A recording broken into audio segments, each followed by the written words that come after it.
even you moving out of your couch free of cost.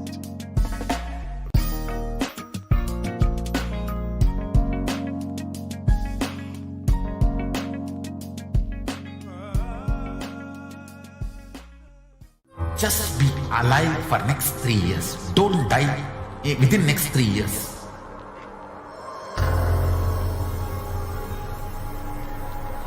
Just don't die within next 3 years. Be alive. Somehow be alive. I'm working sincerely.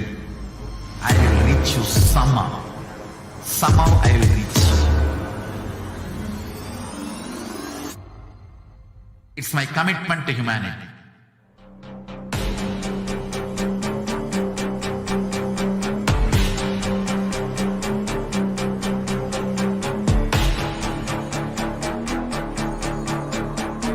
Just don't die within next 3 years.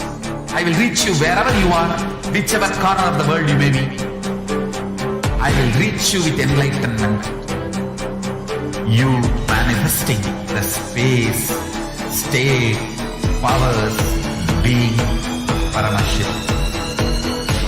It is possible, and it is possible for you.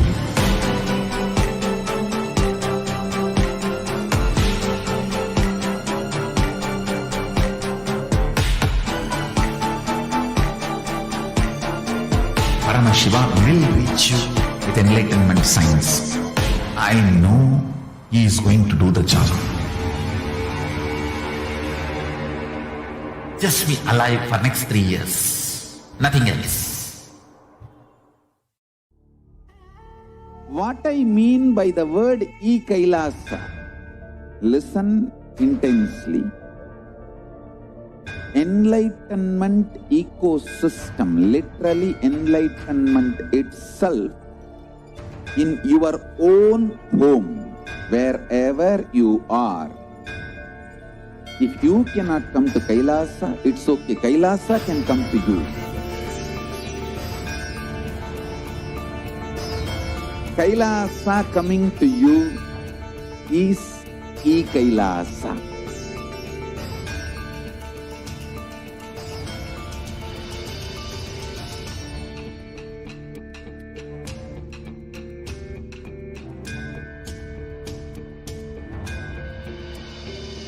I will revive Hinduism. I am a Hindu revivalist, not by any revolution, but by evolution.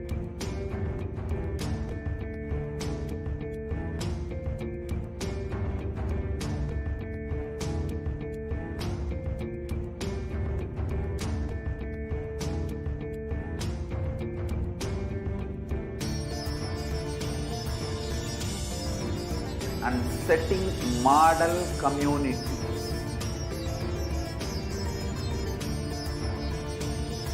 Kailasas, enlightenment ecosystems, Sarvanya Pitas all over.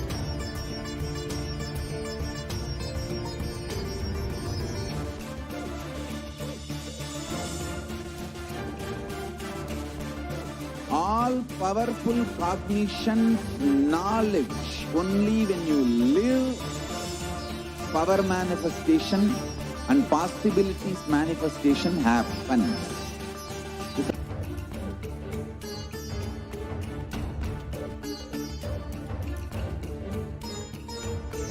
Hinduism cannot live exclusively as one sampradaya. No.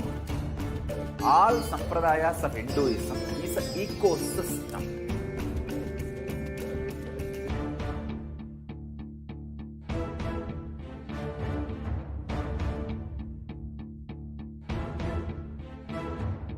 So don't keep quiet thinking that if one sampradaya is attacked, only that sampradaya is going to be affected. All of us are ecosystem.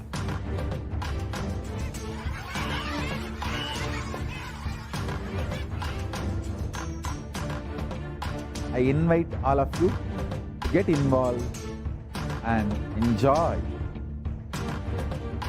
Hinduism by The principle of dharmo rakshati rakshitaha. When you protect dharma, dharma protects you. We will make the whole planet flourish spiritually. The spiritual prosperity will happen to the whole planet. We all have to coexist together.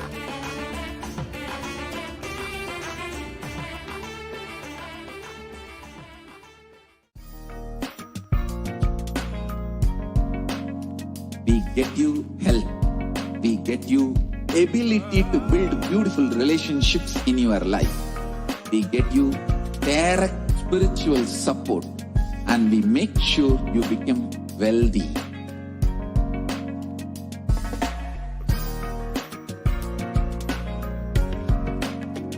We won't stop giving you just good life. We will literally not stop till you live enlightened life. Manifesting the state of Paramashiva, space of Paramashiva, powers of Paramashiva, being of Paramashiva.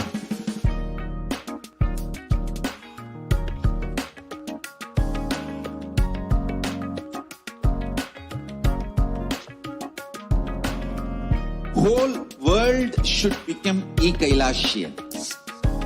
I want the whole world to know Hindus have something great to contribute to the world.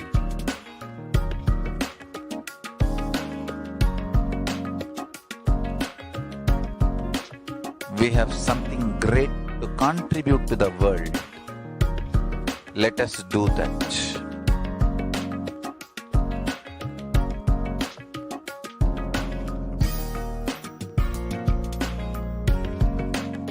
Kailasa is proper customized spiritual service helping you to identify your root patterns of suffering.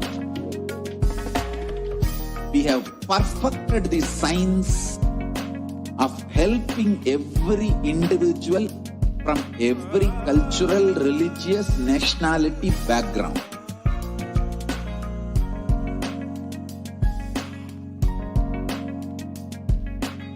You will have lowest reactionary assumptions, highest awakened response, alive response for life continuously.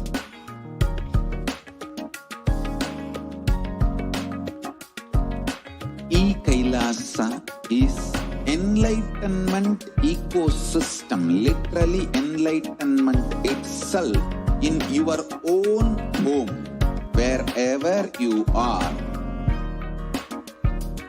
For customized spiritual service helping you to complete with your life negativity, withdrawal from life, self-hatred, self-denial, self-doubt, so much of tiredness, laziness. We can support you aligning your diet, your attitude, your aptitude, your understanding about life. We can help you with everything.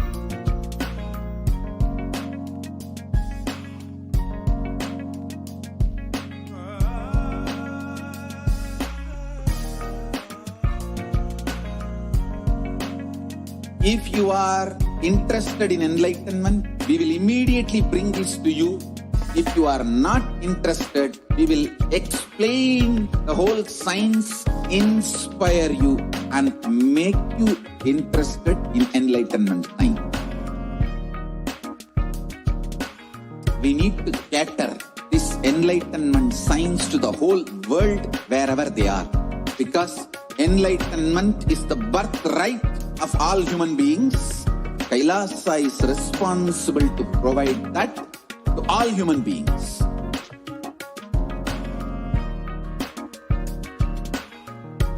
Kailasa is the totality of the knowledge I received from my gurus and practice manifested in my life, perfected by teaching millions of people from all cultures, time zones, backgrounds, gender, nationality, race, from every creed.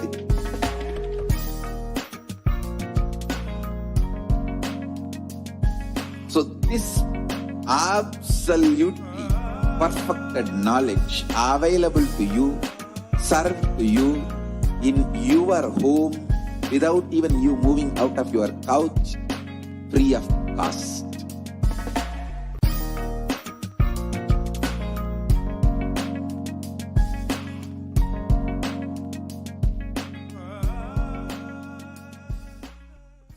Just be alive for next 3 years. Don't die within next 3 years.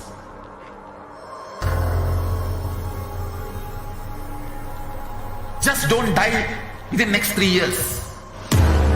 Be alive. Somehow be alive. I'm working sincerely. I will reach you somehow.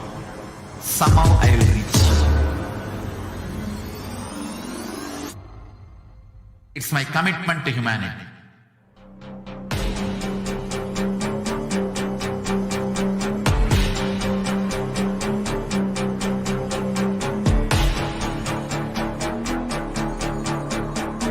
Just don't die within next 3 years. I will reach you wherever you are, whichever corner of the world you may be. I will reach you manifesting the space, state, powers, being Paramashivoham. It is possible, and it is possible for you.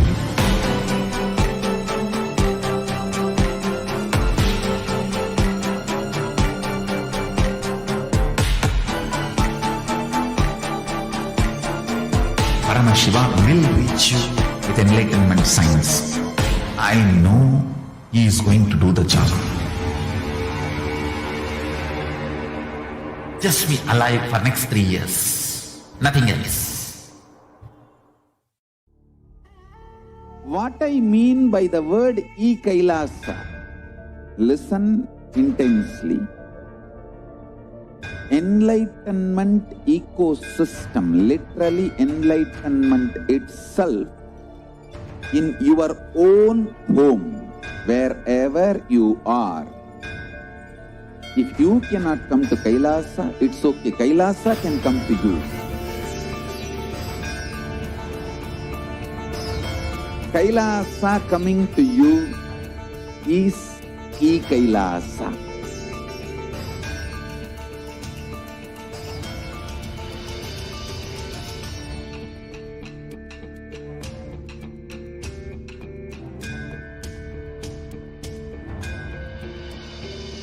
I will revive Hinduism.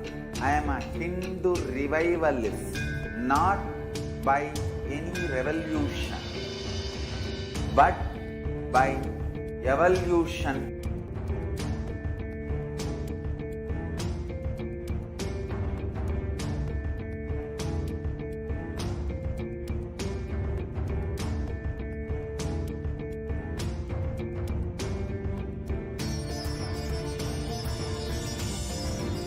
And setting model communities.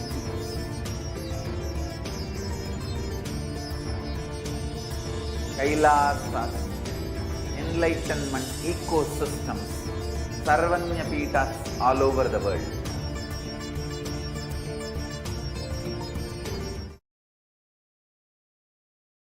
Nithyanandam Paramasukadam Kevalam Jnanamurtim Dvandvatitam Gaganam Sadrusham Tatvamasyadilaksham Ekam Nityam Vimalam Achalam Sarvadi Sakshibhutam Bhavatitam Trigunarahitam Sadgurum Tam Namah. Nithyanandam, I'm welcoming all of the viewers who are gathering right now on Nithyananda TV and Kailasa TV, all of the viewers who are gathering with us on Facebook, Instagram, YouTube, Twitter, and all the different social media platforms, as well as all the celebrated Kailashians who are gathering with us across the world in the different Devalayas, Annalayas, Goshalas, in all the different sattva sectors, the Gurukul that the Supreme Pontiff of Hinduism established, all the different Kailasas, the de facto spiritual embassies across the world, in different time zones, in different countries, joining now for this Devi Parashakti Akashic reading program. It is always so beautiful to see so many people joining with us at this time for the Devi Parashakti Akashic reading program. Now, today, during this program, we will be having the grace and blessings of Devi Parashakti herself. And if you think this might be your first time having a close interaction with the divine, you should first understand that this is not the first time the divine has descended and manifested on planet Earth in such a way. And it is no coincidence that you are scrolling through and you are watching this right now. This is absolutely not any coincidence. This is a cosmic intervention into your life. You'll see how this manifests into your life and the sweet, beautiful relation with the mother blooms and blossoms and inspires you to live a higher life of inspiration.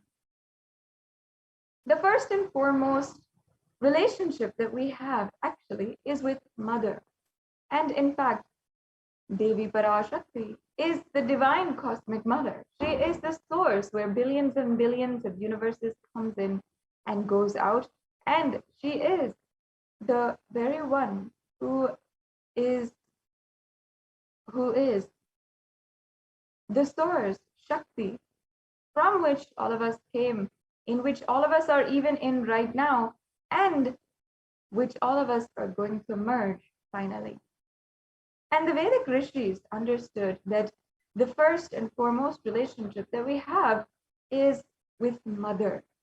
And even today, the Supreme Pontiff of Hinduism himself is a Shakta, meaning a part or in the path of the sacred mother worshipping tradition.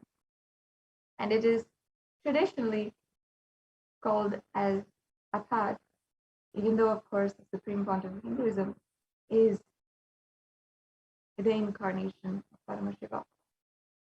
And in this relationship, we understood, the Vedic rishis understood that even before the idea of relating comes, we have that first relationship with our mother. Even the idea to relate with life itself comes from our mother, because perhaps, of course, because we were connected to her first and came from her first, even biologically. So even if it comes to our higher cognitions about universe and life, everything will come down to mother. So this beautiful relationship is the way that we see the universe, and literally should be the way that we inspire ourselves, others around us, to live life of higher cognitions and high inspiration and super conscious breakthrough. And during this Bhava Samadhi Darshan, you will be able to experience so much of profound change in your life. What is Bhava Samadhi Darshan? In fact, Adi means source, Sama means oneness with the source, and Bhava means the emotion or aspect. So together, Bhava Samadhi means experiencing oneness with the source through a certain aspect. And during this Bhava Samadhi Darshan, you will be able to experience the awakening of the latent potential energy inside of you, even up to 1300% more of the Kundalini energy, which is literally the energy is roughly equated to the mitochondrial energy inside of your system. And that is literally the energy that is fueling your whole system. And allowing you to be more awake and alive. And in fact, even reverse aging and healing so many chronic illnesses that even modern day medicine cannot even begin to fathom. And all of this is what you can experience today, as well as the darshan and diksha of the Devi Parashakti, the manifesting through the Supreme Pontiff of Hinduism, Jagat Guru Maha Sannidhanam, His Divine Holiness, Bhagavan Nithyananda Paramashivam. Now, let us just take a few minutes. If you do not know already, let us be introduced to who is the Supreme Pontiff of Hinduism. The Supreme Pontiff of Hinduism is the incarnation of Paramashiva, who happened on planet Earth, descended on the 2nd of January 1978, and the reviver of the ancient enlightened Hindu civilizational nation of Kailasa. And the Supreme Pontiff of Hinduism from birth was recognized as an esteemed and incarnation of Paramashiva by all of the well-renowned gurus and adepts who lived in Tiruvannamalai, the birthplace of the Supreme Pontiff of Hinduism. And from a young age, the Supreme Pontiff of Hinduism had imbibed the science of yoga, the science of power manifestation, so many different beautiful sciences from Sanatana Hindu Dharma, which ultimately he imbibed in order to revive for each and every one of us today, and for the whole humanity to have the superconscious breakthrough. And since the age of 16, Supreme Pontiff of Hinduism was coronated and as the incarnation of Paramashiva by the esteemed gurus who had literally created the ecosystem around him. And after which, the Supreme Pontiff of Hinduism began his hard work for the revival of Kailasa, this entire global civilizational nation. And today, the Supreme Pontiff of Hinduism has revived the ancient indigenous kingdoms as a part of the revival work of Sanatana Hindu Dharma. So today, he is ordained as the 233rd Guru Maha Sannidhanam of the Tonde Mandala Sarvagnapitam, or the Kanchi Kailasa Sarvagnapitam. And the Supreme Pontiff of Hinduism is the incumbent emperor of the Suryavamsa Surangi Samrajyam. And the Supreme Pontiff of Hinduism is the 293rd Guru Maha Sannidhanam of the Madurai Adinam. And the Supreme Pontiff of Hinduism as well is the Mahamandaleshwar of the Mahanirvani Akhada, which is one of the oldest apex bodies of Hinduism, the governing bodies of Hinduism. And as well, the Supreme Pontiff of Hinduism is coronated as the 1008th Acharya Mahamandaleshwar of Atal Akhada, and the Supreme Pontiff of Hinduism is the 23rd Guru Maha Sannidhanam of the Dharma Mukti Swargapuram Adinam. And in 2015, the Supreme Pontiff of Hinduism was elected as the Supreme Pontiff of Hinduism by a congregation of over 1,000 spiritual leaders. And there's so much more, of course, that the Supreme Pontiff of Hinduism has done for the revival of Hinduism and the revival of the Hindu nation, including today being recognized as the author of over 300 books, which the Supreme Pontiff of Hinduism had written and authored in either English, Tamil, or Sanskrit, and then had been translated to more than 50 other languages, and today have over 1 million copies in all of the different countries, and continuously enriching digitally and physically 1 billion people all over the world. Not only this, the Supreme Pontiff of Hinduism has spoken and delivered a spiritual discourse for 20,000 hours, which is actually all available on the Kailasa's HDH Nithyananda YouTube channel. Not only everything that has already been made available, but continuously every day there are new uploads and new additions to the YouTube channel of Kailasa that you can go and immediately subscribe to, as well and have access to all of the more than 7,000 videos that are available on YouTube. In addition, the Supreme Pontiff of Hinduism is recognized as a commentator of the Brahma Sutras, the Yoga Sutras, the Jain Sutras, the Bhagavad Gita, the Upanishads, and so many more scriptures. And the Supreme Pontiff of Hinduism is internationally acclaimed, recognized as the reviver of Hinduism, as well as the reviver of the sovereign order of Kailasa, the 108 different sampradayas, including the Rudras and Rudrakanyas, the Rishis and Rishikas, the Sannyasis, and so much more. The Supreme Pontiff of Hinduism has also revived over 100 Sarvagna Pitas all over the world, as well as he has also ensured to revive so many hundreds of Gurukuls, so many hundreds of Jnanalayas with more than 1 million scriptures and as well as 20 million digital books on Sanatana Hindu Dharma, and made that available through so many different platforms on the internet as well as physically available as well. And that brings us to a conclusion for this segment on the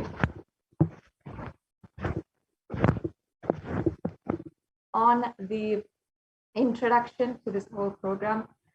I welcome you, each and every one of you, again for this beautiful Devi Parashakti Akasha reading program as we continue today.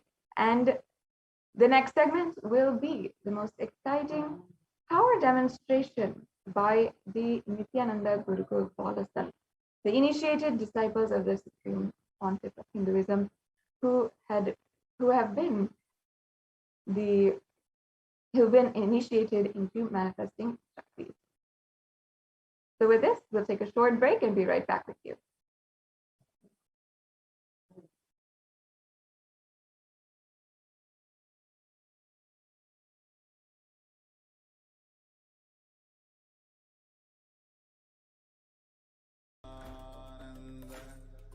Paramashivoham. Om Nithyananda Paramashivoham. Om Nithyananda Paramashivoham.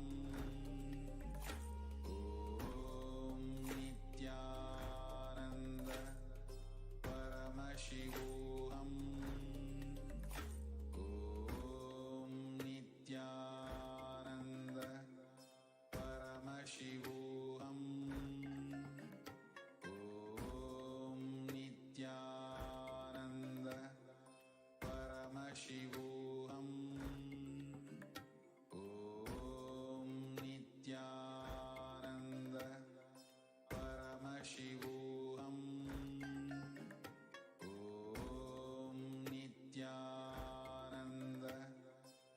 Paramashivoham.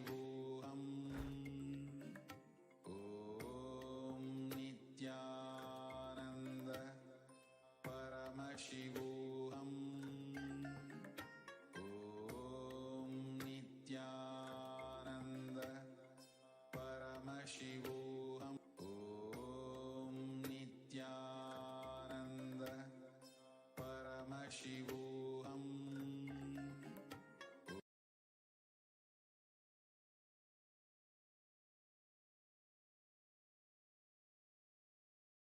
Om Nithyananda Paramashivoham.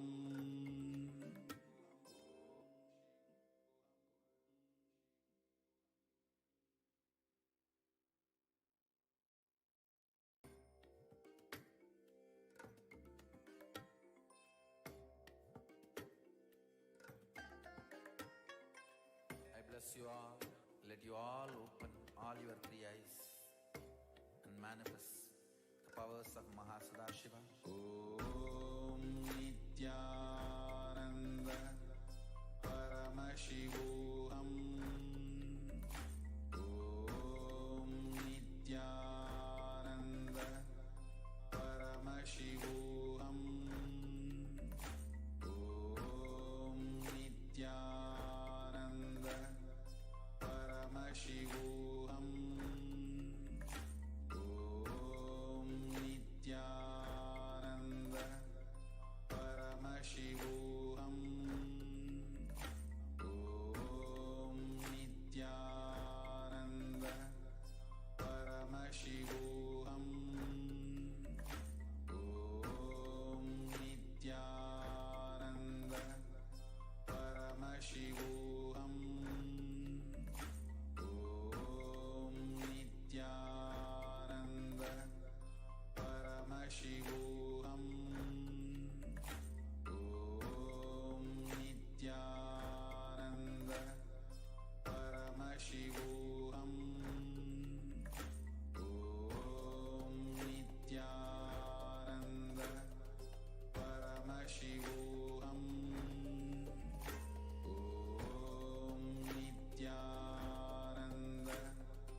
Nithyananda?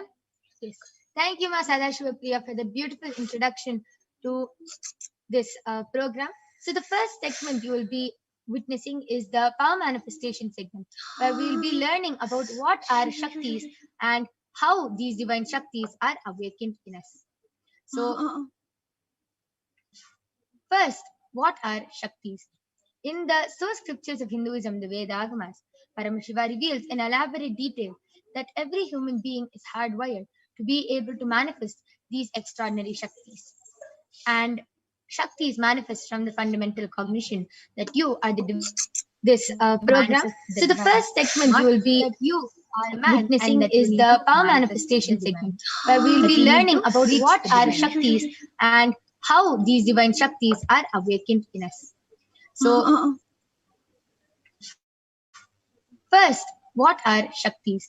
In the source scriptures of Hinduism, the Vedagamas, Paramashiva reveals in elaborate detail that every human being is hardwired to be able to manifest these extraordinary Shaktis. And Shaktis manifest from... Yes. So, there are two ways of manifesting powers, Shaktis and Siddhis. Shaktis manifest from the fundamental cognition that you are the divine and you need to manifest the divine. And they manifest from a space of deep feeling connection and oneness with the divine. Shaktis are the source of enlightenment, whereas Siddhis, they manifest from intense tapas or penance for enlightenment. They are on the path of enlightenment. Shaktis manifest through ordinary human beings in an extraordinary way, just with initiation. And Shaktis are permanent. Siddhis, whereas, are not permanent and they may divert you from enlightenment. So who is the source of all these Shaktis, Siddhis? Who is the source of the universe, of the whole cosmos? Paramashiva. Paramashiva is the primordial divinity, the ultimate reality and cause which is self-effulgent, Swayam Prakasha, all-pervading, unchanging beyond time, space, form and causality. As the fundamental of Avyakta, the unmanifest, and Vyakta, the manifest existence, he performs the Panchakritya, or the 5 cosmic acts of Srishti, creation, Sthiti, sovereign rulership and maintenance, Samhara, rejuvenation, Bhava, pulling out of delusion, and Anugraha, liberating grace for all living entities. And Paramashiva himself has come down in the form of the Supreme Pontiff of Hinduism, Jagat Guru Maha Sannidhanam, His Divine Holiness Bhagavan Nithyananda Paramashivam, as the 1008 living incarnation of Paramashiva and the representation of Kailasa. The representation of Paramashiva and the reviver of Kailasa, the ancient enlightened Hindu civilizational nation, which is a great cosmic borderless Hindu nation. Ever since the beginning of the civilization, the Sanatana Hindu Dharma has been the cradle for enlightened beings and highly advanced sciences. It is where the science of enlightenment and powers, Shaktis, was lived and taught as a lifestyle. For the first time in the modern day, the Supreme Pontiff of Hinduism is reviving these yogic sciences and transmitting it to the world at a record-breaking speed.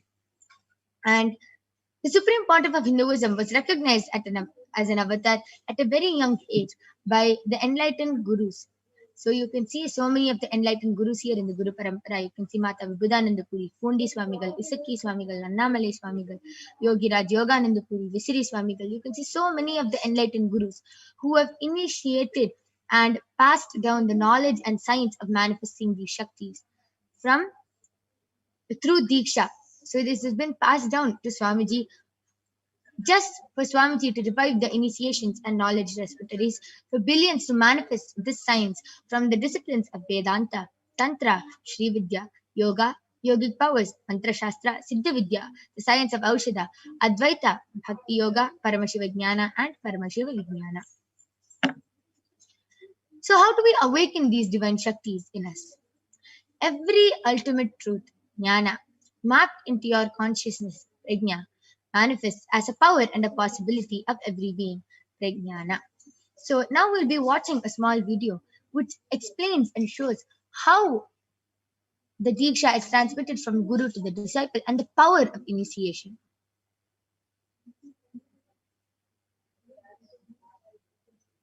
Diksha is the direct transfer of spiritual energy by an enlightened being through look, word, or touch.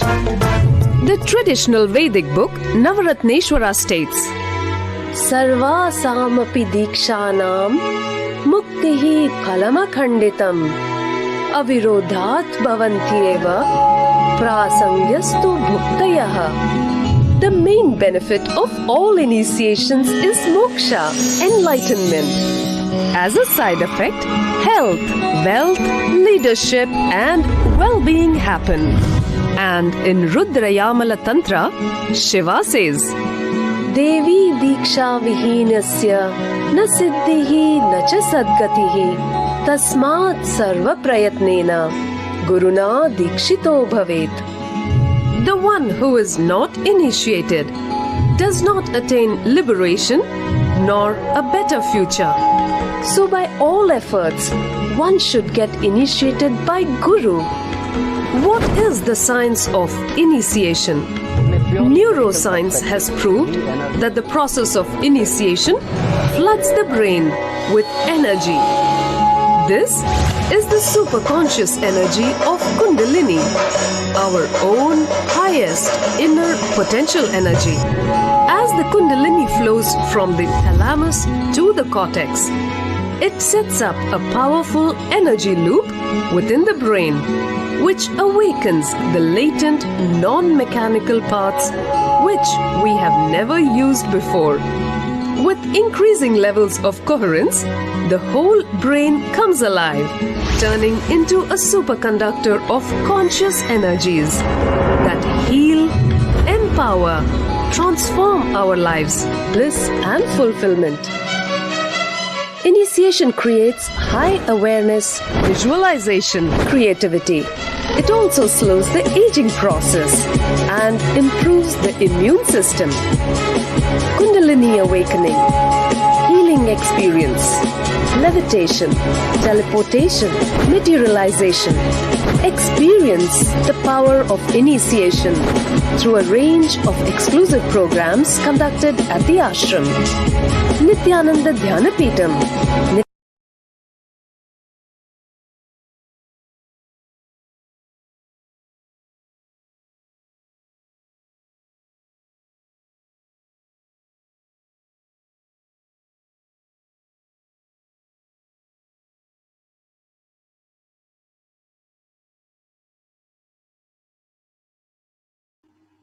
Yes. So let us now see how the science of power manifestation is authenticated through four evidences or pramanas. So the first is the Shastra Pramana, which is the empirical. Sorry, the first is the Shastra Pramana, which are the unchangeable eternal truths revealed in the source scriptures. The next is the Apta Pramana, or the experiences and results of Aptas, or the authorities of Hinduism, with extraordinary science. Next is the Atma Pramana, the account of the Supreme Pontiff of Hinduism, Jagat Guru Maha Sannidhanam, His Divine Holiness, Bhagavan Nithyananda Paramashivam, this millennium's avatar's personal experience of power manifestation. And the last is the Pratyaksha Pramana, or the empirical evidence from observation and scientific experimentation. So, where do we get all these Shastra Pramanas, the Atma Pramanas, the Apta Pramanas from? Where do we get all these references from? From the Vedagamas. The Vedagamas are the ultimate superior authorities for Hindu. Vedas are the pure science where the ultimate truths are explained. Agamas are the scriptures where the applied technology, the applied science is expanded. Vedas and Agamas, Vedagamas, are given the status of Shruti as they are directly revealed by Paramashiva. They are the eternal, unchangeable truths revealed by Paramashiva himself. So, any reference cited from these Shastra Pramanas, from these Vedagamas or the source scriptures is called a Shastra Pramana. So, now let us get ready to witness a very unique and exciting demonstration of the power of third eye. Along with me, I have two Balasans, Manitya Kaladharananda and Manitya Virajananda, who is Ma Kaladhara, who is 15 years old, and Ma Virija, who is 16 years old, who is going to be demonstrating these extraordinary Shaktis to you. So, before that, let us see the Shastra Pramana for the power of third eye, which comes from the Kalabhairava Tantra. Kapalantarmanonyasa Tishtanmilitalochanaha Kramena Manasodadyat Lakshaye Lakshamuttamam. The translation goes, by fixing the mind on the inner space within the crown center and sitting stably without any movement, having the eyes closed in succession. By that stability of the mind and inner space, through the power of the third eye, one directly sees the ultimate goal Lakshyam by having the vision beyond the sight that reveals any object or place, attaining the space of Paramashiva. The next is the Apta Pramana, which is the experience of Aptas who have time tested and verified this extraordinary science. So the Apta Pramana for the power of third eye goes back to the time of Dwapara Yuga, where Bhagwan Sri Krishna initiates Arjuna into the power of third eye. So in the Hindu Purana Bhagavad Gita, Bhagwan Krishna initiates Arjuna into the power of third eye just to behold his Vishwarupa Darshan. And the 11th chapter of the Bhagavad Gita contains the description of Bhagwan Krishna's cosmic form, as it is narrated completely by Arjuna as he sees Bhagwan Krishna through the third eye. न तु मां शक्यसे द्रष्टुम् अनेनैव स्वचक्षुषः दिव्यं ददामि ते चक्षुः पश्य मे योगमैश्वरम्. Bhagwan Krishna says to Arjuna, but you cannot see my cosmic form with these physical eyes of yours. Therefore I grant you the divine third eye. Behold my cosmic opulence.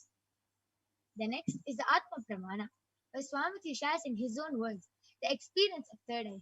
Where Swamiji shares the first experience that I was able to see everything around me, above me, the whole 360 degrees, the 10 directions below me, everything. I realized not only I was able to see, I was able to feel and experience all of that as well. And the last is the Pratyaksha Pramana, or the empirical evidence from observation and scientific experimentation.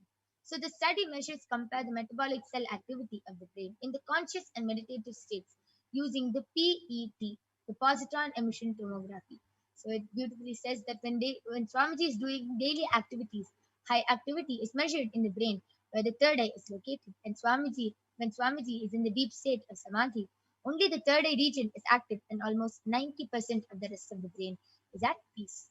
So next is the Sakshi Pramana, where you will be seeing how the experiences and the results of the extraordinary manifestation happening through the initiated disciples of the Supreme Pontiff of Hinduism. So I have two eye bands with me, and in both you can see in front is a complete opaque sheet and behind is a thick sponge.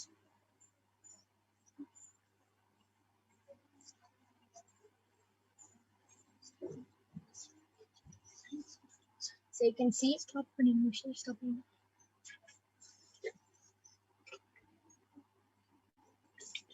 Yes. So you can see in front is a complete opaque sheet and behind is a thick sponge. And there is no gap between the sponge and the opaque sheet. There's no possible way of light entering in this eye band. So this is actually a medically tested and medically certified eye band by one of the top 10 hospitals of India. And this is actually made for people who have insomnia, who find it really hard to sleep. So this is the eye band which I'll be placing on Ma Kalabhairava and Ma Viraja.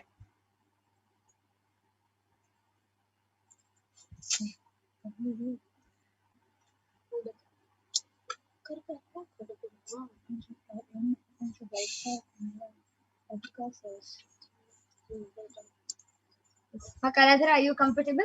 Yes.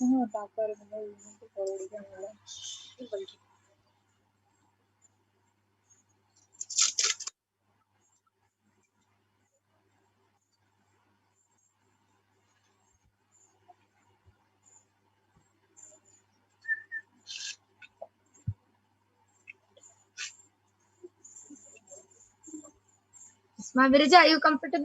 Yes. Yes. So now Ma Kalabhairava and Ma Viraja are comfortable and they're having their eye bands on. So I request all of you to go ahead and post your comments in the Kailasa's HDH Nithyananda YouTube channel. You can go ahead and post anything, medical terms, scientific terms, sentences, paragraphs, letters, numbers, shapes, emojis, anything you want. And Ma Kalabhairava and Ma Viraja will be reading your comments out live.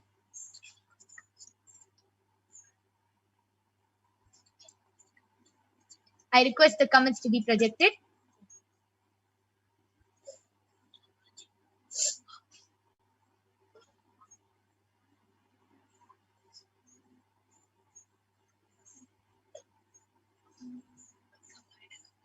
Yeah, so actually before me and Makalara start reading the comments, both of us would like to show all of you that the eyeband which my yoga brothers put on both of us is completely stuck to our eyes. So we will turn to our right, left, up, forward, and all around.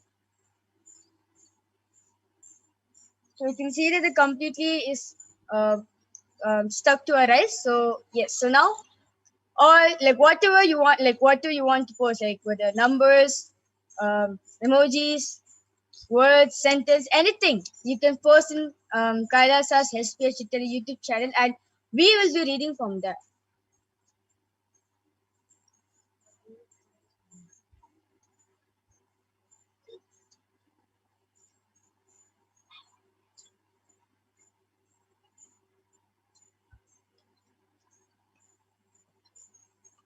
I request the comments to be enlarged. Yes. The first comment is from PIOTRWAJDA has posted Nithyanandam with a namaste emoji. And the next comment is same by Ma Piotr Vajda, and she has posted a high five, like a blessing, namaskar, and like a bless, like something like that emoji, and a namaste emoji, a blessing, and a heart.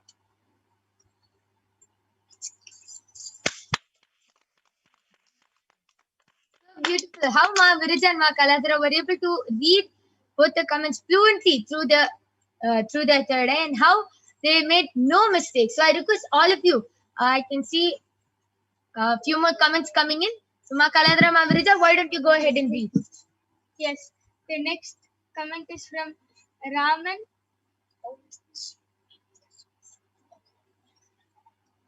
Vashishta. Yes. He has posted, please body scan and heal my mother, Ram Kumari V.A.S. Vashishta. I have her concern Nithyananda Paramashivam. Yes. The next comment is posted by Ma Piotr Vajda, and she has posted wow for perfect. Actually, the spelling of perfect she's posted is PEREFECT. Beautiful. So Ma Virija, Ma Kaladhara, how do you manifest the power of third eye? How are you able to see with your eyes closed? How are you able to read those comments so fluently without any mistake? Are you able to see how you're seeing with your two eyes? Or are you seeing in black and white? Are you seeing in color? Why don't you go ahead and share? How are you able to manifest this extraordinary Shakti? Yeah, so I manifest all the powers, especially power of third eye, just by starting this Swamiji. Like I asked Swamiji what's posted in the comment section. So basically I asked Swamiji what's the best thing to basically give like a kind of a breakthrough to the other person and make them feel like how to say a really huge breakthrough, huge experience when they watch this power manifestation segment. So I'm based on the Swamiji shows. Like, of course, from my side, I do a complete surrender to him. I open myself up saying, Swamiji, please show me. And actually, yeah, once I surrender to Swamiji completely, he does show. Like, it's completely HD quality, actually, like more than that. Oh, wow, amazing. Ma Kaladhara, what about you? All I have to do for manifesting the power of third eye is just to surrender at Swamiji, and he will show what has to be shown and what is there. Okay, amazing. Very beautiful. Just with simple surrender, Swamiji will show you whatever has to be shown and whatever is in front of you. Okay. And Raman Vasishtaya, you have requested for a body scanning for your mother. Please stay tuned, as the next power after the power of third eye is the power of body scanning. So please stay tuned, and definitely we'll be doing a body scanning for your mother. Okay. So now I'll be removing the eye bands of Ma Virija and Ma Kaladhara. You can see that it is the same. There's no change from how it was before.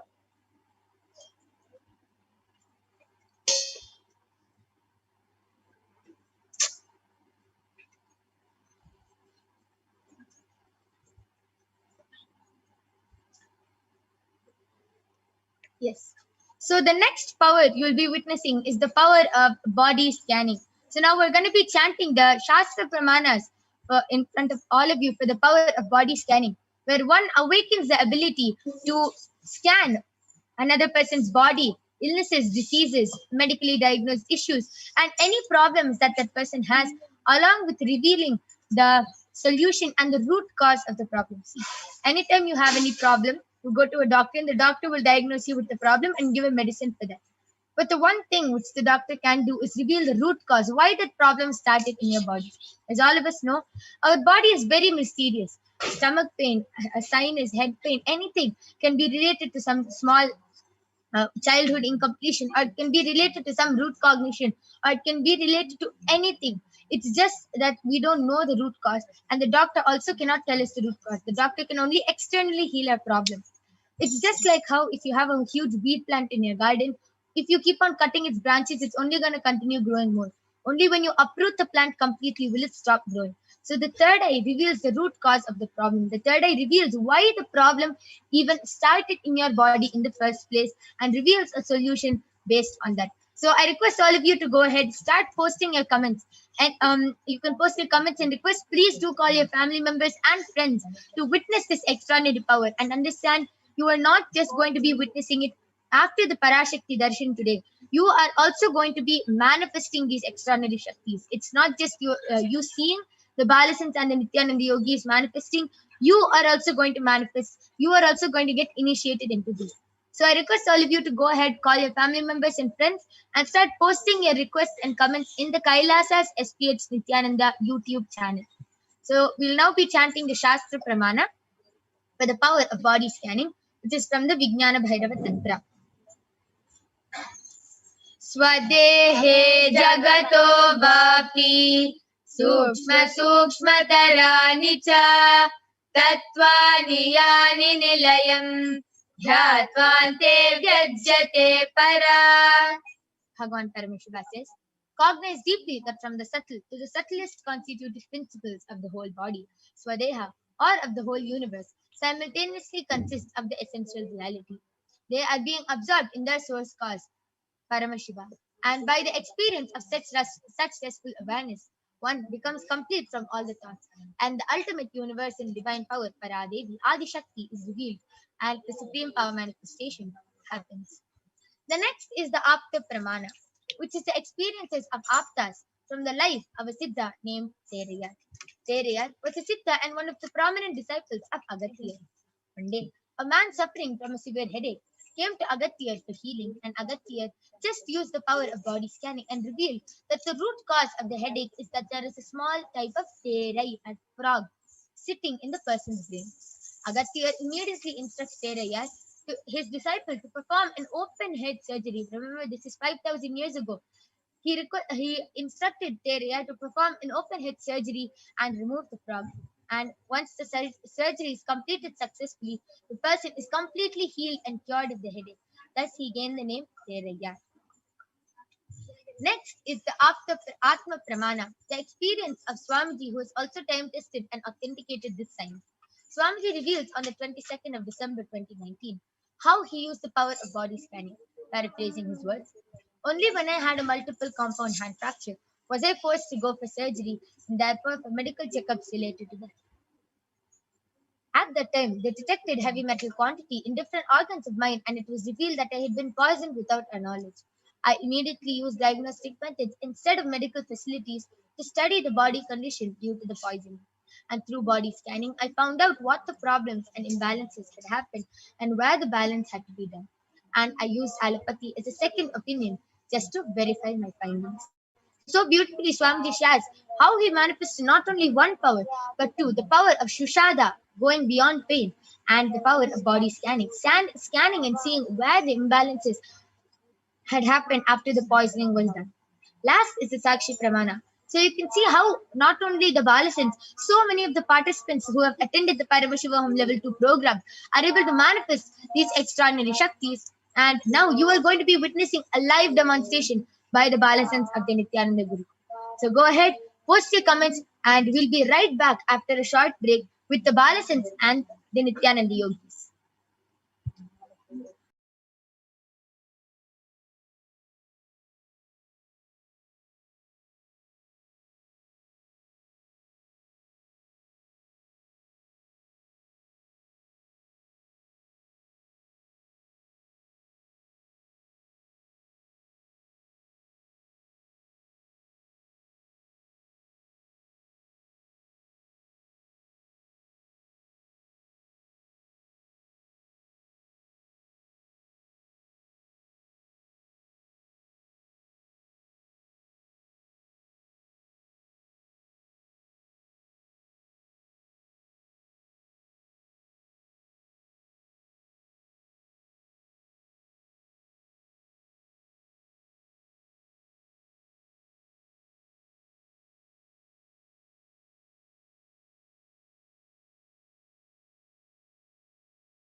Yes.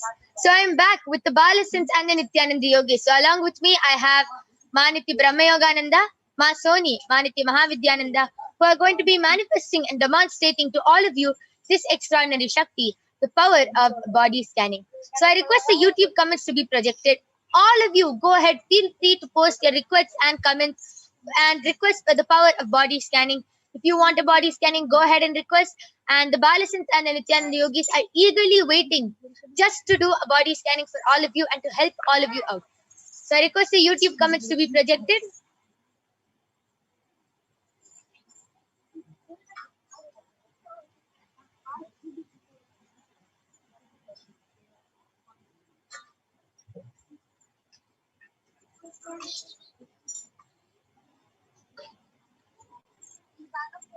Yes. Okay. So Raman Vasishta has requested for a body scanning for his mother, Ram Kurmari Vasishta, and he has told that he has her consent. Yes. Ma Brahma Yoga, you can go ahead and do a body scanning for Ram Vasishta's mother, Ram Kumari Vasishta. And Durga Devi has requested for a body scanning. So Ma Tony, you can do the body scanning for Ma Durga Devi. And Payatar Vajda has requested for a body scanning. So Ma Mahavidya, you can do a body scanning for Payatar Vajda Ayya.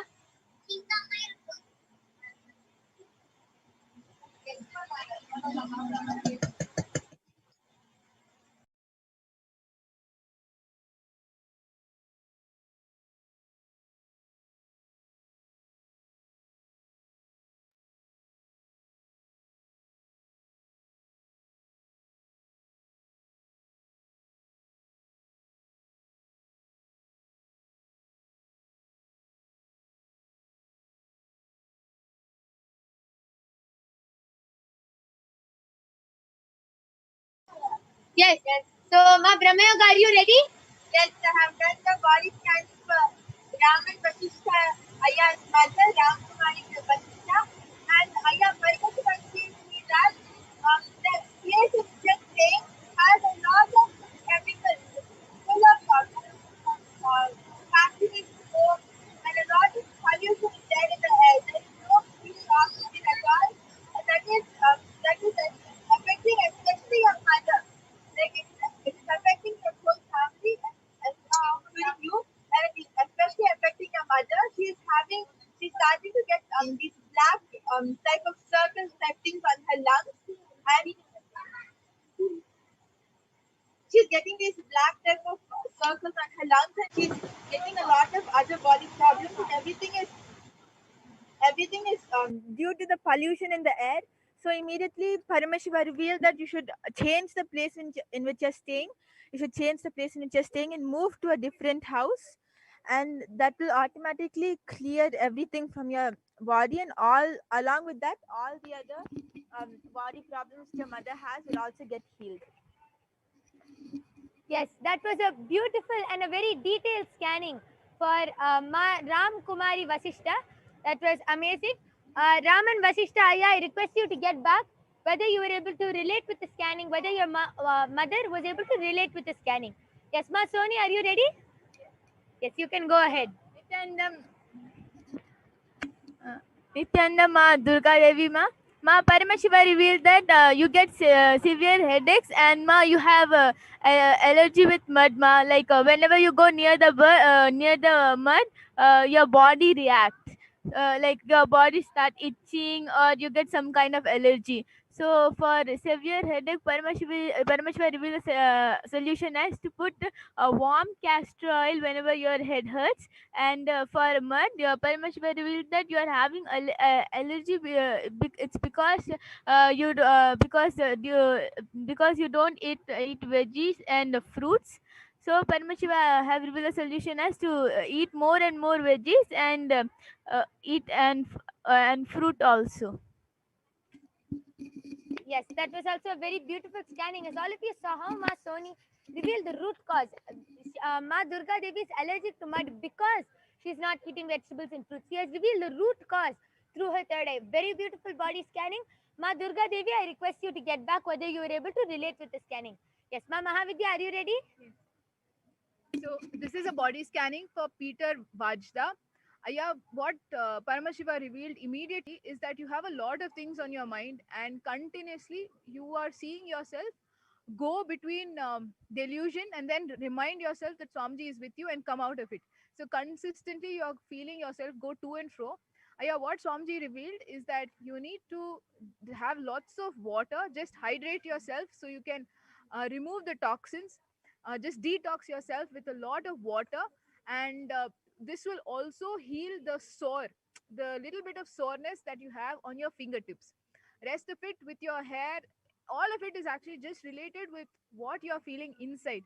So just detox your body and remember yourself that Swamiji is with you, and you all of your little problems that you're feeling in the side of your stomach, your fingertips, little bit on your hair, all of them will be healed immediately. Yes, so that was also a very beautiful scanning for Payatar Vajda Ayya. I request you to get back. And Raman Vasishta Ayya has gotten back telling the first part of the body scan explanation was voice was not clear. Can you please repeat for your mother? Yes. Yes, Ayya. Ma Brahmayoga will be repeating, but before that, Mahesh Ayya has also requested for a body scanning. So, Ma Soni, you can do the body scanning for Mahesh Ayya. Yes. Yes, Raman Vashishtaya, Parameshwar revealed that the place in which you're living has a lot of pollution and that is affecting your whole family, especially your mother, because she's getting these black spots on her lungs. And not only that, but she's getting a lot of other pains, like she's having pain in her knee and she's getting regular headaches. And all of this is happening only because of the pollution which is there. So Parameshwar revealed that immediately you should change the place in which you're living, and everything will get automatically, it will get cleansed, and all the body problems your mother is having, including the black spots in her lungs, will get healed. Wow, a very beautiful solution for that power of body scanning. Yes. And Ma Durga Devi, Ma Soni has already done the body scanning for you. Once she's done for the body scanning for Mahesh Aya, I will request her to repeat. But she has actually revealed through her third eye that you are allergic to mud, and that is because you are not eating veggies and fruits properly. And there's a few more things which Ma Soni will be repeating again after she's done with the body scanning for Mahesh Aya.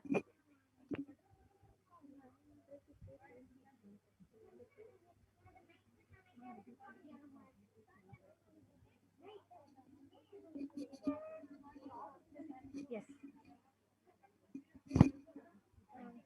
Then the Mahesh Ayya Parameshwar revealed that you are having kidney stones in your lungs, Ayya. So Parameshiva revealed the solution as to take castor oil in the morning, empty stomach. When you go to the washroom, it will come out. All the stones which are there in the kidney, it will come out. Yes.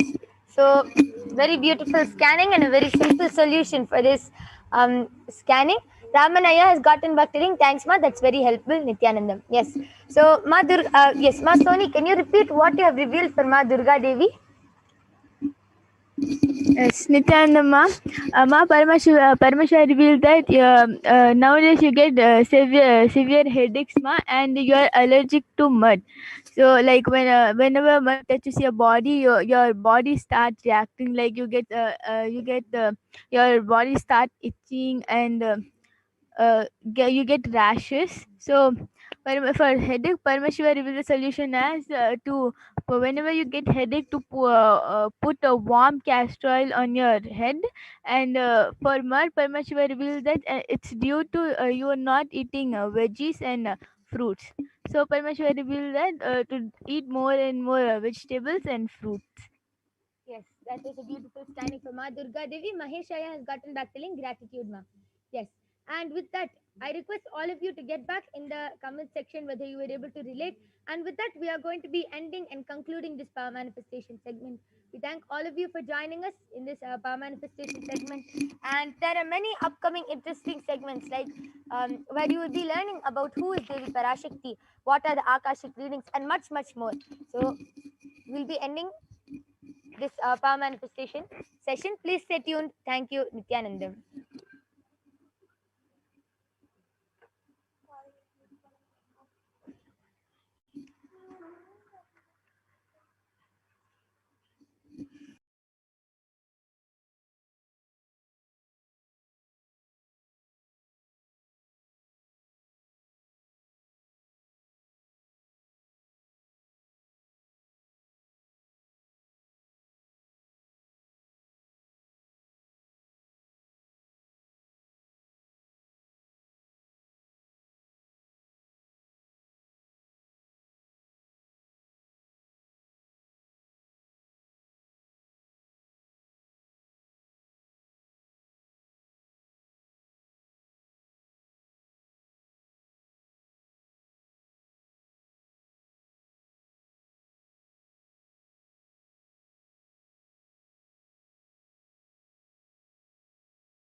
Nithyananda, everyone. Welcome back. So now we will be moving into the next segment where we will be learning about divine feminine consciousness, about Devi Parashakti.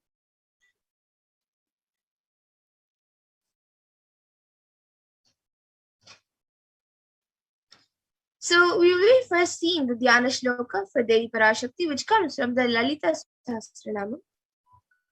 Sindhuraruna Vigraham Trinayana Manikya Mauli Spurate Taranayaka Shekharam Smitamukhim Mapina Bhakshoruham Panibhyam Malipurna Ratna Chashakam Raktotpalam Vibratim Saumyam Raknagatasta Rakta Charanam Dhyayet Paramambikam. And the translation for this is: the Divine Mother is to be meditated upon as shining in a vermilion red body, with the triple eyes, sporting a crown of rubies, studded with a crescent moon, a face all smiles, a splendid bust, one hand holding a jewel cup brimming with mead, and the other twirling in red lotus. And then another verse from the Lalita Sahasranam. Arunam karunam tarangatakshim dritapashankusha pushpabana chapam animadibhiravritam ayukaihirahamityeva vibhavaye bhavani. So translation for this is: I meditate on the great empress. She is red in color. Her eyes are full of compassion. She holds the nose, the good, the bow, and the flowery arrows in her hands. She is surrounded on all sides by the powers such as Anima forays, and she is the self within me. And Devi Parashakti is the ultimate feminine consciousness. Parashakti is the cosmic mother, and it is in her cosmic womb from which billions and billions of universes come out and go in. It is the source where the Big Bang and black holes go on and on. Parashakti is the source Shakti, the source energy, and source power from which all of us came, all of us are in even now, and which all of us are going to merge into.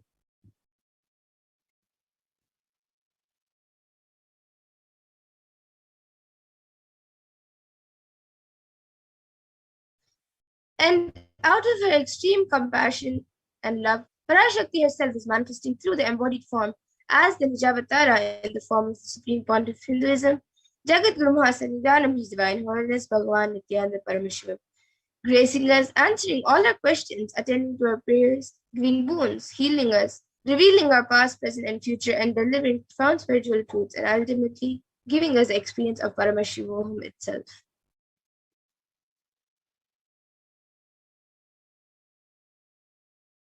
And in the words of Devi Parashakti himself, raising as Omkara, expressing as Vedas and Agamas, blood as Parashodasi, living in 40 triangles, the Kailasha Swamini was in Kailasha, Sri Parachintamani, Parashodasi, sitting as part of Paramashiva, Parameshwari, who rules the world, Paramashakti, Manonmani, Meenakshi, as Nithyananda, I took Nijavatara here. To give good boons to everyone and bestow all goodness, Hiranyagarbha Swarupini, Brahmanda Yoni, Shami, Chandramouli, Rapala, Aparna, Uma, Parvati, Savitri, Navayavana, Samrajya Lakshmi, Parameshwari, Parashodasi, Meenakshi. Taking the form of Nithyananda, I came here as Nijavatara. With great compassion, I am blessing. Listen, people, to do good to all of you. I took the form of Nithyananda and came down as Nijavatara.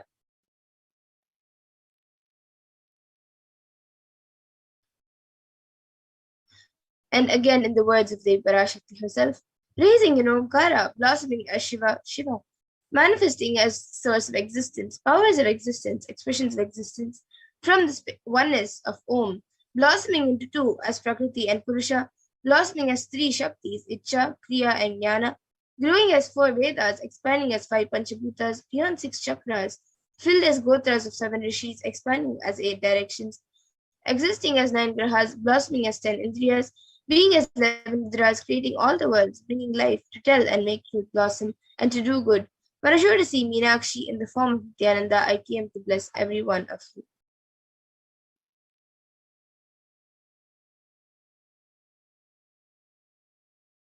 And when the darshan is happening, literally you are seeing Paramashiva and Parashakti at that moment.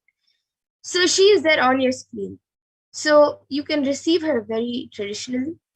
You can keep 2 betel leaves, one betel nut, one banana, and one coin in front of the screen as you watch Big Parashakti. And for those of you who don't know, a coin is considered the traditional dakshina in the Hindu tradition. And it can be the lowest value. In India, it can be just a paise, and in the US, it can even be just a cent. Swamiji says, I'm not trying to monetize. Keep even 1 cent. It is okay. So for 100 days, if you have darshan, it will add up to $1. In India, even 1 paise is okay.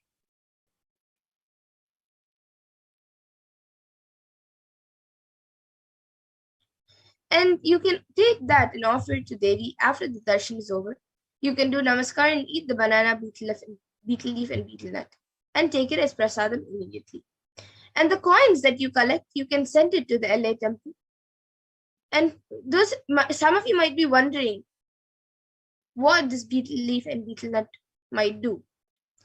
The beetle leaf and beetle nut may look too small, but in a few days you will see how much it adds to your sentiment that really she is there. You will not take the Devi Darshan for granted. Rituals will break your monotonous unconscious mentality and lifestyle and remind you to raise you to the powerful cognition, and it will break your unconscious behavior.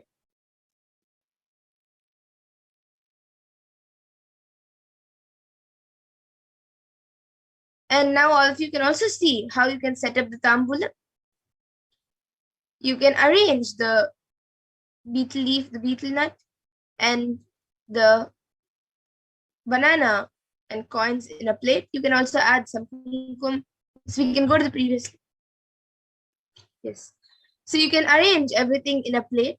And if you would like, you can also keep a coconut, red bangles, and few other things which are set up in a tambulam. But the main few simple things as part of tambulam is the 2 beetle leaves, 1 beetle nut, a coin, and bananas. So you can arrange it in a plate and keep it in front of the screen. And now with this, we come to the conclusion of this segment, and we will be moving on to the next segment. So we will be back after a short break to see about what the Parashakti has revealed for humanity and how she is helping humanity. So we will be back after a short break. Please stay tuned.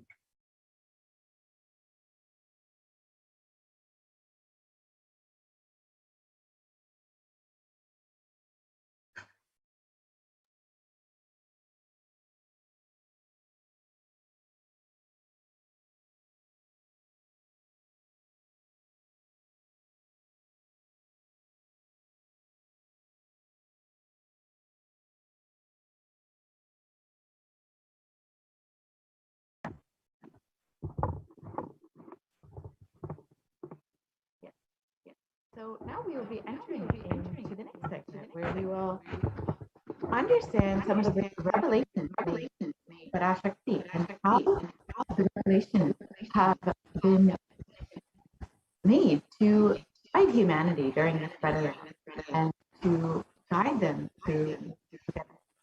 So if we can share the slides on community, we can get started and understand some of the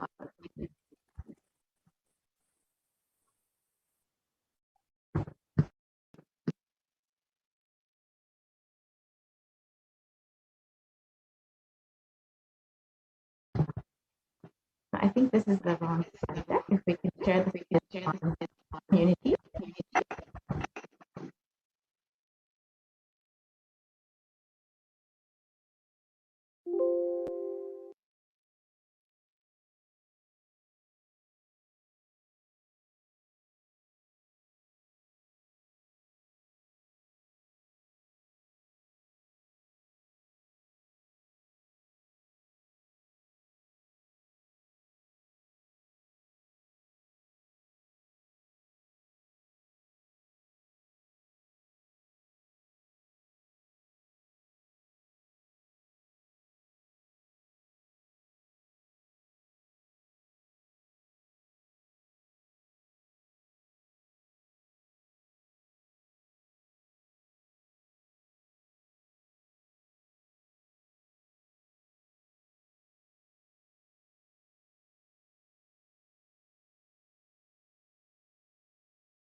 Sorry, Mom, these are the wrong slides. You can continue to slide to the community slide.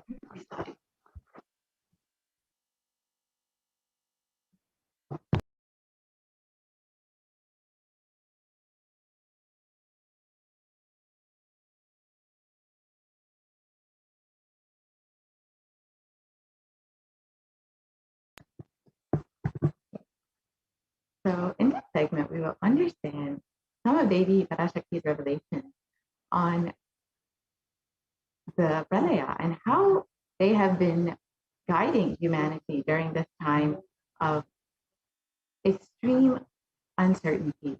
And during this time where we are not sure where we can get the right information, Devi herself has been revealing through the Supreme Consciousness Hinduism guidance and blessing humanity during this time of darkness and this great deluge where thousands and thousands of people have been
So let us enter into this segment where we understand some of Devi Parashakti's relationship. You can move to the next slide.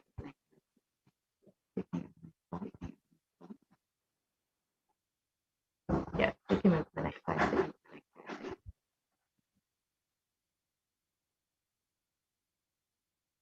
Yes.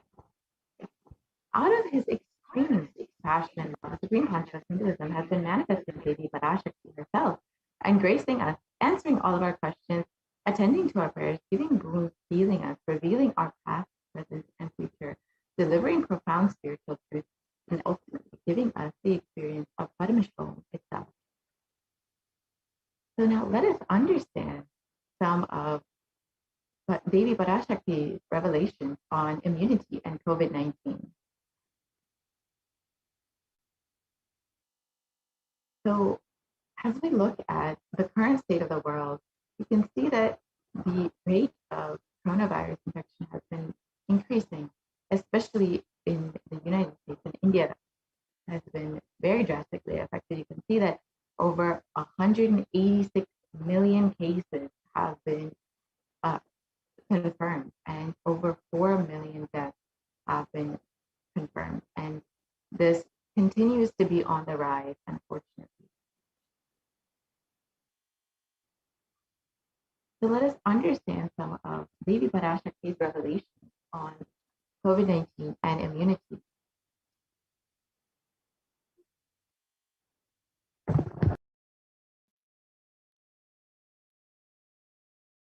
That's the first priority. Still, you are all not realizing the power of my words when I say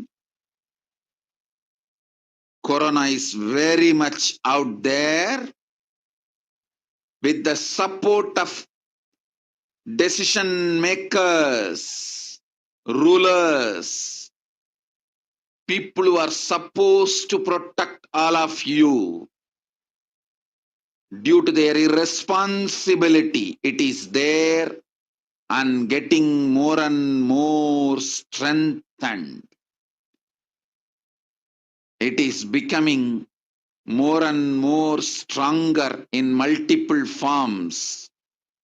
And all the other diseases which are waiting to attack human bodies, because Corona has made the immunity strength weak in human bodies. Human bodies have lost the strength of immunity power.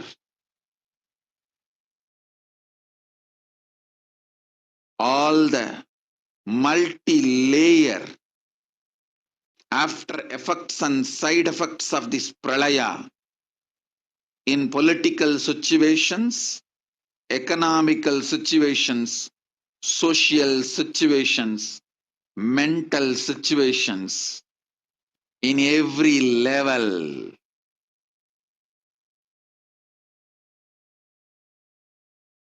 Cannot be described. Wait. This year, focus on keeping yourself alive.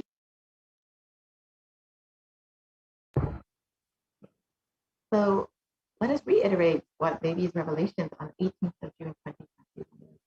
Still, you are not realizing the power of my words.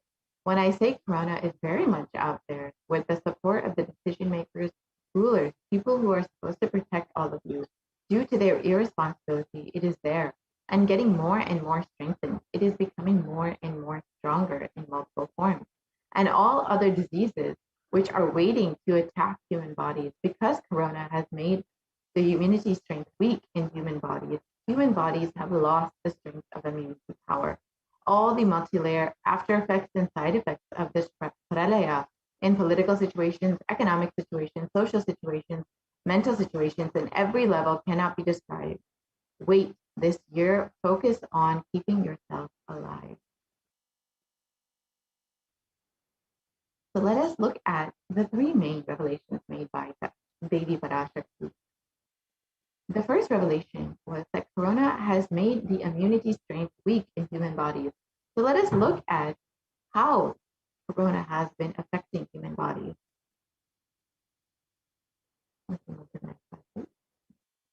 So in Science Daily, it has been shared that new research suggests that a coronavirus infection actually alters the biochemical properties of red and white blood cells, in some cases for months, a possible explanation for long COVID, which is when people experience symptoms well after the initial infection, which can be up to months after the initial infection. So this was published on June 29, just 11 days after Devi Parashakti's revelation. And this article stated that COVID-19 significantly changes the size and stiffness of red and white blood cells, and sometimes over months. So these results explain why some affected people continue to complain of symptoms long after an infection of COVID-19, which is what is considered as long COVID. You can see that COVID-19 actually alters your immune system, and as they be revealed, affects the strength of your immunity. So in the Academy of Medical Science, it states that the way that the body defends against a virus is that it recognizes and neutralizes it. However, in Forbes, a recent article published says that Corona actually suppresses the immune system by disrupting the actions of the body's immune cells. And this immunosuppression allows for the 2-week incubation period, which gives Corona enough time to attack the body. So just as they get revealed, it suppresses the immune system and affects the immunity strength in people, which is why many people are facing such strong symptoms of COVID-19 and are being not only affected by COVID, but other diseases as well as they get revealed. So here we can look at the typical timeline for someone who is suffering from COVID-19. The initial incubation period happens between 0 to 5 days, and then from 5 to 10 days, the prodromal period takes place, and then the onset of acute infection, which is when many times people end up going to the ICU or facing much stronger symptoms of COVID-19. So you can see how this progresses throughout the 2 weeks and sometimes for much longer. And here you can see the comparison of COVID-19 to other deadly diseases throughout history. You can see HIV on the far left, which has taken the lives of more than 35 million people over the course of 4 years. Whereas when we look at COVID-19, it has been around for about 2 years now and has already taken 4 million lives, and which is severely underreported, as much of the data shows that the numbers could be much, much higher than what we know. So you can see that COVID-19, the fatality, the effect, the death rate, and the amount of people, the number of people that COVID-19 has been affected is well within the range of how HIV, which is considered to be one of the worst pandemics throughout history. And here you can see the long-term effects of coronavirus on immunity. Recent data published in the Immunology Network has showed that the University of Oxford found that the cells are profoundly impaired after recovering from COVID. And the British Society for Immunology has also claimed that the effects of COVID are far beyond respiratory health. It also affects our cardiovascular and renal systems. And this long-term impact of COVID-19 shows that the cellular immune system in individuals recovering from COVID-19 reveals that a profound NKT cell impairment has been affected. So you can see that COVID-19 actually affects the immune system just as Davy had revealed. So we can see that in recent research published that the exposure to the disease COVID-19 causes symptoms in multiple organ systems which across the body and is not limited to only the lungs and respiratory system as was originally thought. In addition, patients are reporting chronic symptoms such as fatigue and shortness of breath that last for months after the original infection. And the name given to the suffering from COVID-like symptoms, like after the infection has passed, is called long COVID. So just as Davy revealed, that COVID-19 actually affects the immune system long after the initial infection and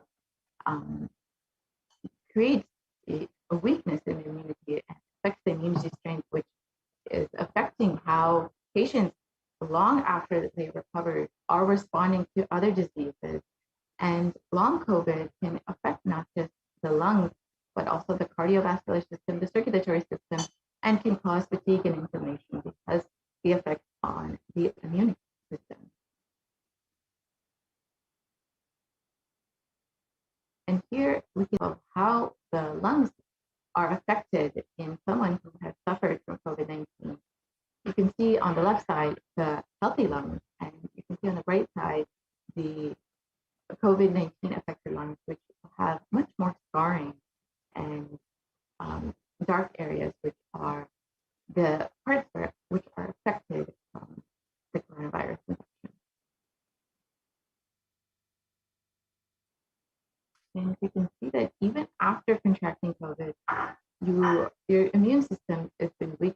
were much more susceptible to other diseases. And in an article published by CDC, you can see that the symptoms that can last for weeks or months after first being infected with coronavirus can actually have effects on multiple organs, and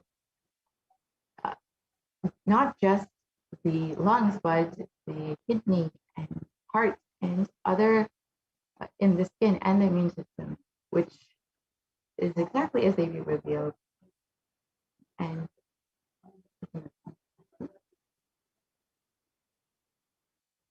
so now let us look at how all the other diseases are waiting to attack the human body after the immunity strength has been weakened in human bodies by coronavirus.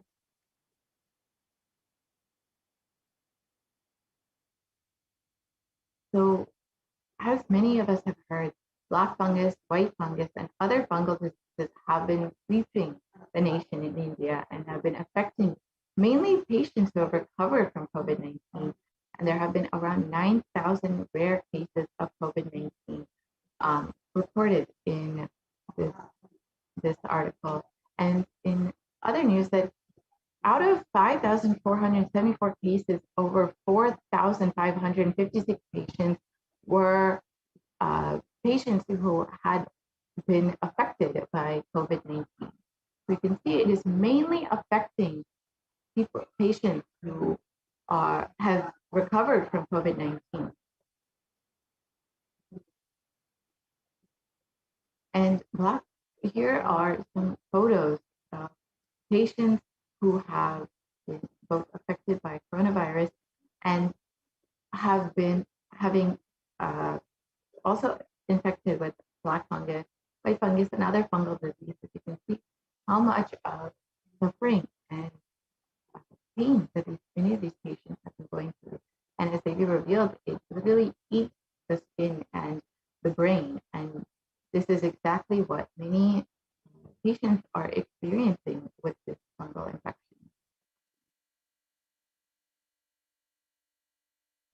And let us now look at the last revelation, which is that it is becoming more and more strong in multiple forms.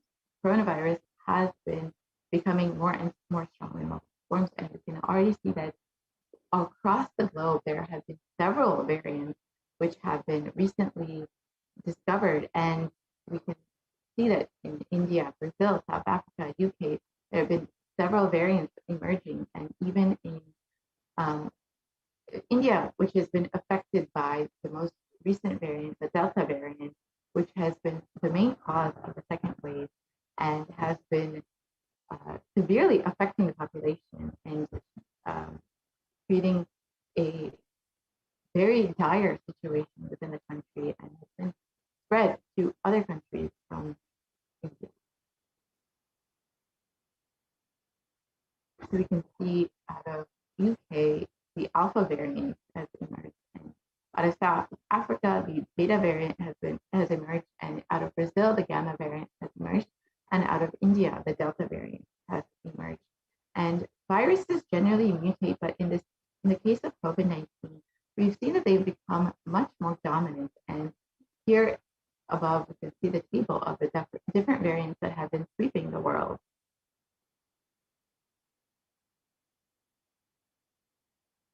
And in recent articles published, you can see that the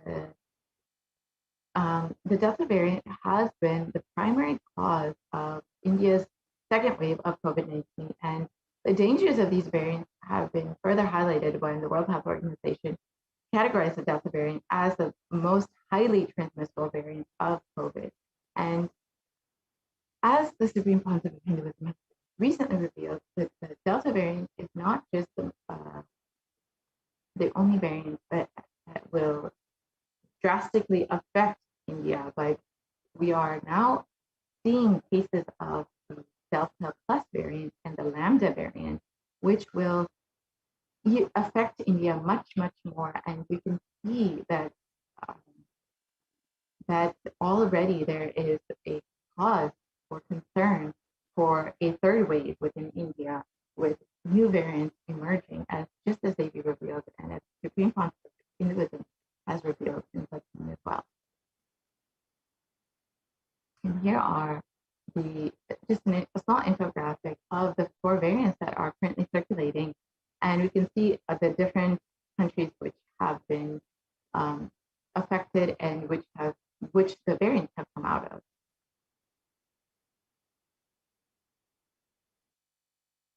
And other variants of coronavirus have also been recently discovered, as we shared, that Supreme Council of Hinduism has revealed that the Delta Plus variant is slowly emerging out of India and will severely affect the population, and the Lambda variant will also be a serious cause for concern. It is not as maybe many people think that coronavirus is becoming that the pandemic has been slowing down. However, there are very serious causes for concern, and there are multiple reasons why we need to be on alert, making sure that we are following the multi-layer quarantine guidelines and ensuring, especially if you are in India, that you are taking care of yourself, that you're quarantining yourself, isolating yourself, and ensuring that you're maintaining social distancing. If you are living in India, take this opportunity to avail the offering that the Supreme Court of Hinduism has made to allow anyone who is wanting to protect themselves from coronavirus to quarantine within India, within the Kailasas within India, and ensure that they are having multi-layer quarantine, because that is the only way to protect yourself. As we can see that more than 4,500 sequences of variants have been detected in about 60 countries, and the most recent one, that the Delta variant, is 60% more transmissible than the Alpha variant, and the is said to be much more transmissible than that even, and even the Lambda variant is going to be much more strong. And you can see that the secondary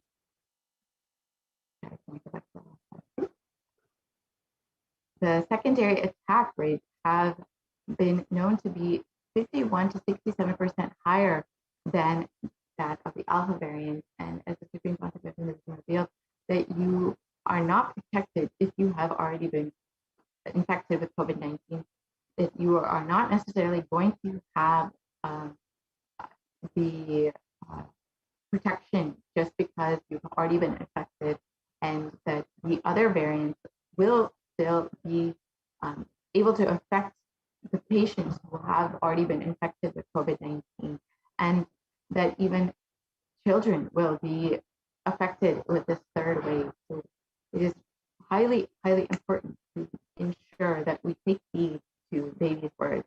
Now let us look at Devi's revelation made on the 14th of April, 2021.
Sharmila, corona ஒழிந்தது. கொரோனாவை வைத்து அரசியலும் அழிவாட்டமும் செய்ய நினைக்கும் மனிதர்களின் சதிராட்டம் முடிய இன்னும் 4 ஆண்டுகளாகும். என் பக்தர்களையும் சீடர்களையும் கைலாய வாசிகளையும் நானே காத்துக் கொள்கின்றேன், நானே காக்கின்றேன். என் பக்தர்களுக்கு ஒரு துயரும் ஒரு துக்கமும் வாராது. ஆனால் உலகின் இந்த கொரோனாவின் சதியாட்டம் முடிய 4 ஆண்டுகள் ஆகும். 2025 தான் அடங்கும். இது சதியாட்டம், மனிதர்களின் சதியாட்டம்.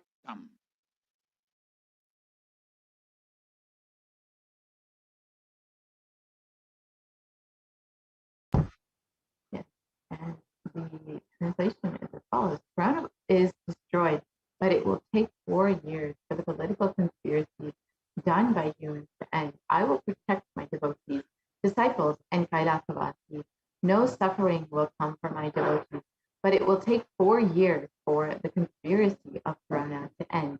It will come to an end only in 2025. It is a conspiracy, a human conspiracy.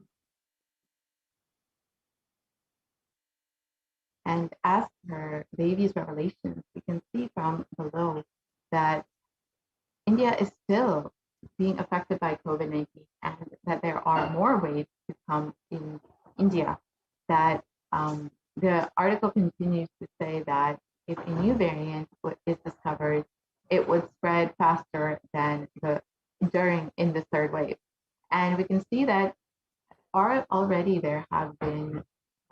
there's already been information that the Delta Plus variant and the Lambda variant will be affecting India. And as the Supreme Positive Hinduism revealed, that will be the cause for the third wave, which will be much more destructive than what we've already seen. And Devi has also revealed that within the Buddhadasi month, will be coming up in August, that there will be crores and crores of people dying, and that even children, this revealed that even children will be unfortunately affected in the third wave. And we can already see that this is already coming to light as we are approaching the month of Buddhadasi. We can already see how this is coming to reality and how it will severely affect the Indian population, and how the coronavirus, COVID-19, as they revealed, is not coming to an end. The pandemic is not coming to an end. It will continue to affect India in the coming months and even years, up until the conspiracy ends. And let us see how we can protect ourselves during this time, this dark time. So, as David revealed, there are more and more waves of COVID-19 coming, and that will affect India. So what is the best way to protect ourselves? And does anybody have a solution?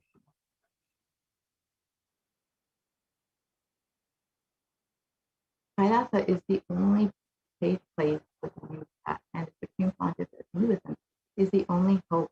The Supreme Pontiff of Hinduism has opened up Kailasa, all the Kailasas within India, to protect yourself with multi-layer quarantine, as has been shared in multiple research articles published and multiple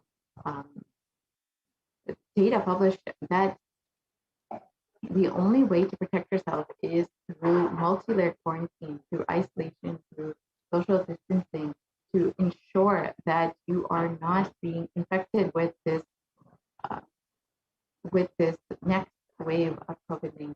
And the only place that you can really truly have multi-layer quarantine is within the Kailasas within India, which are taking all possible preventive and protective measures to ensure that the residents of Kailasa are protected with multi-layer quarantine, with the spiritual protection and guidance of the Supreme Master of Hinduism, and with all possible amenities provided, including the best sattvic food, the most comfortable possible care, and all Ayurvedic, Siddha, homeopathic, naturopathic, and even allopathic medicine available for all the residents, and multiple aushadas and different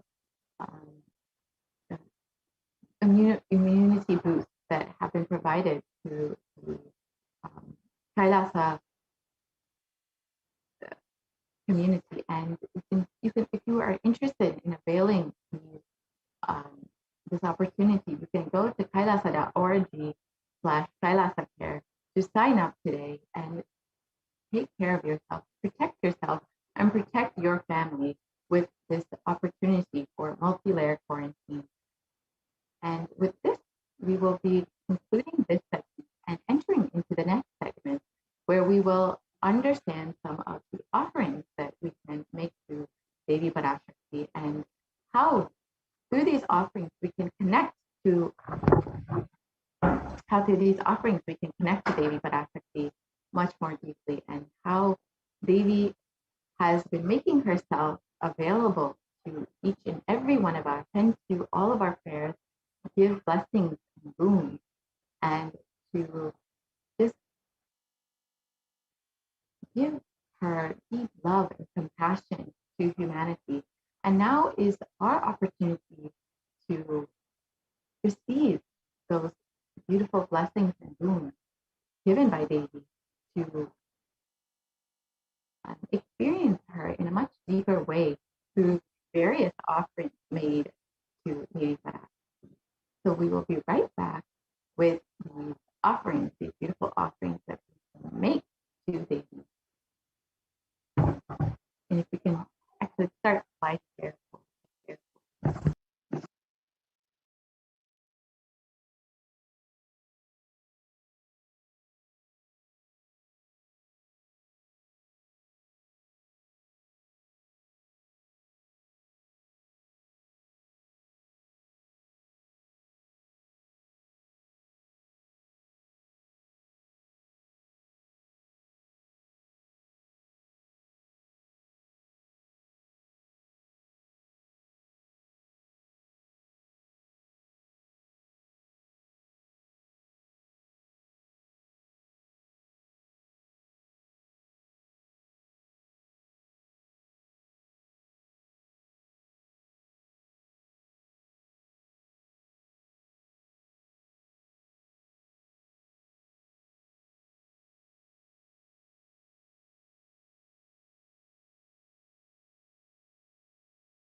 Nithyanandam, welcome back to all of the viewers.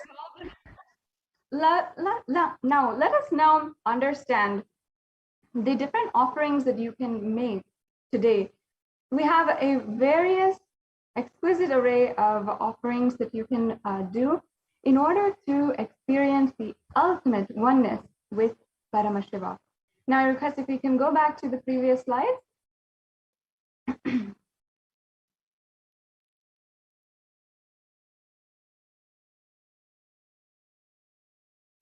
Yes.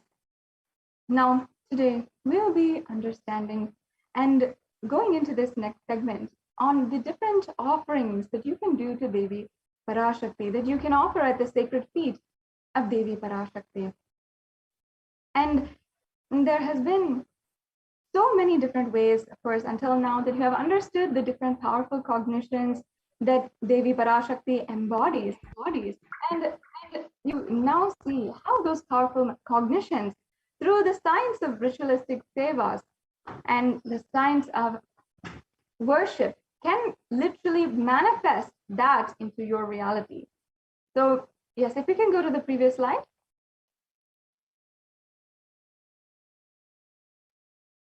Yes, the previous slide, please. Now, in the Hindu tradition, I'm sure many of you who are Hindus, who are practicing Hindus or even born Hindus, you know that the tradition, at least in our families, in our homes, and even in our communities, is that whenever we have a birthday or a marriage anniversary or a wedding anniversary, or if we have a, or if we're starting a business for the first time, or a school for the first time, whatever it is, whatever new venture we are entering into in our lives, we always see how we can invite God into our lives and how we can ultimately see the beautiful significance and see the way that God has made his presence in our lives.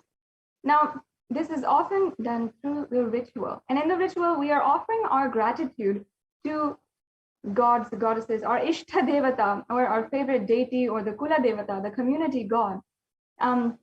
We offer our gratitude in order to we offer our gratitude and ask them and request their guidance further in our lives.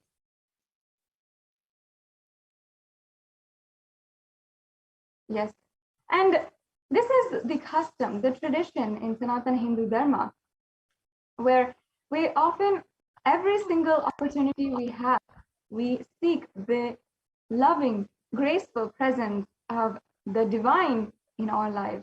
And that's what we call practicing the presence of God, and even what the Supreme Pontiff of Hinduism has revived as the science of enlightenment.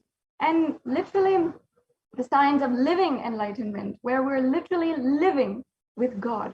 We're living with the presence of the divine and continuously relating with them, continuously having a beautiful relationship with them and holding them dear in our hearts. And that ultimately is the way that we can manifest whatever we want in reality. Now, yes, thank you. Let us first chant the Dhyana Shloka we'll first chant the Dhyana Shloka for Devi Parashakti.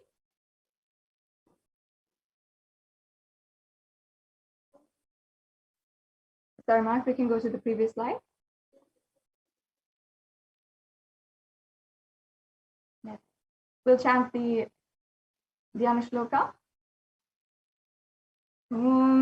Induniva Veda Karavahni Syat Pankaj Javarabhaya Japakshasara Yuktam Angahima Bhushana Vishitravasanam Syat Tungamukatojjala Manonmani Swarupam.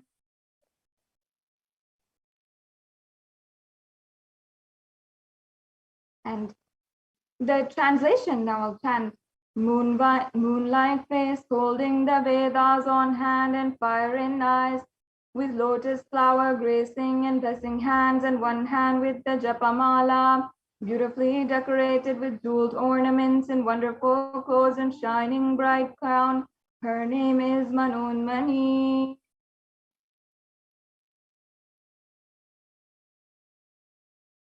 Yes, and now I'll be chanting the next verse.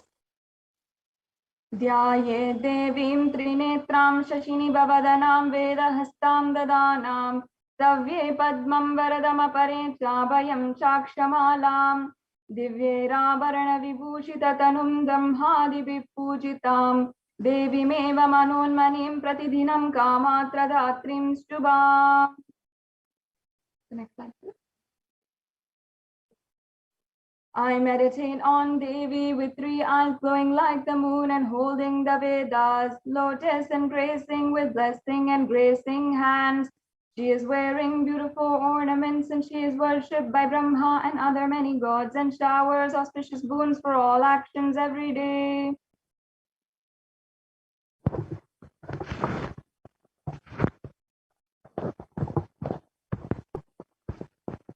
Yes. Now, let us understand the significance of the divine element gold. In this exquisite array of offerings that you can do today that we'll be presenting to you, you'll see that many of them are offerings in gold. And many of you might realize or might try to understand, what is this? Why is everything in gold? Even you might be thinking, why does Swamiji himself wear so much of gold? What is the significance? And what does it mean to us, and how does it actually transform or benefit us?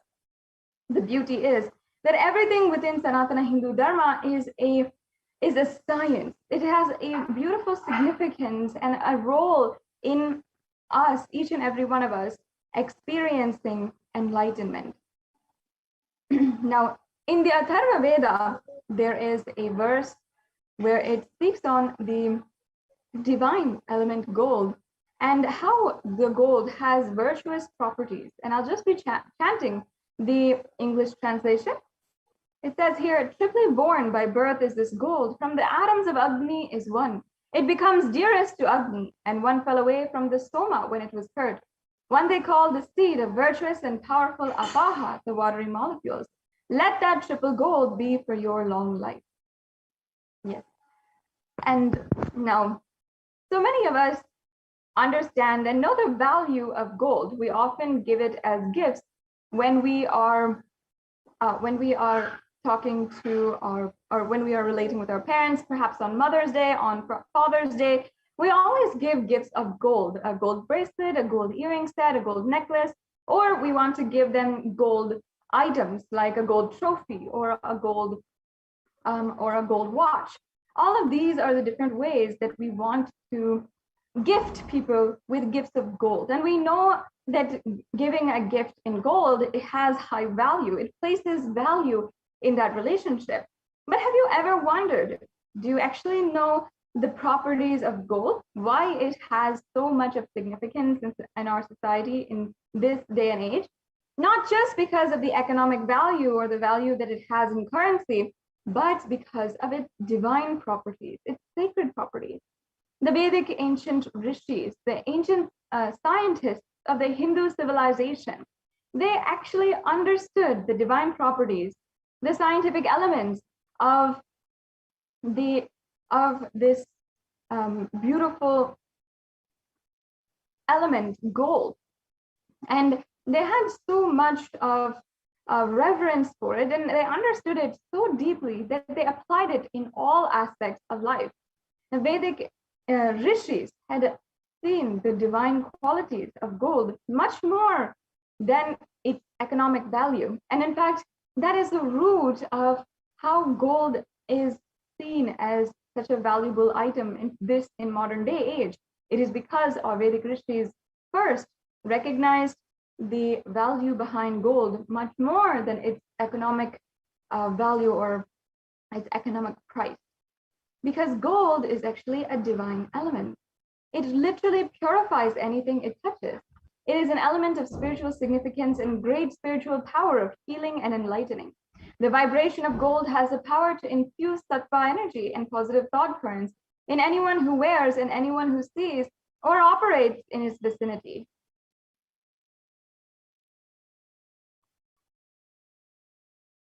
And gold is present in all of the scriptures, the Agamas, the Vedas, the Shrutis, the Itihasas and Puranas. It's abundant that gold is the most auspicious and the purest metal, which can literally purify the being. In the Hindu civilization, everything was built in gold and exchanged in gold. Ritual fees were offered in gold bricks. When one was to be saved from life-threatening illnesses, gold was offered as a ritual fee. Gold was in abundance and used for weighing equivalent amounts of commodities, including cows. And kingdoms were built with huge doors of gold. The streets would have huge columns and huge archways of gold, and even horses and cows that were both, and all animals in the Vedic civilization recognized for their infinite possibility, for the pure consciousness that they embody. All of them were also dressed and decorated in gold.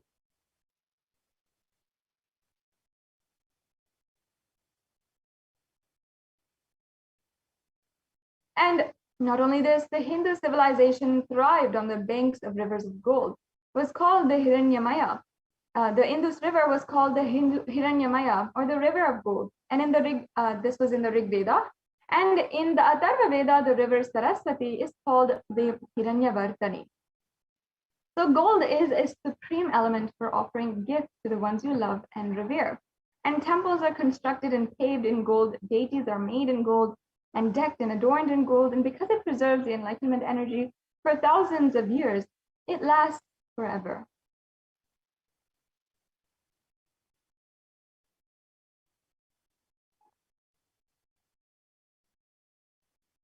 Now, let us begin entering into all the different offerings that we have available for each and every one of you today. The first offering is the E-Hundi offering. And in this, we see how Devi Parashakti literally reveres and she adores any kind of donation. You can offer any kind of donation and she will accept it. She will grace you with all the blessings that you want. She will remove any fear. She'll do anything. And you don't even have to give anything, do anything. Simply if you express your devotion, Devi Parashakti will just pour herself on you. And there's in fact a verse in the Lalita Sahasranama which describes exactly this. Devi Parashakti is described Bhakti Priya Bhakti Ghamya Bhakti Vashya Bhayapaham Shambhavi Sharadaradya Sharvani Sharmadayini. Devi is fond of true devotion and is realized through true devotion. She can be won over through true devotion and she removes all fear.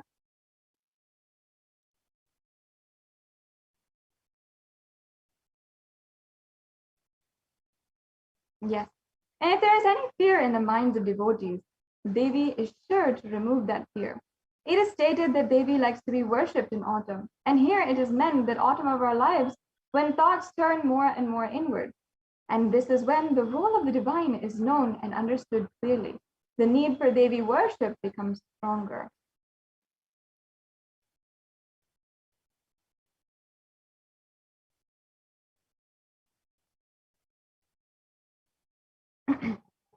So this E-Hundi offering is an offering that you can make for any amount of money. You can offer it for $1, for how much ever you feel you'd like to offer as a donation out of your gratitude to Devi Parashakti. Yes, and the next offering is the Sankalpa chanting. I'll just be chanting the English translation for the Devi Mahatmyam chapter 12 verse 14. Where it says, the goddess enchants this universe and she herself gives birth to this universe. The goddess, being prayed without interest in anything, gives out knowledge that leads to salvation and gives wealth in the materialistic sense. Now, the offering of the Sankalpa is the offering of the conscious resolution. And many of you might be wondering, what is the conscious resolution? And actually, in Sanatana Hindu Dharma, there is a beautiful tradition where we are literally offering the Sankalpa. And for every ritual, for every single ritual, this Sankalpa is a very important part. There is no ritual without a Sankalpa.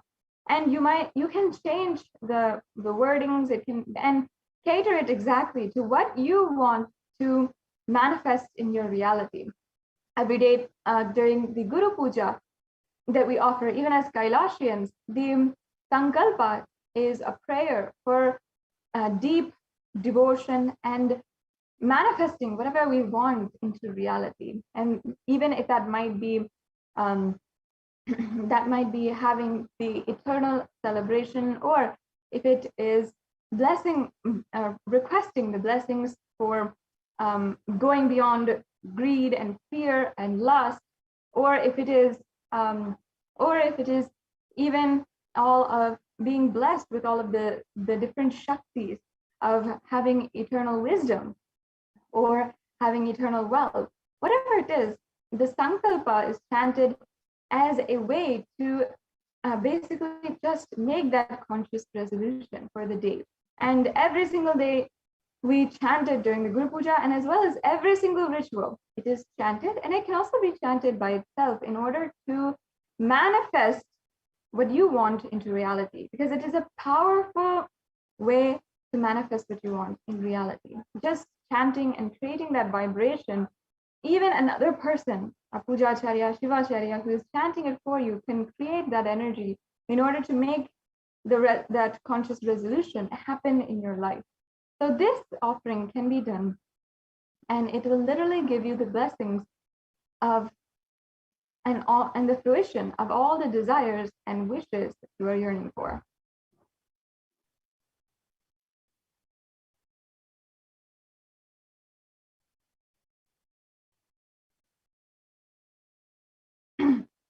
And the next offering we have is the Sahasranama Swarna Kasu. And in fact, in the Lalita Sahasranama, verse 731, Devi Parashakti is described as Nama Parayana Prita, meaning she who likes the repetition of her various names. And I understand at the first, at hearing of this first, you might think, what is this? Why does she like hearing her own name heard so many times? Or literally hearing her repeating herself, her own name. But understand the deep spiritual significance of this beautiful verse, and of like just this sentiment that Devi Parashakti expresses. When Devi Parashakti says, or when she is described as Nama Parayana Prita, out of her own compassion, knowing very well that when we chant the Parayana of her own Namavali, of her own names and the 1008 names, we will be able to experience the oneness with her. That is the beautiful context behind which this verse is laid.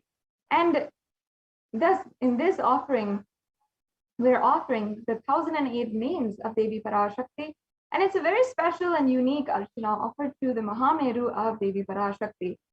And you can offer a gold coin inscribed with each and every one of the 1008 names and receive the blessings to have the Ananta Kalyana Gunas, all the divine qualities of Devi Parashakti.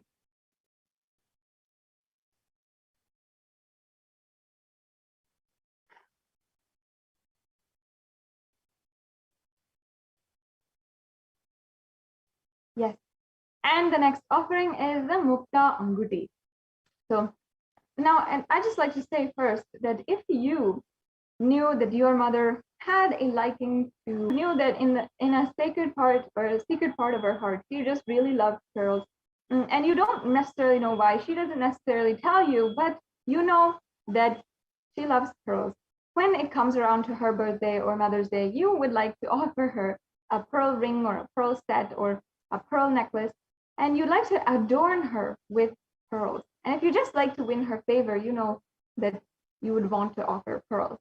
Now, in the same way, we can relate to Devi Meenakshi, Devi Parashakti, the incarnation who descended as Devi Meenakshi. And Devi Meenakshi was a very incarnation who had literally manifested the very state-based being and the reality of Kailasa on planet Earth. And she had literally, in all the senses, she had conquered all of the directions of the whole universe, and she had gone all all over the universe and conquered every single direction. She united all of the 56 kingdoms. In fact, there were only 56 in that part of human history. There were only 56 kingdoms and civilizations that all lived in different tribal units and were all isolated all over the world. But it was Devi Meenakshi who united all of the 56 kingdoms and brought them under one rule and one civilization, and ruled from Madurai along with her divine consort, Lord Sundareshwara, the incarnation of Paramashiva himself. And that is the beauty of the whole thing, is that Devi Meenakshi had literally come down, and she had the power inside of her and the strong, powerful cognition to literally manifest Kailasa on planet Earth. So you can offer this Mukta Anguti in the very same way and offer the this pearl ring in order to have the blessings of Devi Meenakshi to fulfill any of your business endeavors. And just in order to revere Devi Meenakshi, I'll be chanting the verse now. Muktaharana satkiritaruchiram purnendu vaktra prabham chinjannu purikin kini manidaram vakta padma prabhavasuram sarvabhita falapradam girisutam vani rama sevitam Meenakshim panatosmi santatamaham karunyavaram yadim. And the English translation: I bow down to the goddess Meenakshi, whose crown has garlands of pearls and fish shining like the full moon, who wears anklets that are studded with gemstones and has small bells, who is shining like the splendor of a lotus and who grants all wishes, the daughter of the mountain, and who is worshipped by goddess Vani and Rama. I remain ever bowing to the goddess Meenakshi, the ocean of compassion.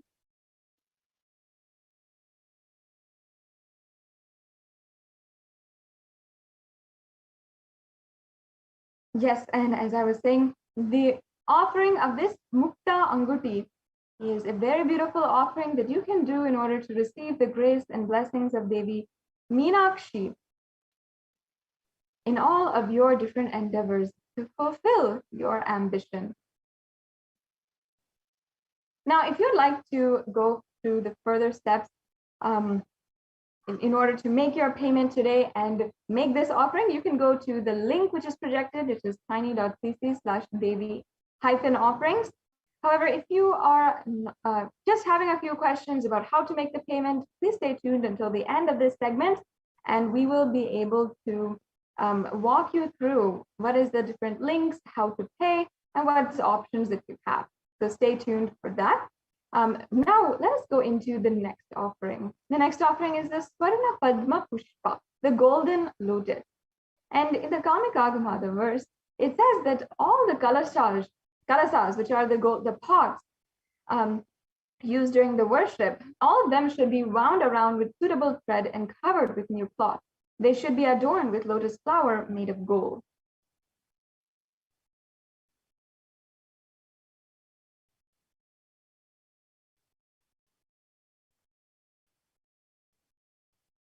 And in fact, there are hundreds of different references of the golden lotus.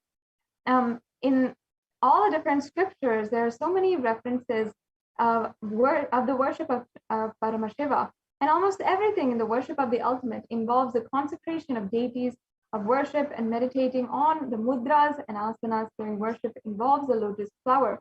Not just the flower, but also the lotus leaf, lotus pericarp, the lotus petals, and the lotus as a divine flower. And in fact, the Shakti of Paramashiva is also called the lotus. As well, the base of the Paramashiva Linga is the lotus, and the disciple of Paramashiva is also considered as a lotus about to bloom. You can offer the golden lotus in any size that you wish and be blessed to have the state, space, powers, and being of Devi in your inner space amidst any and every adverse situation in your life. There are hundreds of references for this, and you can also see that the golden lotus, or the lotus itself, has so many different references, whether it is in the arts and architecture, whether it is in the rituals, the yoga of Hinduism. Why we consider lotus such a beautiful and divine flower is because of its radiant and resilient property, its quality of resilience. In any kind of waters, whether it is the pond waters or the polluted waters or the muddy waters, the lotus still blooms, and it'll be that divine, beautiful, radiant flower that it is known for, that it is very much known for.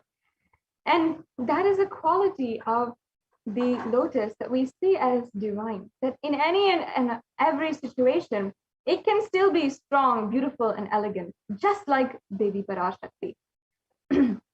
So that is the beautiful quality of Devi Parashakti. And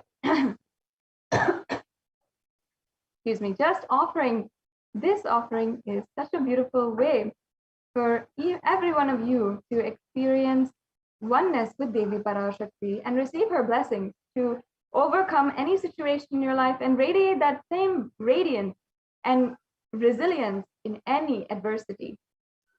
Yes. And the next offering is the Swarna Meti, the golden toe ring. Sorry, yes.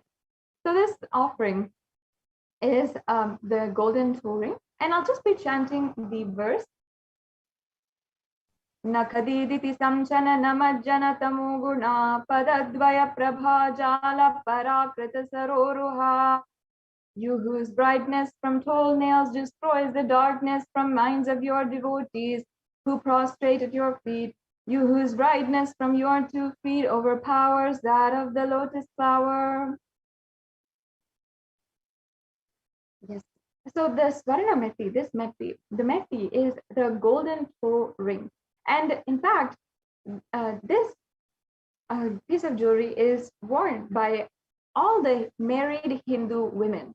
And the very significance behind why we offer this, or why a society as a whole, or this ritual adorns women or married women with this beautiful toe ring, is from this very verse. There is referred in this very verse, because in the Hindu tradition, all women are worshipped as Devi Parashakti herself, just like Devi Parashakti wears and is revered. Her very toenails are revered for removing the ignorance of all humankind and being able to remove any kind of darkness in your life. We adorn that with the golden toe ring, and we offer the toe ring to Devi Parashakti. And being the manifestation of all of the different, being manifesting in all the different women in the planet Earth, Devi Parashakti also is worshipped through all of the women on planet Earth. In the Hindu tradition, Sanatana Hindu Dharma worships and reveres women, and it is a very fundamental part of the Hindu tradition.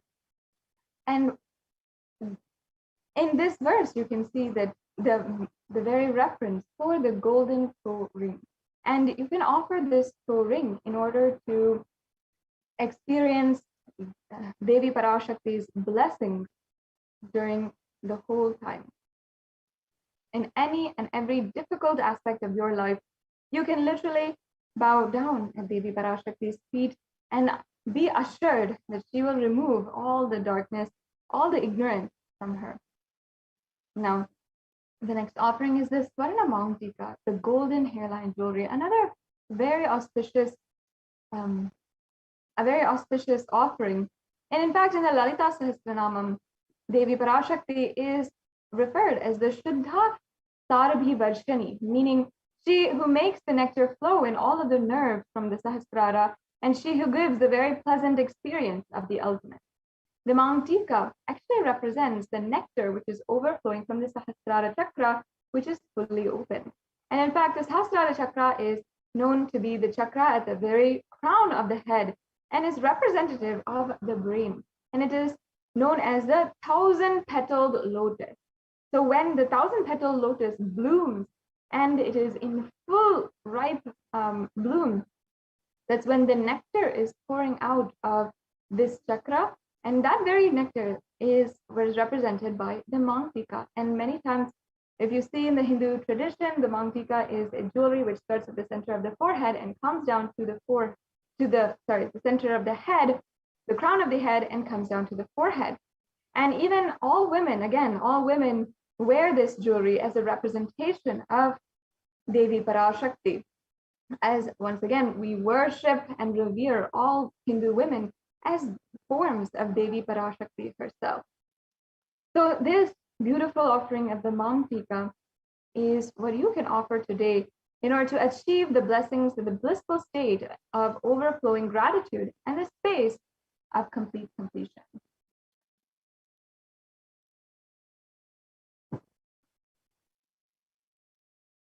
Yes, and the next offering is the Pratyaksha Pada Puja.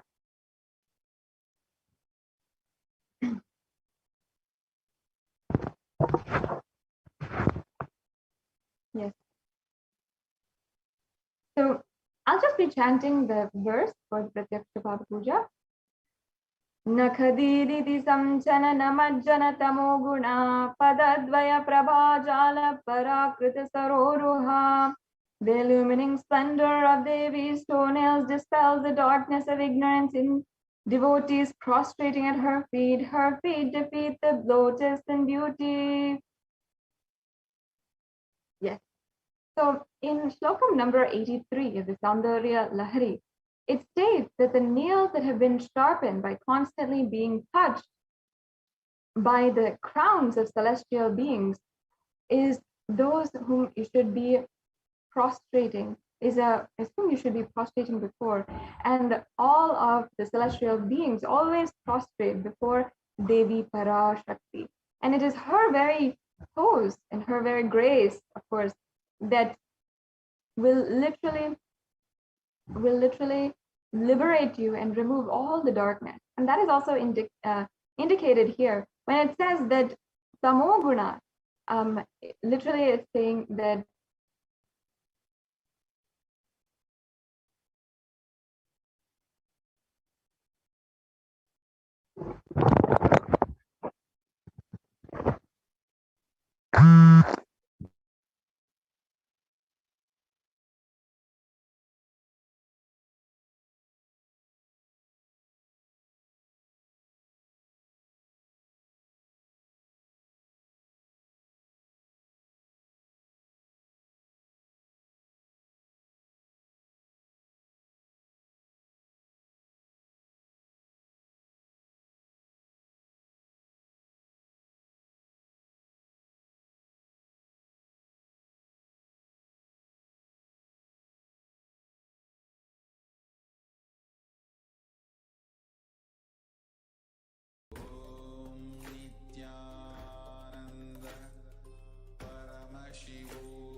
Yes, completing with all the viewers for that technical difficulty.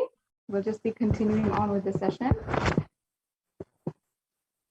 Yes, as we were explaining, the next offering that we're doing is the Pratyaksha Pada Puja. This is another one of the offerings that you can do today.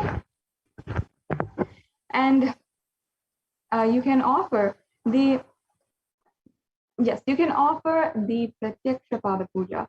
And just doing this offering can remove all the different ignorance, the darkness in your life that you feel, everything. And the beauty of this whole offering as well is that you're offering to Devi Parashakti, who is manifesting through the Nijavatar, the Supreme Pontiff of Hinduism, Jagat Guru Maha Sannidhanam, His Divine Holiness, Bhagavan Nithyananda Paramashivam. And you can literally have the grace of offering not just to Devi Parashakti herself, but also to the Guru and to the incarnation of Paramashiva, who is manifesting on planet Earth right now. And especially during this time of the Guru Purnima Brahmotsavam, you will be able to manifest so much in your life. You'll be able to see so much change, transformation in your life just through this one offering. Yes, the next slide, please.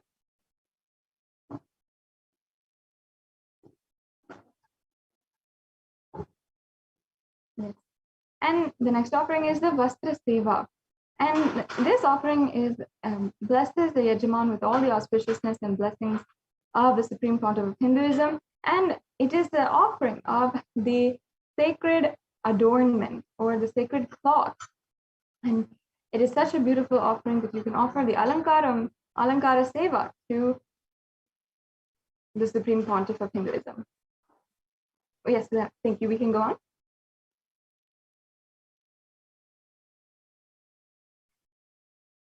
And the next offering, or see, as you can see here, we have all the different offerings. It was the last of the offerings, and now we have a summary table of all the offerings.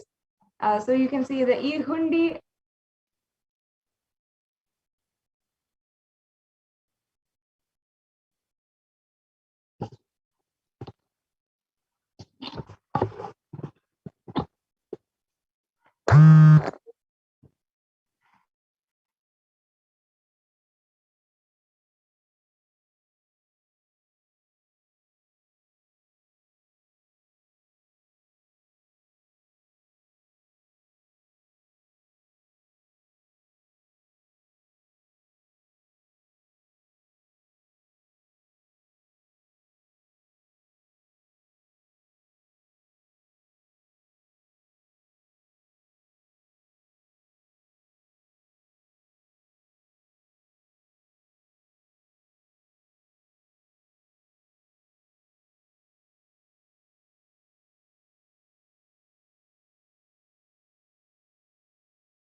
Nithyanandam, completing with all the viewers for that technical difficulty.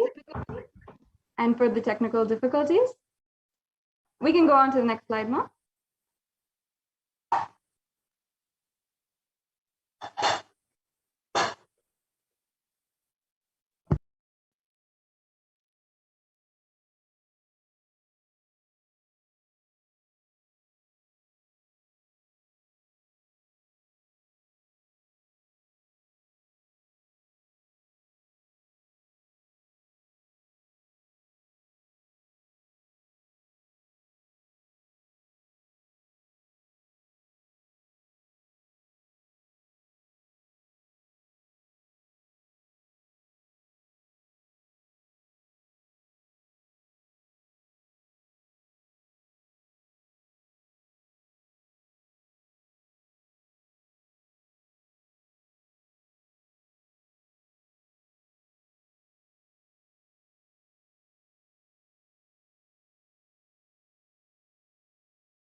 Yes, I request if the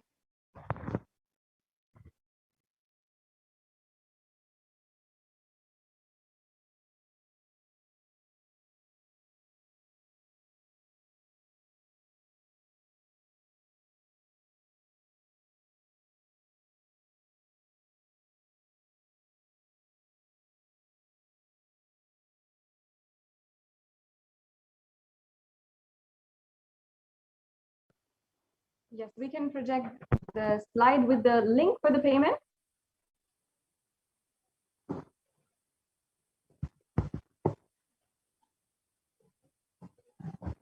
So that all of the viewers can see the links that we have ready for the payment.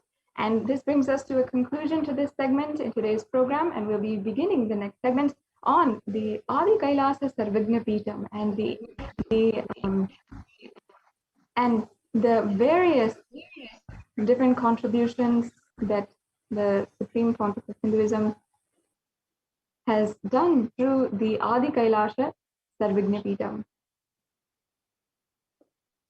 So yes, we'll now just be projecting the link, and in a few minutes we'll be beginning the next segment.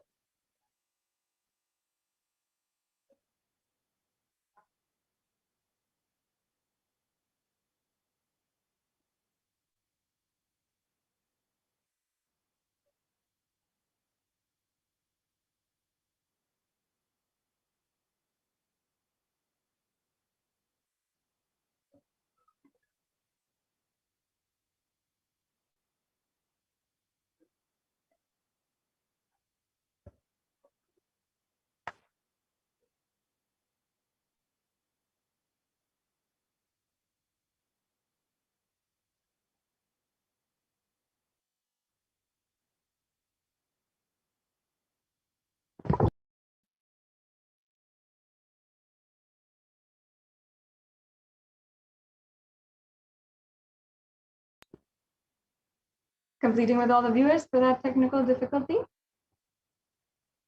In just a few minutes, we'll be beginning the next segment in today's program.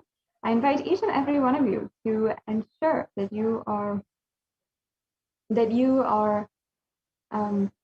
tuning in, and also make sure that you are in liking and subscribing all the different social media platforms where the Supreme Pontiff of Hinduism and Kailasa has made their presence and is literally serving the world and ensuring to make super conscious breakthrough happen in the world through the digital platform. So whether it is through YouTube videos or continuously posting the messages of the Supreme Pontiff of Hinduism on Facebook and so much more, the Supreme Pontiff of Hinduism has literally given so much and made himself and all of the work that he has done available to each and every one of you. So you can ensure that you are going and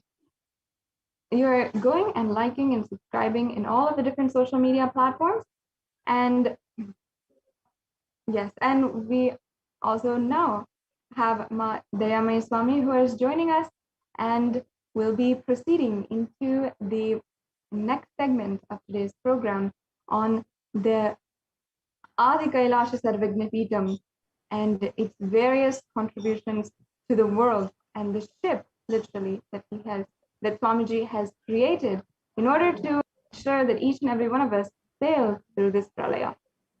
So we'll now be concluding this segment, and Madhyamay Swami will be continuing on. Nithyanandam, everyone. So let's enter into our next segment. Thank you, Ma Sadashivapriya. Yes. So with the blessings of the Supreme Pontiff of Hinduism, Jagadguru Maha Sannidhanam, His Divine Holiness Bhagavan Nithyananda Paramashivam's blessings, and as Department of Enlightened Civilization presents the revival of temple sciences and ecosystems, and what the Supreme Pontiff of Hinduism revived and working continuously for the Adi Kailasha ship, how it is protecting so many. And let's understand more about this. Let me start with the Sadguru Vandanam. Nithyanandam Paramasugadam Kevalam Jnanamurtim Dvandvatitam Gagana Sadrisham Tattvamasyaadilaksham Ekam Nityam Vimalamachalam Sarvadi Sakshibhutam Bhavatitam Trigunarahitam Sadgurum Tam Namami. Yes. So, as all of you already aware that across India, many temples are shut down, many states. The famous temples, which have been a continuous lineage of thousands of years functioning, all these temples are shut down due to the COVID-19 surge. For example, let us see some of the temples which are the famous temples. The Shirdi temple and the Siddhi Vinayaka temple have been shut down. The temple authorities announced, the Ravindranath Thakre, the temple authorities officiating the chief executive officer, the Sai Baba Samsthan Trust, that this administration took the decision after the Maharashtra government recently announced a weekend lockdown and night curfew till indefinite date, due to the widespread of coronavirus. And in another state, the famous Puri Jagannath temple will remain closed for public, keeping in view the surge of COVID-19 cases in Odisha. And also in Puri, the authorities of the temple of Lord Jagannath in the pilgrim town on Sunday. This famous temple is closed for the devotees May 5th, as a statewide lockdown was imposed by the Odisha government. And the same, not only this temple, but all religious places are closed for public in Bhubaneswar, as city records the highest daily COVID surges recently. The local municipal authorities recently declared a closure of all religious places like temples, mosques, gurudwaras, and churches for devotees from Wednesday till further order. And you can see another state, Uttar Pradesh, the major Madhura temples ban entry of devotees amid the COVID-19 surge. The two major temples of the Sapta Devalaya, the cluster of 7 temples in Vrindavan, on Saturday banned the entry of devotees in view of the rising COVID-19 cases. And in Gujarat, the famous Somanath temple is closed for darshan due to the rise in the COVID-19 surge. The Somanath temple authorities announced that the temple will remain shut down for devotees since last April 11th from an indefinite period. And in South India, the murtis of one of the Chola era temple have been vandalized in Pudukkottai, Tamil Nadu. A devotee who went to the temple was shocked to find all the murtis in the temple in a beheaded state. He lodged a complaint with the local police later. The Kailasanatha temple in Kidananchur, a village in Pudukkottai, is said to belong to the era of Kuluchunga Chola II. With Shiva as the presiding deity, the temple houses other deities such as Ganesha, Parvati, Murugan, Krishna, and Nandi. All of these murtis were discovered in a beheaded state just few days ago. So what the Supreme Pontiff of Hinduism tirelessly working to revive for all of us the temple experience. Now, in the times where all the temples are shutting down across India due to this, the COVID-19 is rampant, and the ancient temples are in lockdown because of the risk of the widespread corona disease. The devotees of these temples were visiting and having darshan of their gods and goddesses for thousands of years. At all these ancient sacred sentiments have come down to an harming halt after the lockdowns have taken place. So the religious fervor of the devotees is being lost due to the pandemic. The Supreme Pontiff of Hinduism is reviving the e-Kailasa ecosystem and bringing all the ancient traditions of the online platforms on Kailasa TV, YouTube, and Facebook. So let's understand the basics with the blessings of the Supreme Pontiff of Hinduism, Jagadguru Mahasannidhanam, His Divine Holiness Bhagavan Nithyananda Paramashivan's blessings. The Kailasa's Department of Enlightened Civilization presents why deity worship, why the religious fervor is lost, why are we saying, and what the Supreme Pontiff of Hinduism is reviving. So why deity worship?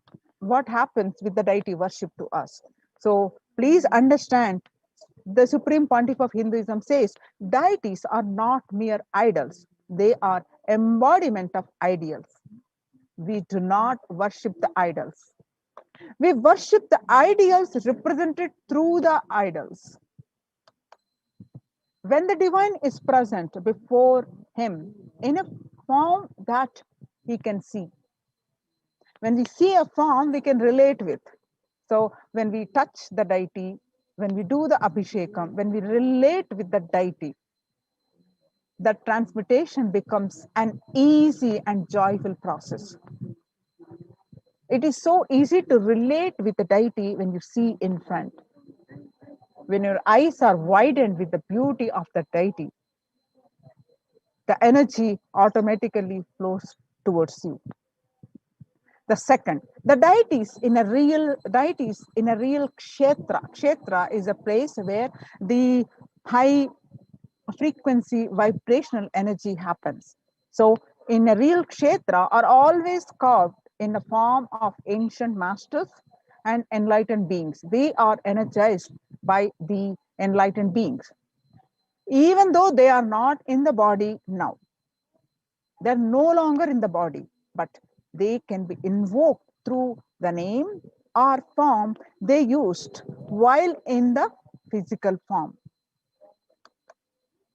When we pray to the deity or chant its name, the corresponding divine vibration is automatically awakened and becomes available on the energy plane to guide and bless us. So the Supreme Pontiff of Hinduism says,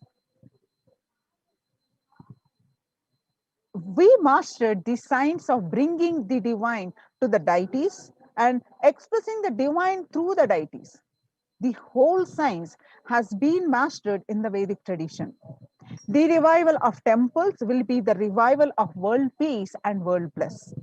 Revival of temple culture, the deity worship, where people are made to look in, That is where the revival of Sanatana Dharma, the Advaita Satya, that means the oneness, the truth of oneness, is going to happen.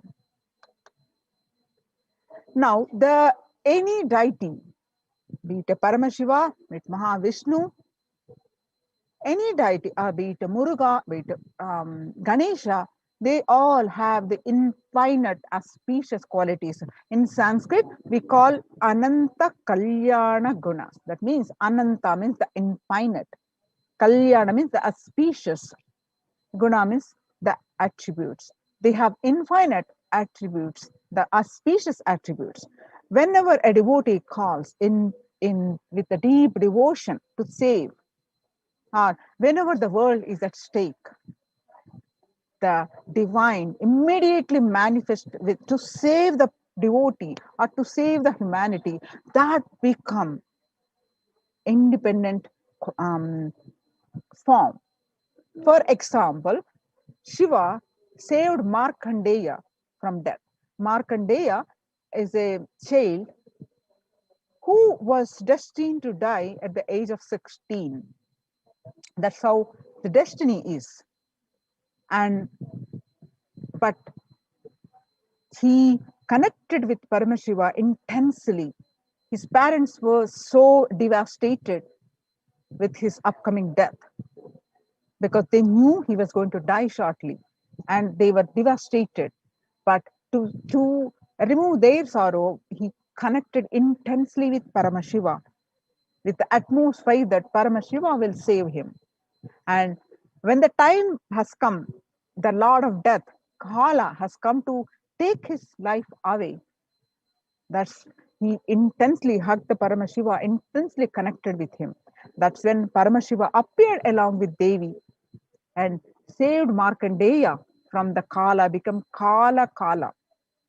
And that when Paramashiva manifested himself to save Markandeya from death and bestow him the eternal, the boon of the Amaratva, the Markandeya who was destined to die as a young boy, who become immortal by worshipping Paramashiva.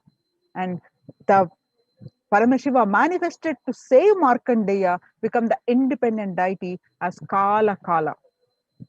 The same way, Paramashiva dance in ecstasy, does the Panchakrityas, the creation, the sustenance, the rejuvenation, and pulling out of delusion, and the giving us the liberation.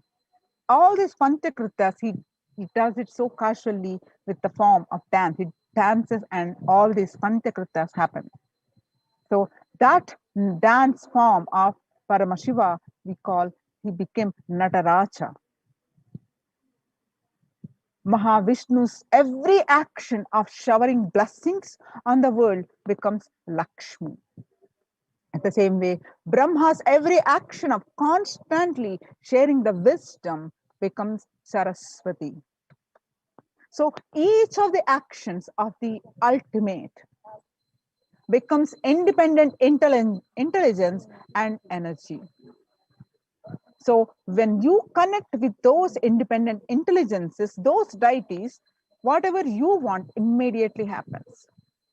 Whatever result you want, worship with that rights those divine energies who are the personification of those specific actions. So you will expect the immediate result are achieved by connecting with those deities. In this world, this can be a powerful method through which you can achieve whatever you want in your life by connecting the deities.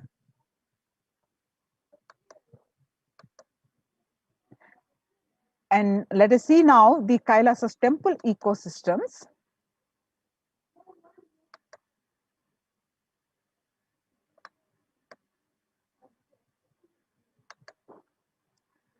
So Kailasa is a place where everything related to super consciousness is revived. All the sampradayas, that means the traditions, all the sects, all the multiple sects of Hinduism, each exploring the science of awakening the individual speak possibility. Is nothing but the divine, which is time tested, foolproof way, everything related to that super consciousness, to give a super consciousness breakthrough to humanity, is revived in Kailasa, which is includes all the sampradayas, all the spiritual ecosystems created for enlightenment will be revived and established in such a way that it never get lost again. There is forever serving the humanity. Now let's listen from the Supreme Pontiff of Hinduism's own voice about the Kailasa.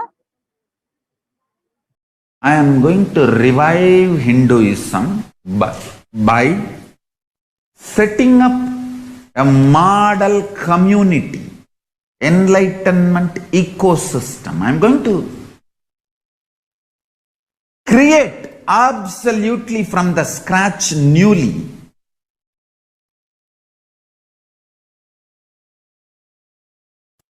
self-sustaining, temple-based Hindu ancient enlightenment ecosystem and civilization based on that. Understand? Kailasa is reviving the ancient Hindu enlightened civilization.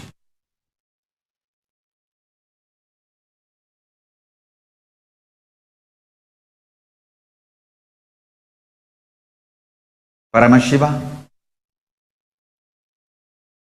himself manifested this Kailasa Mandala, the enlightenment ecosystem, and the lifestyle. I am going to revive this whole enlightenment ecosystem, Kailasa, by creating a model Kailasas all over the world.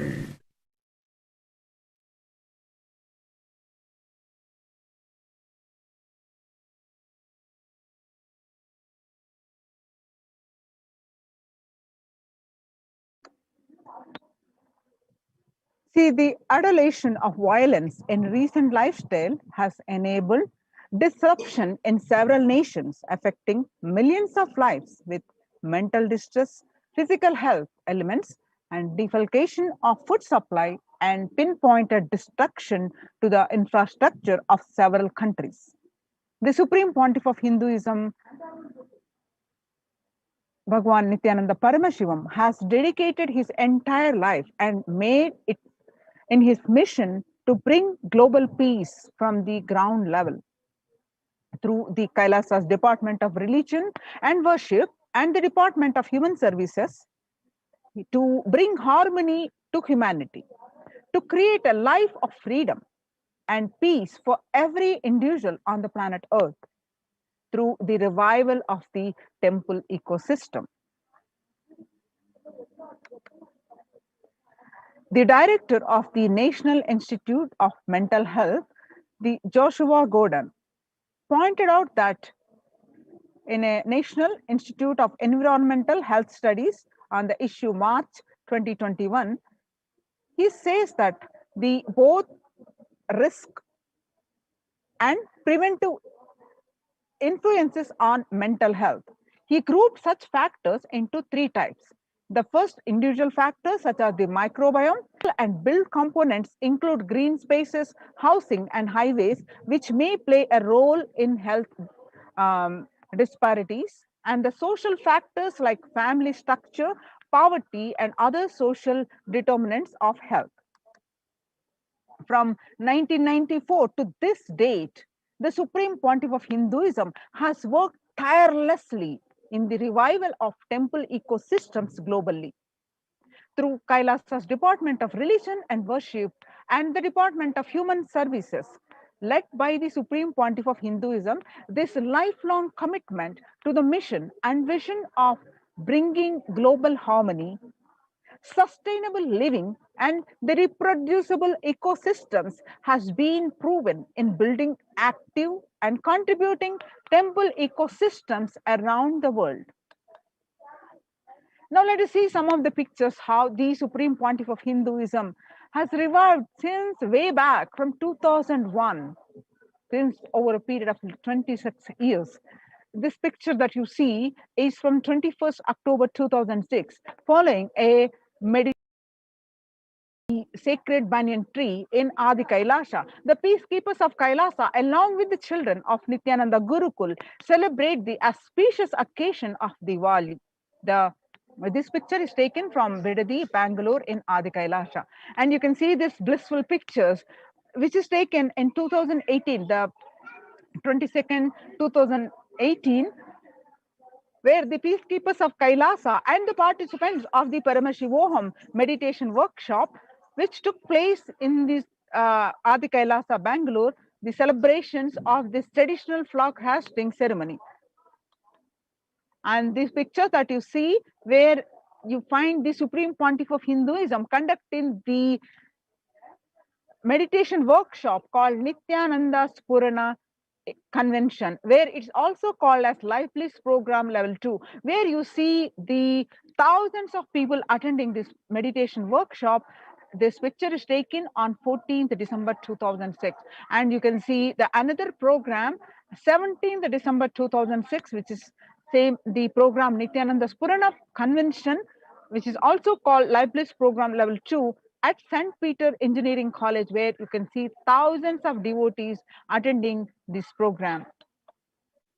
And this picture, you will see the peacekeepers of Kailasa and the Supreme Pontiff of Hinduism embark on the Himalayan Yatra, the traditional sacred pilgrimage to the Himalayan mountains and up the river Ganga, Harshil, India. This picture is taken on 26th May 2006. And this picture, we'll see where the Supreme, you will see thousands and thousands of devotees are in a procession. This picture is taken on 20th December 2011. The temple ecosystem in Tiruvannamalai serves as the driving factor in manifesting the lifestyle of health, wealth, and well-being of for the citizen of Tiruvannamalai, one of the remaining living temple ecosystem. And you can see this blissful, beautiful picture, which is taken on 31st December 2018. The peacekeepers of Kailasa and participants of the Paramashivoham meditation workshop take part in the morning meditation and the traditional puja or ritualistic worship. This picture is taken in Adi Kailasa, Bidadi, Bangalore. And you can see this blissful pictures are taken on 17th August 2014, where on the eve of Krishna Janmashtami celebrations, the Supreme Pontiff of Hinduism is distributing the butter as part of the celebrations and at the Bidadi, Bangalore in Adi Kailasha. And you can see some more pictures. You can see the blissful faces of the continued celebrations on the Krishna Janmashtami celebrations. This picture again taken on the same date, 17th August 2014. And you can see some more pictures where the food distribution is happening as part of these Krishna Janmashtami celebrations. And you can see this picture where the Supreme Pontiff of Hinduism demonstrating and he himself participating in the Kara Seva, the peacekeepers of Kailasa, led by the Supreme Pontiff of Hinduism, took part in the Kara Seva, which is voluntary contribution of physical service towards the cleaning or construction of the sacred Hindu temple in Adi Kailasha. This picture is taken on 11th September 2016. And you can see this picture where you find the Supreme Pontiff of Hinduism, Jagadguru Maha Sannidhanam, His Divine Holiness Bhagwan Nithyananda Paramashivam, arrives with many volunteers and the peacekeepers of Kailasa to provide the relief efforts to the cyclone hit Pondicherry region through the distribution of food, water and basic necessities, medical camps, and the clearing of the local roads for further relief efforts. This picture is taken on Pondicherry, India on 2nd January 2013.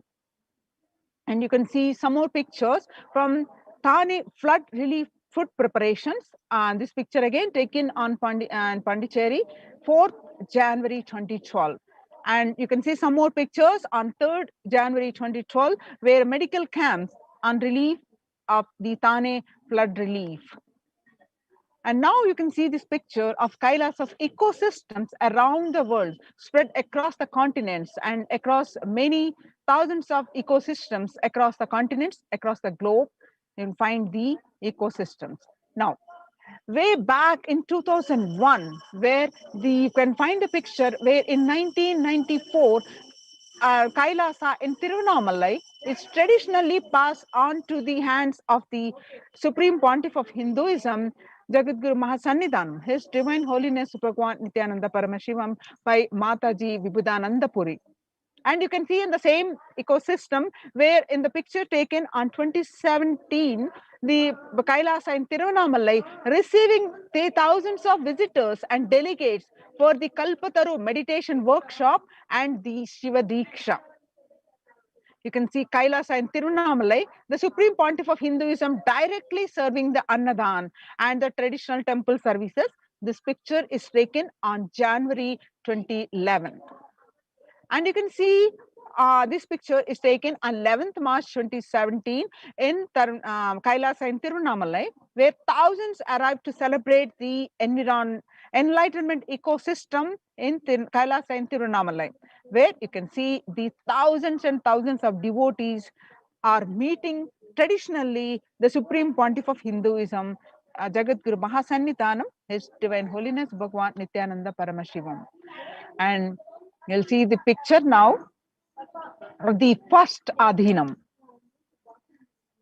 Tiruchengodu Sarvajna Peetam, which is also called as Adi Nithyananda Peetam, the first temple ecosystem established by the Supreme Pontiff of Hinduism at the age of just 23 on the banks of the sacred river Kaveri way back in 2001.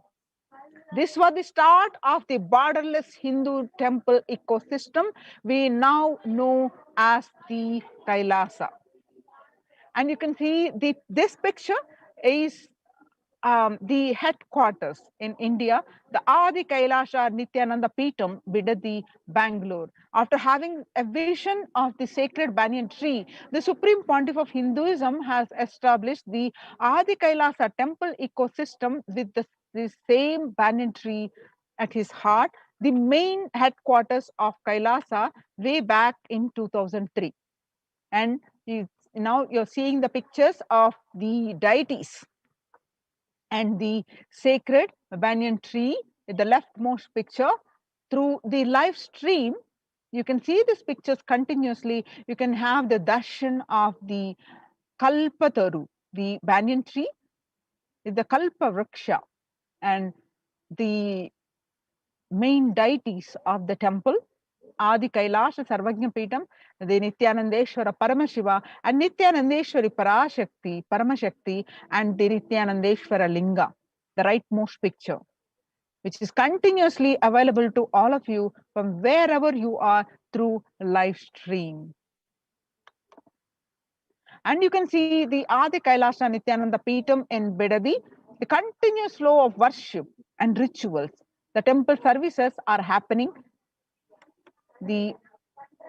Now you can see the picture from the outside of India, where the Supreme Pontiff of Hinduism has established the various temples, the Sarvajna Peetams across the globe. And this picture that you're seeing is from Kailasa in Columbus, Ohio, where the first temple established by the Supreme Pontiff of Hinduism outside of India. This temple physically come to life in just 9 months. The chief presiding deities of this temple are Nithyanandeshwara Paramashiva and Nithyanandeshwari Paramashakti. The deities of the chief presiding, the deities are 7 feet tall granite and weighing 6 tons. And their divine faces have been carved directly, hand carved by the Supreme Pontiff of Hinduism. And you can see these pictures are from the headquarters of the Western Hemisphere, Kailasa in Los Angeles. The Los Angeles temple, first inaugurated in 2005, then established in its permanent location in 2007, which houses the largest Shivalinga and the Rajarajeshwari Devi in North America. You can see more blissful pictures from this Kailasa in Los Angeles, California. The temple actually consists of 25,000 square foot and housing over 80 plus deities. It is one of the largest Hindu temple ecosystems in the West. And you can see the pictures that you find in another ecosystem where Kailasa in Seattle, Washington, the housing the blissful dancing form of Ganesha and the largest living Nataraja deity outside of India. The Kailasa in Seattle is also known as the Chidambaram of the West. The Chidambaram temple is an ancient temple where Paramashiva resides as the cosmic dancer, the Nataraja. The cosmic dancer, an expression of the Akasha, the space dimension. The Nataraja has also been revealed to be the center of Earth magnetic equator. Now you can see the pictures are from Kailasa in San Jose, California. Inaugurated in 2009, Kailasa in San Jose radiates the energy of the Madurai Meenakshi Amman temple. The chief presiding deities of the temple are Devi Meenakshi, the Shivalinga, and the Nithyanandeshwara Linga, and Nithyanandeshwara Paramashiva and Nithyanandeshwari Paramashakti, which have been created, installed, and energized by the Supreme Pontiff of Hinduism himself. Now you can see the pictures are from St. Louis, Missouri, along with the Shivalinga and Nithyananda Ganesha. The Kailasa in St. Louis carries the energy of the Tirumala Tirupati of South India, which houses one of the tallest Venkateshwara deities in North America, along with his consorts Sri Devi and Bhudevi. The beautiful landscape nestled among the woods and the rolling hills of Missouri stretches for 20 acres. Tirumala Tirupati is one of the most beloved of Lord Vishnu's temple, whose temple is the most visited of any religion in the world. Now you can see the pictures are from Kailasa in Phoenix, Arizona, home to over 21 deities and with a temple structure of 2,500 square foot. Kailasa in Phoenix has been directly established by the Supreme Pontiff of Hinduism, Bhagavan Nithyananda Paramashivam, serving as an energy field of worship, meditation, and celebration for over 7 years. Now you're seeing the pictures of Kailasa in Houston, Texas. Formally inaugurated in 2017, the Supreme Pontiff of Hinduism has declared Kailasa in Houston as the Parihara Sthala for all the Navagraha doshas. Dosha is a sin that you committed, a karma that you did, which you have to bound to experience the result of what bad action you did. So Navagrahas align to that and make you get that result. But when you are repenting that, when you are realizing your actions, the karmas, to nullify that, to reduce that effect, you can do the parihara, that means the prayashchitta. So that is the Kailasa in Houston represents that, which all this temple, all the ill effects of the 9 celestial bodies are removed. Now you're seeing the picture from Kailasa in Toronto, Canada. Inaugurated on July 2011, Kailasa in Toronto is the only Hindu temple in the West with all 63 Naimanars and the 18 Siddhas residing as deities.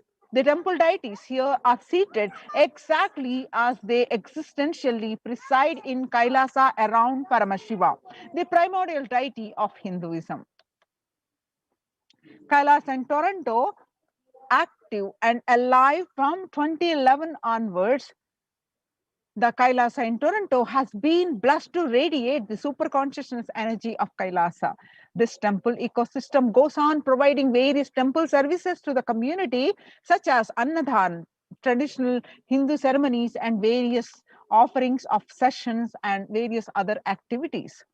Kailasa's Department of Religion and Worship, the Department of Human Services, and each of Kailasa's temple ecosystems consider the right of happiness to be the highest fundamental right of all humans, in fact, all beings. The ultimate goal for Hinduism and Kailasa by the Supreme Pontiff of Hinduism, Jagadguru Mahasannidhanam, His Divine Holiness Bhagwan Nithyananda Paramashivam, is the material and the spiritual well-being and prosperity to humanity.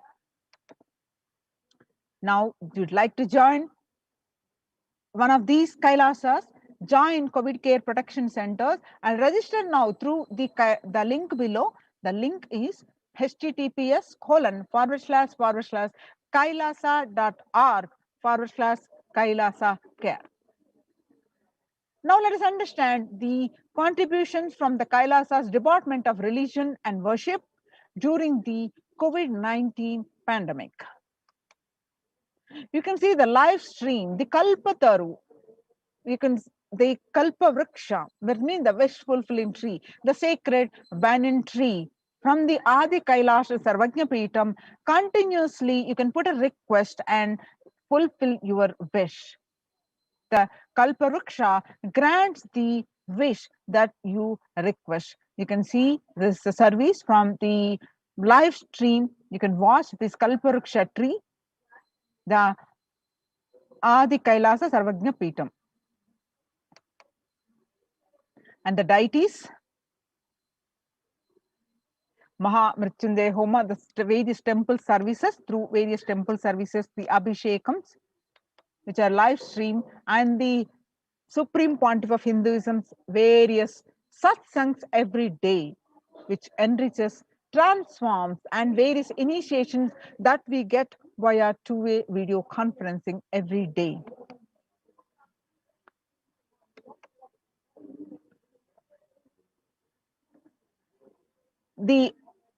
On 12th May 2021, Devi Parashakti herself revealed through the Supreme Pontiff of Hinduism that I came as Nija Avatar. I am blessing you. Listen, people, listen.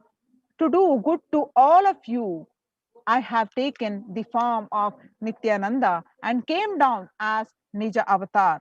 People of India, listen. Carefully listen. Time after time, Bharatam is Jnana Bhumi. Where enlightened being comes, we cannot make Jnana Bhumi as infertile. Enlightened beings have to come. They have to live. It has to flower. The few hypocrites, because they are stuck in delusion, we cannot sacrifice the world. Cosmos cannot be destroyed. The ship I did to save the cosmos from being destroyed, that is called Adi Kailasa. The ship I did to protect beings from Pralaya is Adi Kailasa. Because of conspiracy of Drohis and enemies' rule, the captain has to leave the ship. Before 12 years, knowing the great deluge that is going to happen, all Aushadas, by this Guru Purnima, that Jnana Rasavadam, Navapashana is going to flower.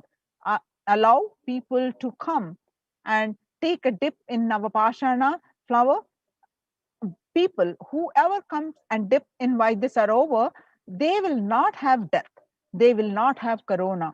Crores and crores of people will come in line. Every day they will have a dip in an Ananda Lingam. On 13th May 2021, Devi revealed further that listen well to my words. For India, I made ship as protection. the Nithyananda Navapashana Lingam in Vaidya Sarovar.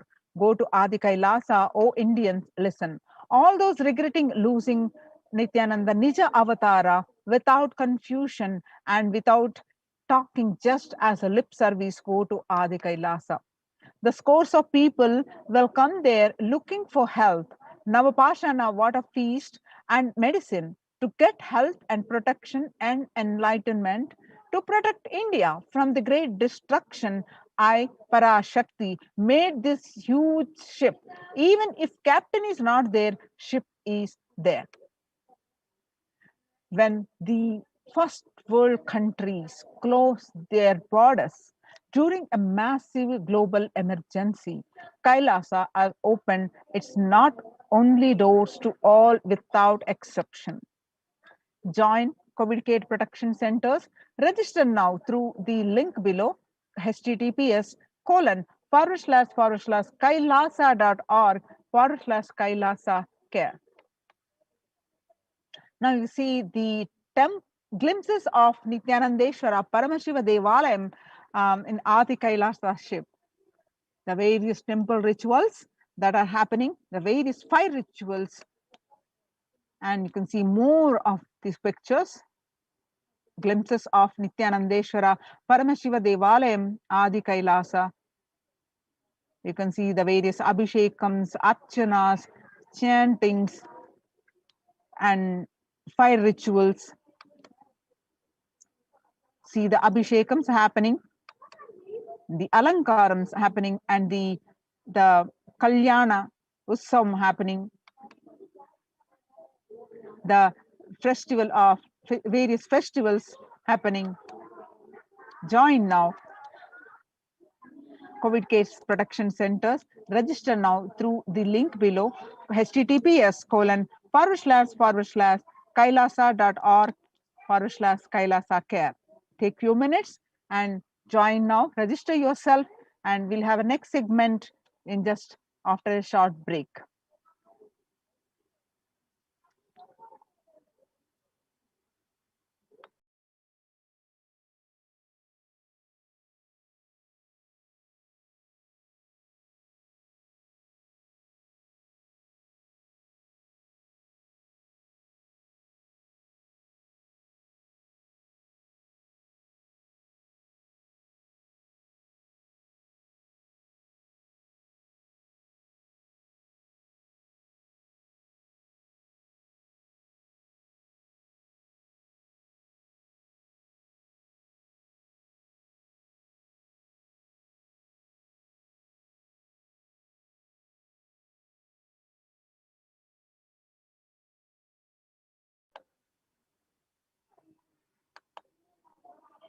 Now let's understand the various Annadana services across from the Adi Kailasa Sarvajna Peetham.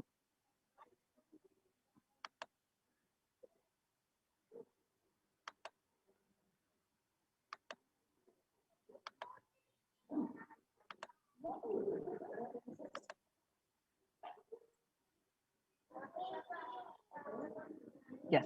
So how, once you join, how you are protected? How the Supreme Pontiff of Hinduism has provided the multi-layer quarantine in these COVID care centers. Let us understand a little bit more. The multi-layer quarantine COVID care protection centers at the de facto spiritual embassies of Kailasa. With the blessings of the Supreme Pontiff of Hinduism, Jagadguru Mahasannidhanam, His Divine Holiness Bhagwan Nithyananda Paramashivan's blessings, Kailasa Department of Enlightened Civilization presents this. Now, across the world, due to the rise in pandemic, it's creating hunger catastrophe across the world, not only in India. The pandemic has led to increase in global food insecurity, affecting vulnerable households in almost every country. It has exacerbated existing inequalities, pushing millions of people into the vicious cycles of economic stagnation, loss of livelihood, and worsening of food insecurity. And you can see due to this COVID-19 is creating a hunger catastrophe in India. The World Bank estimates that the 71 million people will be pushed into extreme poverty across the globe as a result of pandemic. The World Food Program estimates that an additional 130 million people could fall into category of food insecure over and about 820 million who were classified as such as by the 2019 state of food insecurity in the world report. You can see the report now.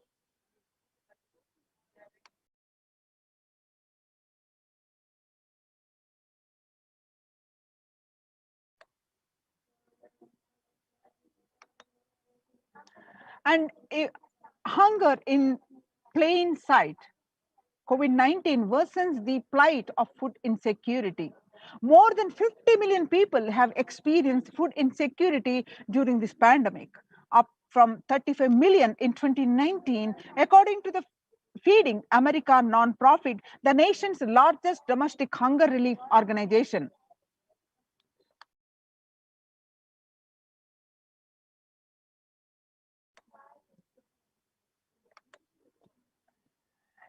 Child malnutrition and hunger skyrocket in Haiti as COVID-19 infections spike. At least 86,000 children are at risk of developing severe acute child malnutrition this year in Haiti, according to the sources connected to the United Nations Children's Fund. The number of children projected to suffer from starvation this year has doubled as the impoverished nation continues to grapple with extraordinary political and social crisis exacerbated in the pandemic. The refugees are paying the highest price in the COVID-19 pandemic. Vulnerable groups such as refugees are paying the highest price in the COVID-19 pandemic. We are seeing alarming trends that show many refugees around the world are unable to pay for food or rent and are struggling to access healthcare and education. Prices hike in local markets and further displacement caused by campfires have pushed many further into food insecurity. During April and May, around 30,000 refugees in Cox's Bazar camps raised questions and concerns, with 63% seeking services, including urgent food relief and shelter. Just over one third, that is 37%, requested health or medical care. The famine risk spike amidst conflict, COVID-19 and funding gaps. The number of people teething on the brink of famine has risen from 34 million projected as the beginning of the year to 41 million projected as of June. He said, without immediate emergency food assistance, they too face starvation, as the slightest shock will push them over the cliff into famine conditions.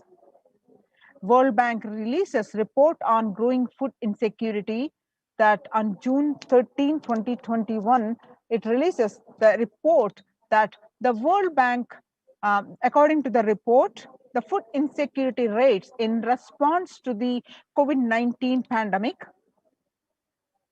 on May 20th, 2021 stated that COVID-19 impacts have led to severe and widespread increases in global food insecurity, affecting vulnerable households in almost every country, with impacts expected to continue through 2021 and into 2022. It also states that the global food prices increased significantly by 38% since January 2020. The World Economic Forum states that 155 million people are caught up in food crisis of varying severity. 133,000 people in Burkina Faso, the South Sudan, and Yemen are most at risk. 10 countries account for 2/3 of these facing acute hunger. The resilience of agri-food systems is being eroded by conflict, insecurity, and environmental trends. Join now, save your life, protect your life from the Kailasas COVID Care Protection Centers. Register now through the link below, https://kailasa.org/kailasa care.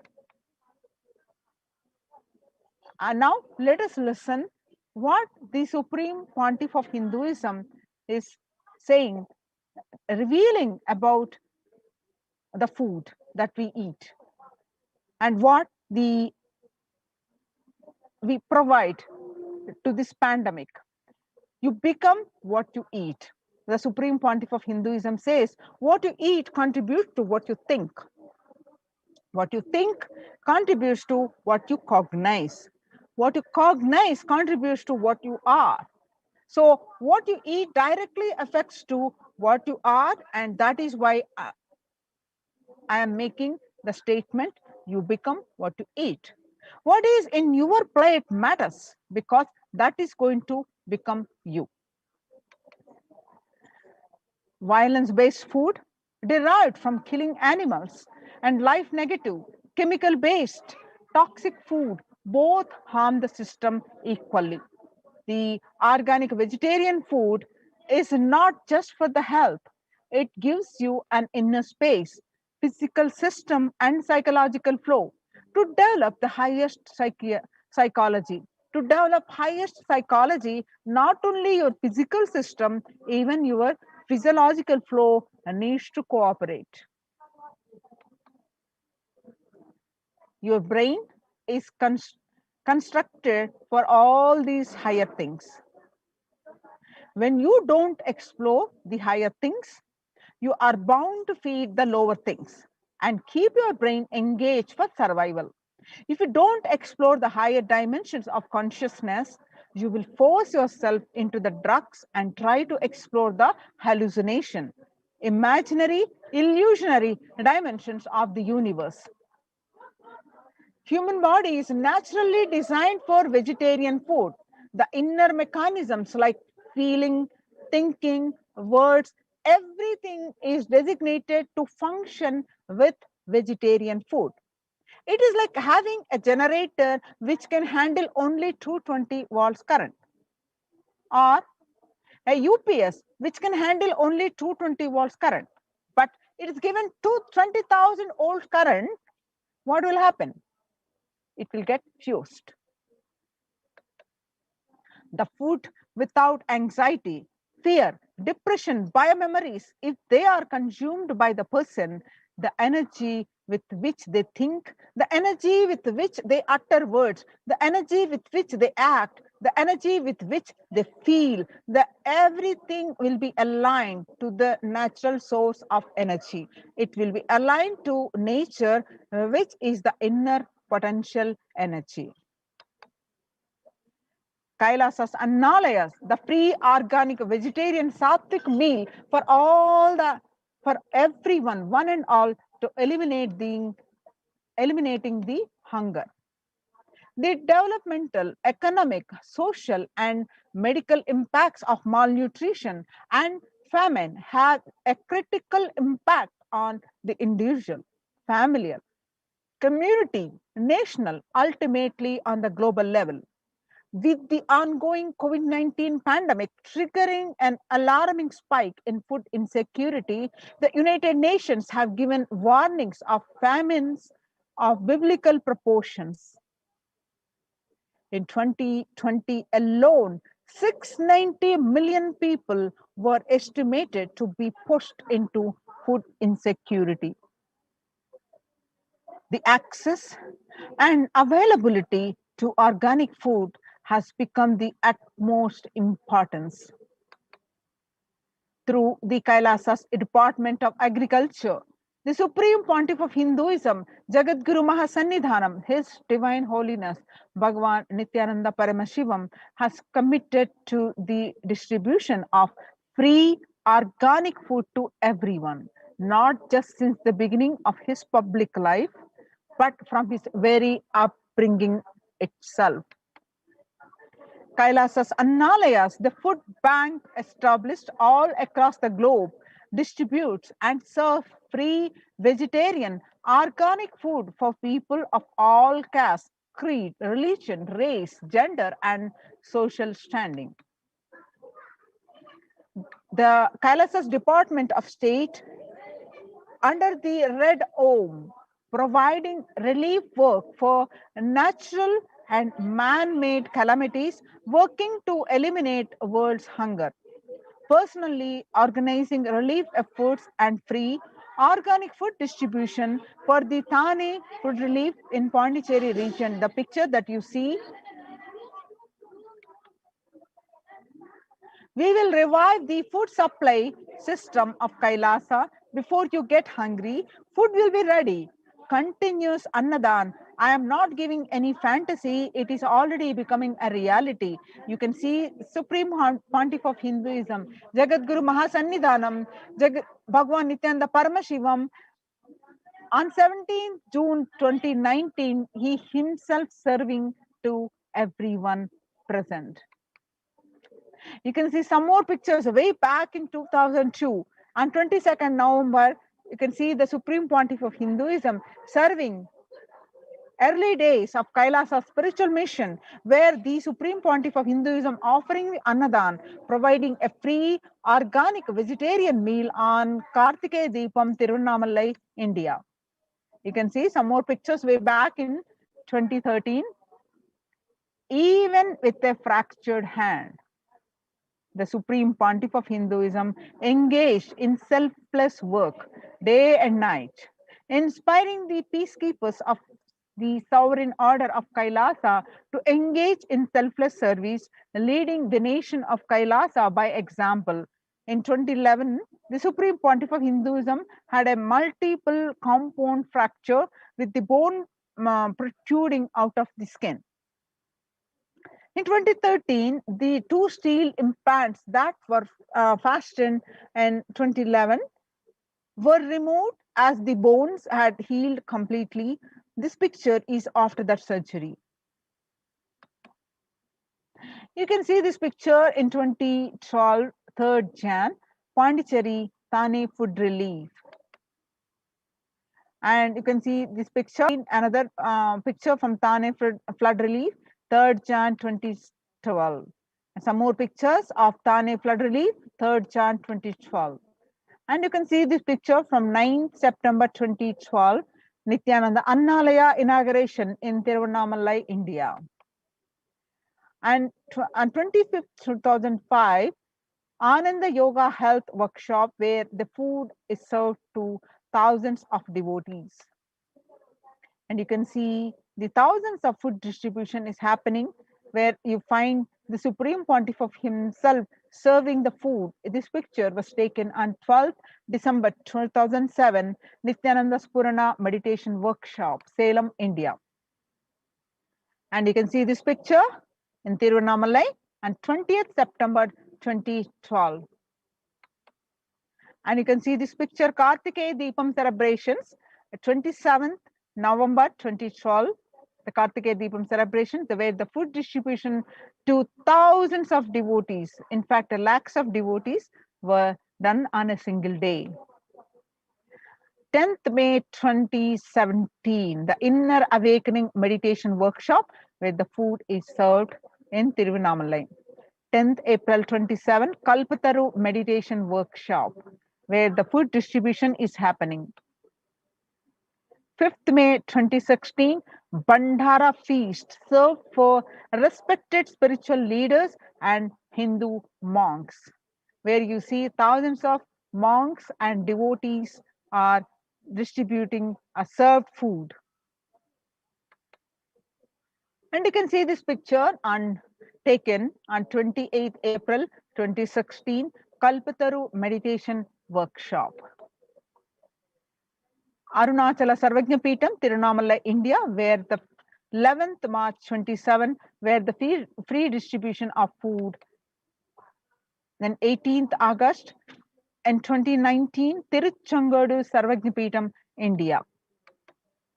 And Annadan distribution during the Guru Purnima, the traditional celebrations of Guru, the Kailasa in Houston in the Western Hemisphere, and 6th July 2019. You can see this picture from 8th December 2016 during the program of Sadashivoham meditation workshop, where the Supreme Pontiff of Hinduism himself serving the food. During the pandemic, 30th May 2020, the picture is taken on this day. Annadan is serving the Kailasa's peacekeepers are distributing the free food to in the midst of the COVID-19 crisis. This picture is taken in Madurai, India. Now let's watch a video, the proof of necessity for Annadan, the Bengal famine.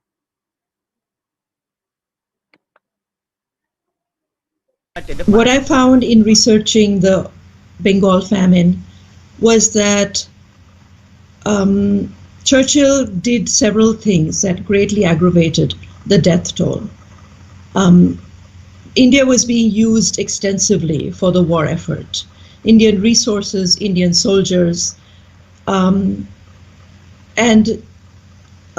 Churchill repeatedly refused to acknowledge the fact that the extent to which India was used could lead to famine. Viceroy to India, Archibald Wavell, called the Bengal famine one of the greatest disasters to have befallen people under British rule, and said the reputational damage was incalculable. During one government discussion about famine relief, Secretary of State for India Leopold Amery recorded Mr. Churchill saying that any aid sent would be insufficient because Indians bred like rabbits.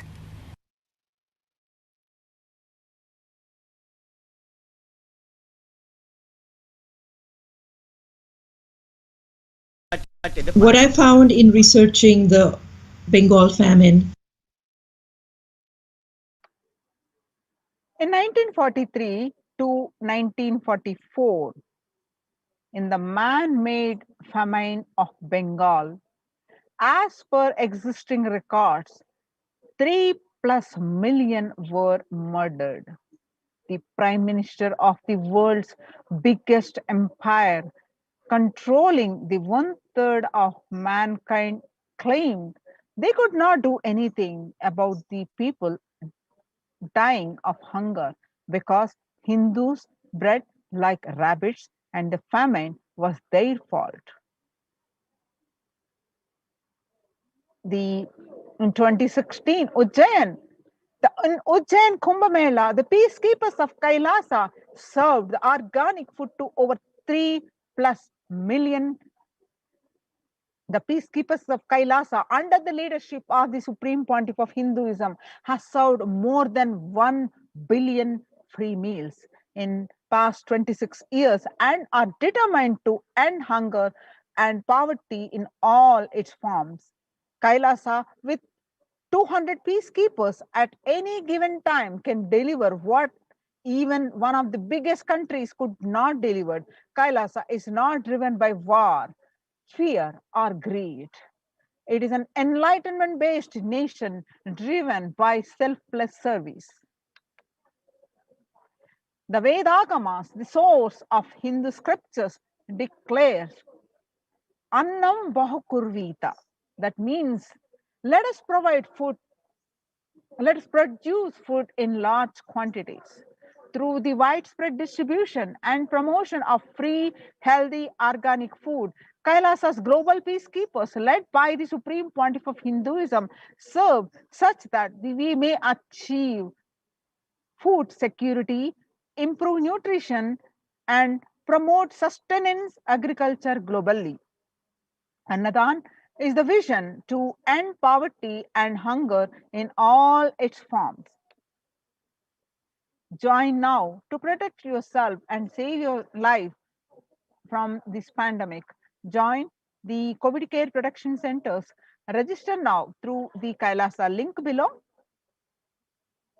http://kailasa.org/Kailasa care.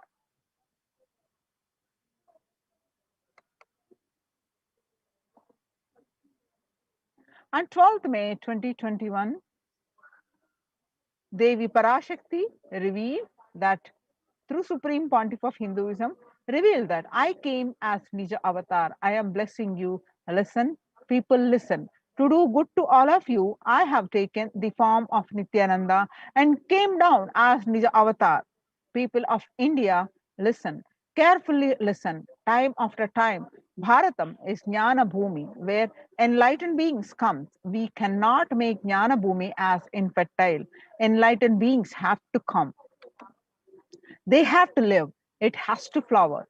Few hypocrites, because they are stuck in delusion, we cannot sacrifice the world. Cosmos cannot be destroyed. The ship I did to save the cosmos from being destroyed, that is Adi Kailasa. The ship I did to protect beings from Pralaya is Adi Kailasa. Because of conspiracy of Drohis and enemies' rule, the captain has to leave the ship. Before 12 years, knowing the great deluge that is going to happen, all Aushadas by this Guru Purnima, that Jnana Rasavadam Navapashana is going to flower. Allow people to come and take dip in Navapashana flower. People, whoever comes and dip in Vaidya Sarovar, they will not have death. They will not have corona. Crores and crores of people will come in line. Every day they will come and dip in Ananda Lingam.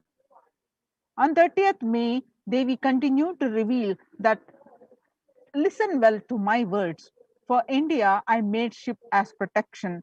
Nithyananda Navapashana Lingam in Vaidya Sarovar.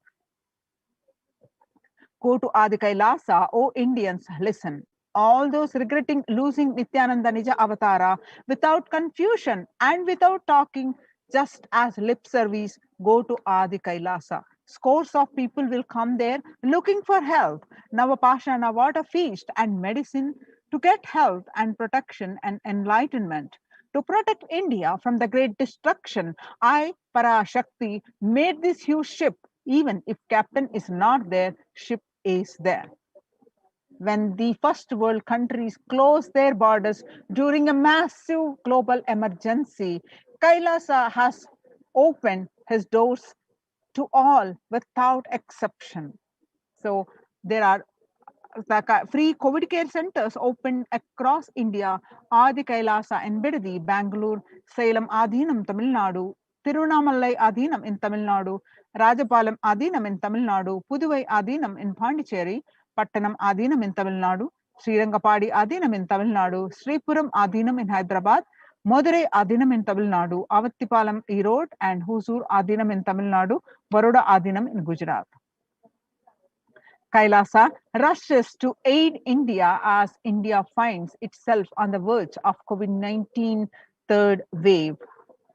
Multiple free COVID care centers opened across India.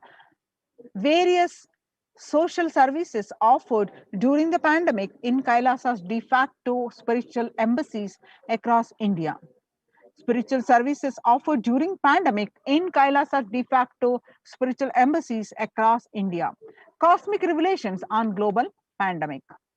The free social services offered during pandemic in de facto spiritual embassies across India includes medical care, which includes allopathy, Ayurvedic and Siddha medicine, infrastructure to accommodate thousands, accommodation for multi-layered quarantine, and emergency ambulances with ICU on wheels,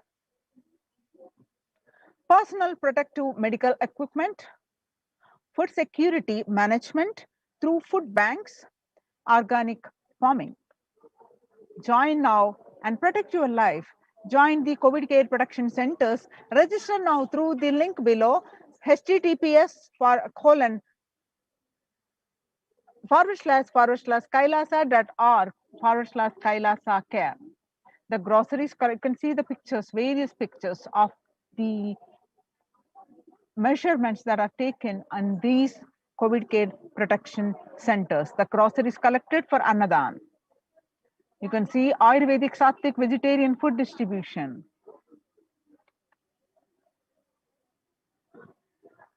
The Adinavasis of Adi Kailasa continued working round the clock in organizing the storage of groceries to accommodate the large number of people arriving for Kailasa's COVID protection initiative.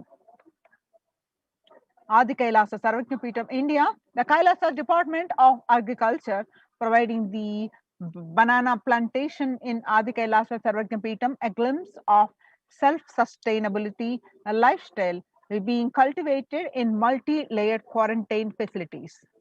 You can see some more pictures of the Kailasa Department of Agriculture, present the Adi Kailasa Sarvajnapeetham, India. The Department of Agriculture's mission is to research and implement environment-friendly, sustainable, economy-friendly methods of agriculture. The next pasture of land was prepared by de-weeding, irrigation, and preparing of manure. You can see these pictures.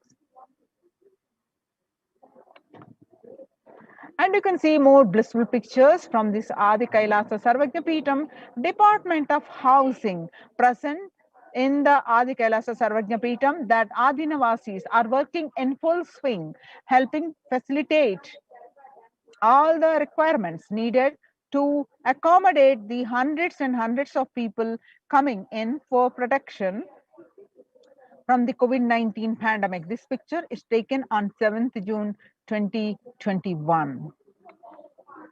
You can see this picture from the Adi Kailasa Sarvajnapeetham, the Department of Health. As the third wave of COVID-19 hits the world, the medical and emergency response team raises their preventive measures.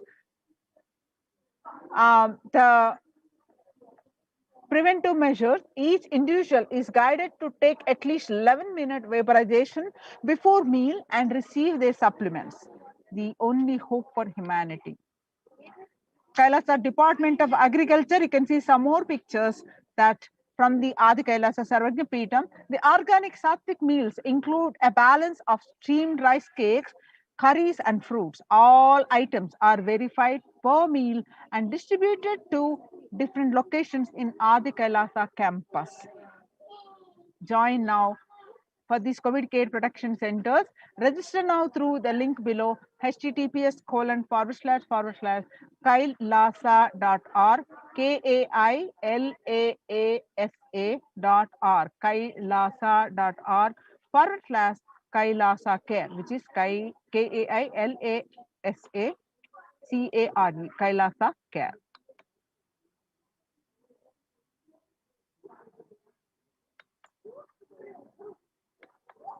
Now we'll have a short break.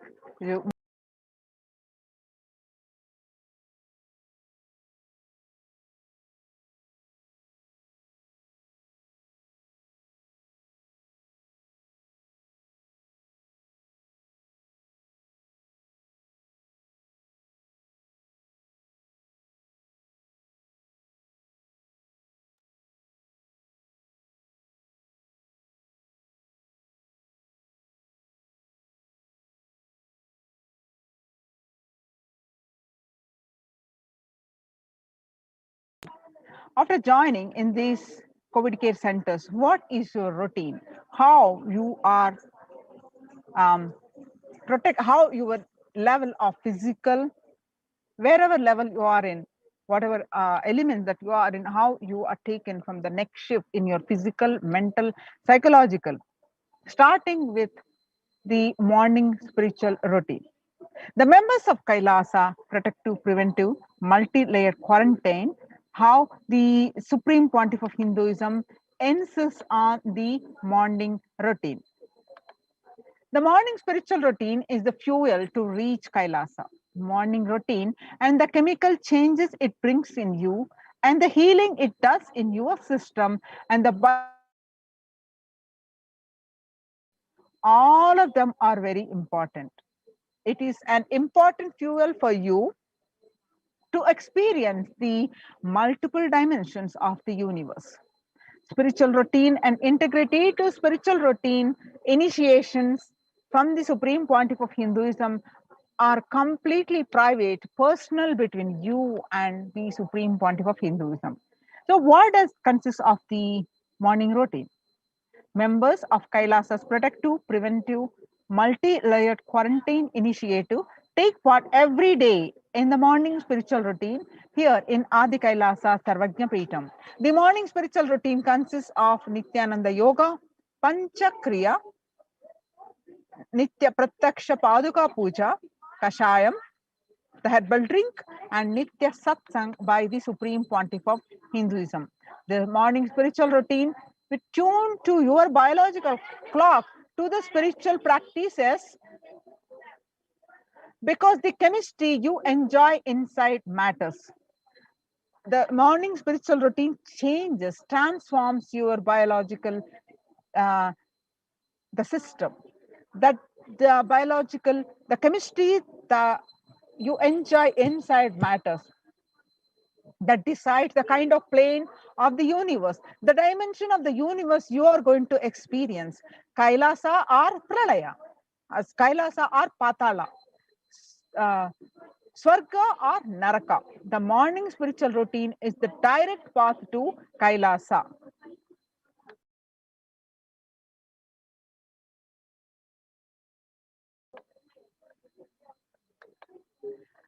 Supreme Pontiff of Hinduism says, person who is in love will wait to spend time with the beloved. If you are a seeker, you will be waiting for this 5 hours every day, because that is the time you get near what you are seeking very closely. A person who is in love will be waiting to spend time with the beloved. A person who is seeking will be waiting to spend this 4 to 5 hours, because this is the time you get closest to what you are seeking. Your seeking takes shape into the system.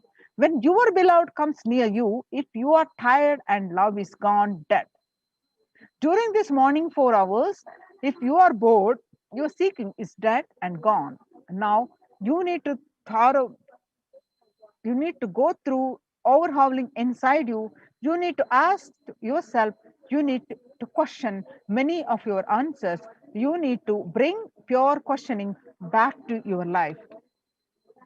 So let's see what are these morning spiritual routine and what are they, how do we do. The morning Nitya Yoga, everyday yoga. When you do yoga, you experience your entire body becoming Amrita Sharira, the body filled with nectar. Amrita is nectar, Sharira is body. If it becomes an ecstatic body just by the air, without any external touch.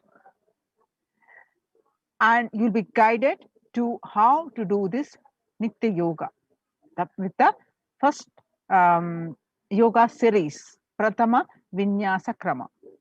Then before that, actually you do the Panchakriya. Before you even coming to the yoga, you will start with the Panchakriya. The Panchakriya involves the 5 powerful processes to remove toxins and impurities from your system. Just like how we take a shower every day to clean the external parts of our body, Panchakriya is a powerful cleaning process which cleanses the internal organs of our body. Keeping it cool, these techniques not only cleanse our body, but bring peace and balance to our mind and lightness and bliss to our being. After the Panchakriya and after the yoga, we will do the puja, Nitya Puja, Pratyaksha Paduka Puja to the Supreme Pontiff of Hinduism and the other pujas. In puja, you experience a space of bhakti, the devotion, the space of surrender that occurs to you from this devotion moves you from the I, who is so heavy, to the Guru or God. This surrender allows us to drop all the unnecessary baggage from the head. One of the beautiful pujas in Hinduism is Rudrabhishekam. In Rudrabhishekam, we offer sacred bath to the Shivalinga while chanting the powerful mantras. The Shivalinga is a deity which beautifully represents the divine. It's from the Its form indicates how God is beyond form and formless. In the puja, we sit down and connect with the God by performing the Rudrabhishekam. O Sadashiva, O God, O Paramashiva, I know you are the source of everything. You are everything, and you are in this Shivalinga, and you are in this body. Let me connect with me, with my higher self. Let you reveal yourself to me. When we sit in that power, when we sit with that context, and do the action of Rudrabhishekam, we experience the Bhava Samadhi. Only in Bhava Samadhi can give us the higher state and higher joy in life. Rudrabhishekam is a beautiful ritual which allows us to experience the Bhava Samadhi of Shivoham, that I am divine. Manifest Shakti, spiritual powers with morning routine. When you do integrity to this morning routine, you will start manifesting various Shaktis. If you just follow this morning 5 hours enough, you will have the Vak Shakti. Whatever you say will become reality. All Shaktis manifesting in you, because all obstacles for manifesting Shaktis, the tiredness, the boredom, pitta, fatigue, everything will be churned out in that morning 5 hours. The morning puja is the most powerful mandala process, Shakti Pata, melting your being, and then sitting and listening to the sacred truths, thus Nitya Satsang by the Supreme Pontiff of Hinduism. Just this morning 5 hours, if you can bring integrity and authenticity, all the obstacles that stopping you from power manifestation will disappear. So if you can perform all the spiritual practices by yourself, like the morning yoga and nitya puja, but there will ask of losing your initial inspiration and excitement after a few days and after a few weeks. So living in the enlightenment ecosystem, even if your boredom or tiredness try to pull you down, the sangha will support you, help you by giving you a wake up call, supporting you to complete your incompletions.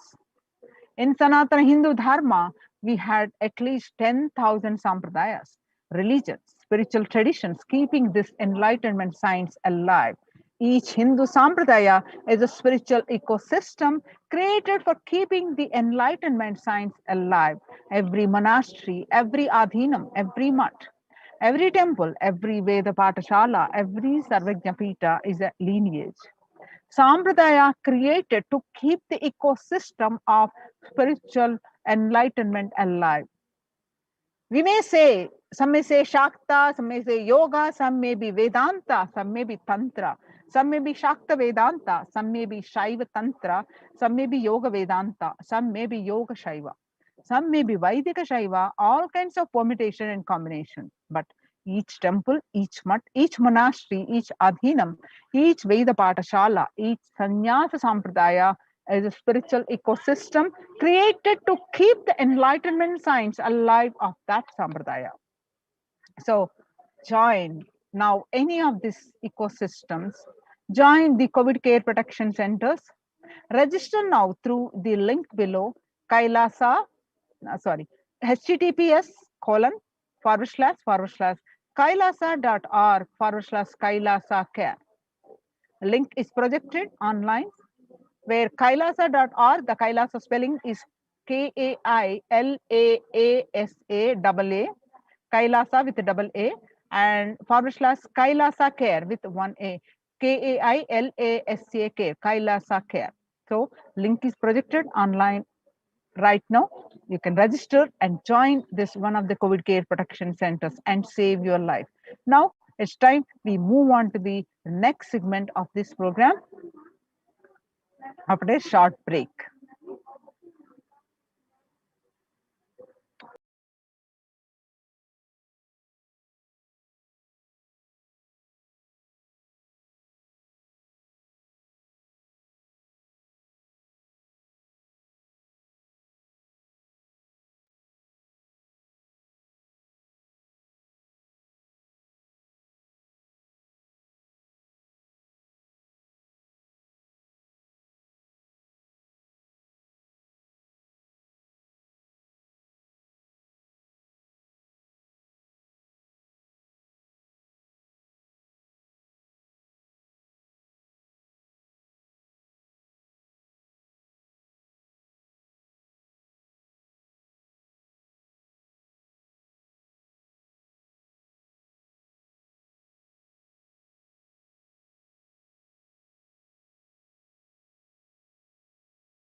We get you health.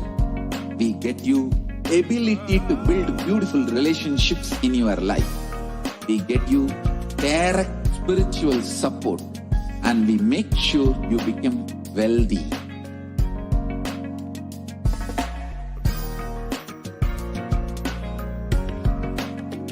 We won't stop giving you just good life. We will literally not stop till you live enlightened life. Manifesting the state of Paramashiva, space of Paramashiva, powers of Paramashiva, being Paramashiva.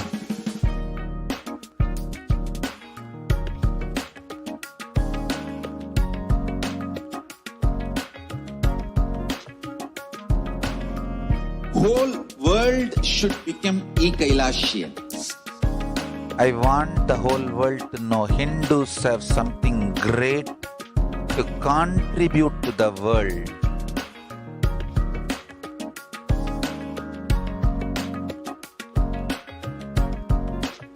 We have something great to contribute to the world. Let us do that.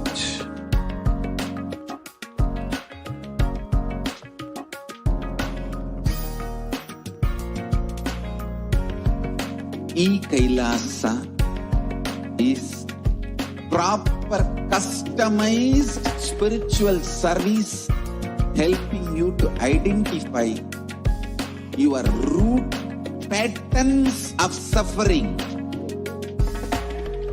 We have perfected the science of helping every individual from every cultural, religious, nationality background.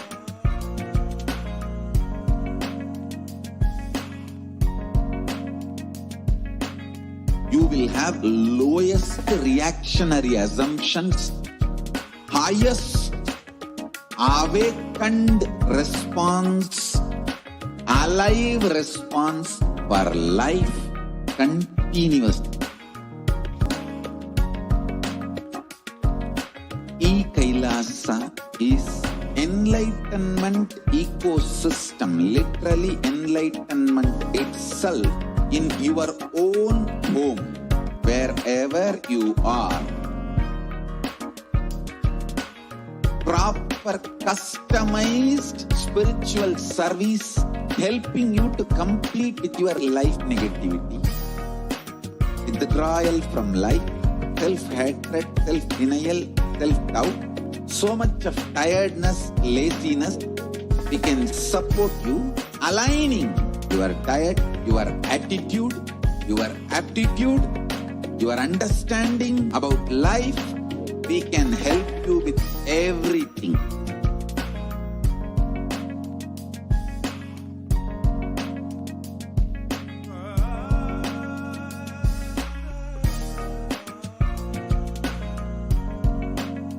If you are interested in enlightenment, we will immediately bring this to you. If you are not interested, we will explain. We need to cater this enlightenment science to the whole world wherever they are. Because enlightenment is the birthright of all human beings. Kailasa is responsible to provide that to all human beings.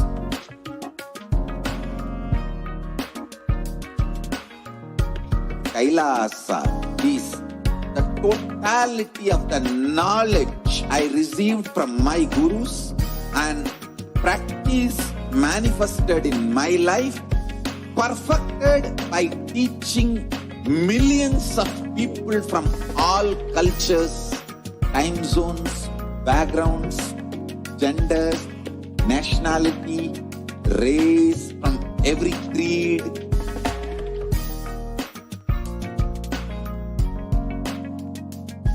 So this absolutely perfected knowledge available to you, served to you in your home without even you moving out of your couch, free of.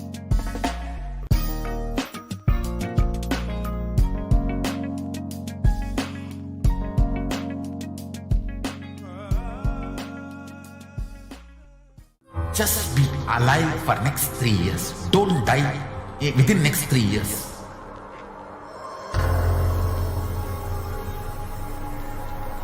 Just don't die within next 3 years. Be alive, somehow be alive. I'm working sincerely. I will reach you somehow. Somehow I will reach you. It's my commitment to humanity.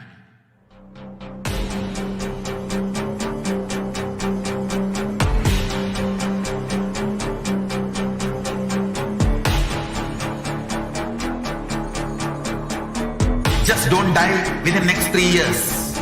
I will reach you wherever you are, whichever corner of the world you may be. I will reach you with enlightenment. You manifesting the space, state, powers, being Paramashivoham. It is possible, and it is possible for you.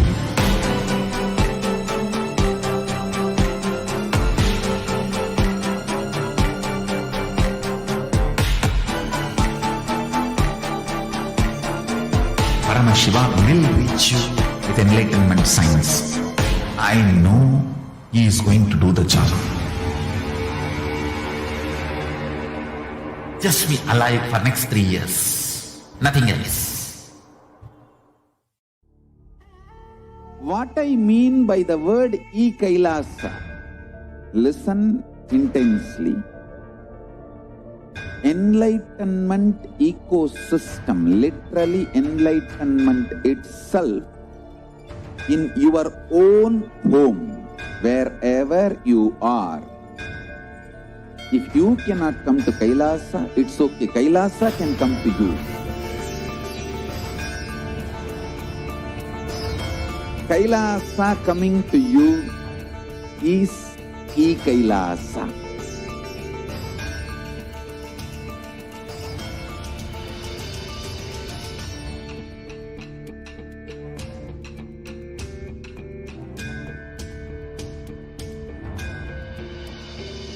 I will revive Hinduism. I am a Hindu revivalist, not by any revolution, but by evolution.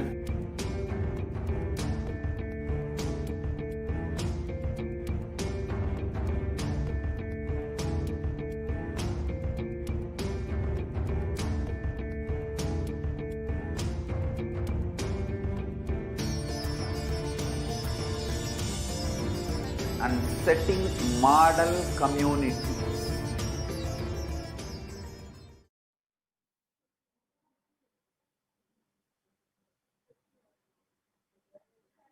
Welcome back. Now we'll see some more facts of Kailasa's multi-layered quarantine opportunity for India during this COVID-19 as a practical solution resulting in health, joy and bliss. With the blessings of the Supreme Pontiff of Hinduism, Jagadguru Maha Sannidhanam, His Divine Holiness Bhagavan Nithyananda Paramashivam blessings, Kailasa's Department of Enlightened Civilization presents this.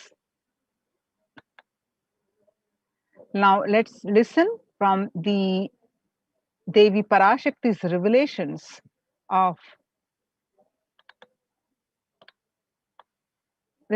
to the world. Krimi Bhojanam, hell open in India. Let's listen from in her own words, a short clip. நீ சொல்லும் நபர்கள் போடும் சண்டை சச்சரவெல்லாம் எரியும் பெருநெருப்பில் இருக்கும் 2 எலிகள் போடும் சண்டை போன்றது. யார் சரி யார் தவறென்பது இப்பொழுது முக்கியம் அல்ல. உயிர் காத்துக் கொள்ளுங்கள், எல்லோரும் நன்றாய் புரிந்து கொள்ளுங்கள். நன்மையைச் சொல்லுகின்றேன், உண்மையைச் சொல்லுகின்றேன். இந்திய நாட்டில் இருக்கும் மக்கள் எல்லோரும் கேளுங்கள்.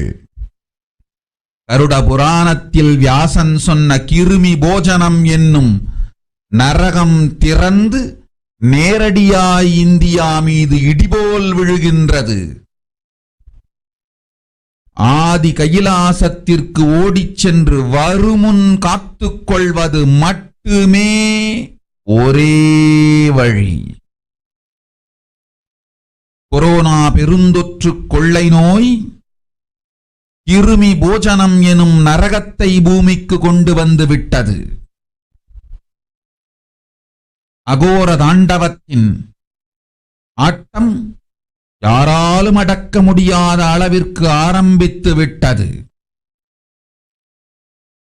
புதிதாய் உருக்கொண்டிருக்கும் இந்த நுண்ணுயிரி மைல்கள் கடந்தும் காற்றினில் உயிரோடு இருந்து மற்ற உயிர்களையும் அழித்து உடல்களை தின்னும் பெரும் வலிவு கொண்ட பேரசுரர்களாய் வலம் வரத் துவங்கி விடுகின்றது. நன்றாய் புரிந்து கொள்ளுங்கள்.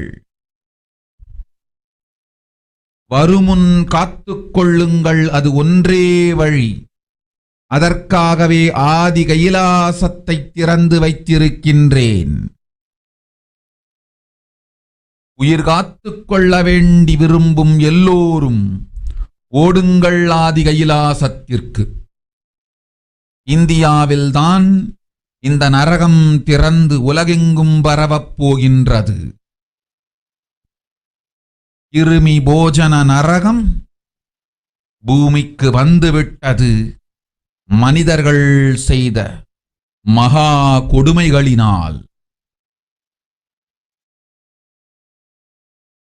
அன்னை முன்னின்று என் அடியவரை காப்பேன் சொல்வதை கேட்டு உயிர் காத்துக் கொள்ள விரும்புவோர் வருமுன் காப்பது ஒன்றே வழி என்று தெரிந்து செல்லுங்கள் ஆதி கையிலைக்கு.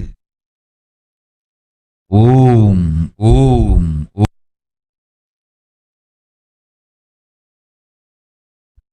நீ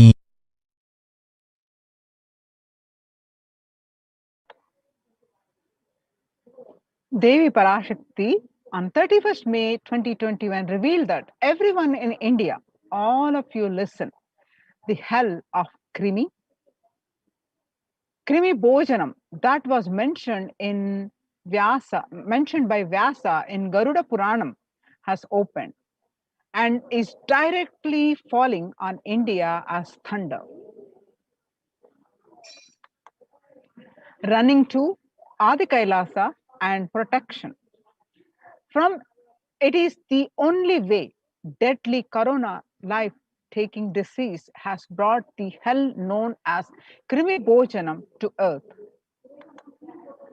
The dance of Aroga Tandava, which no one could control, has started. This microorganism that has formed will be alive in air for miles together. Destroying other souls, it will eat bodies. It has started roaming as great demons with tremendous strength. Understand properly, prevention is the only way. For that, I have opened Adi Kailasa. For those who want to save their lives, all of you run to Adi Kailasa. Only in India, this hell is going to open and is going to spread to the whole world. The Krimi Bhojanam hell has come to the earth because of the sufferings done by humans. Mother, I will protect those at my feet. Those who listen to me and wish to save their lives, learning that prevention is the only way, go to Adi Kailasa. The Krimi Bhojana,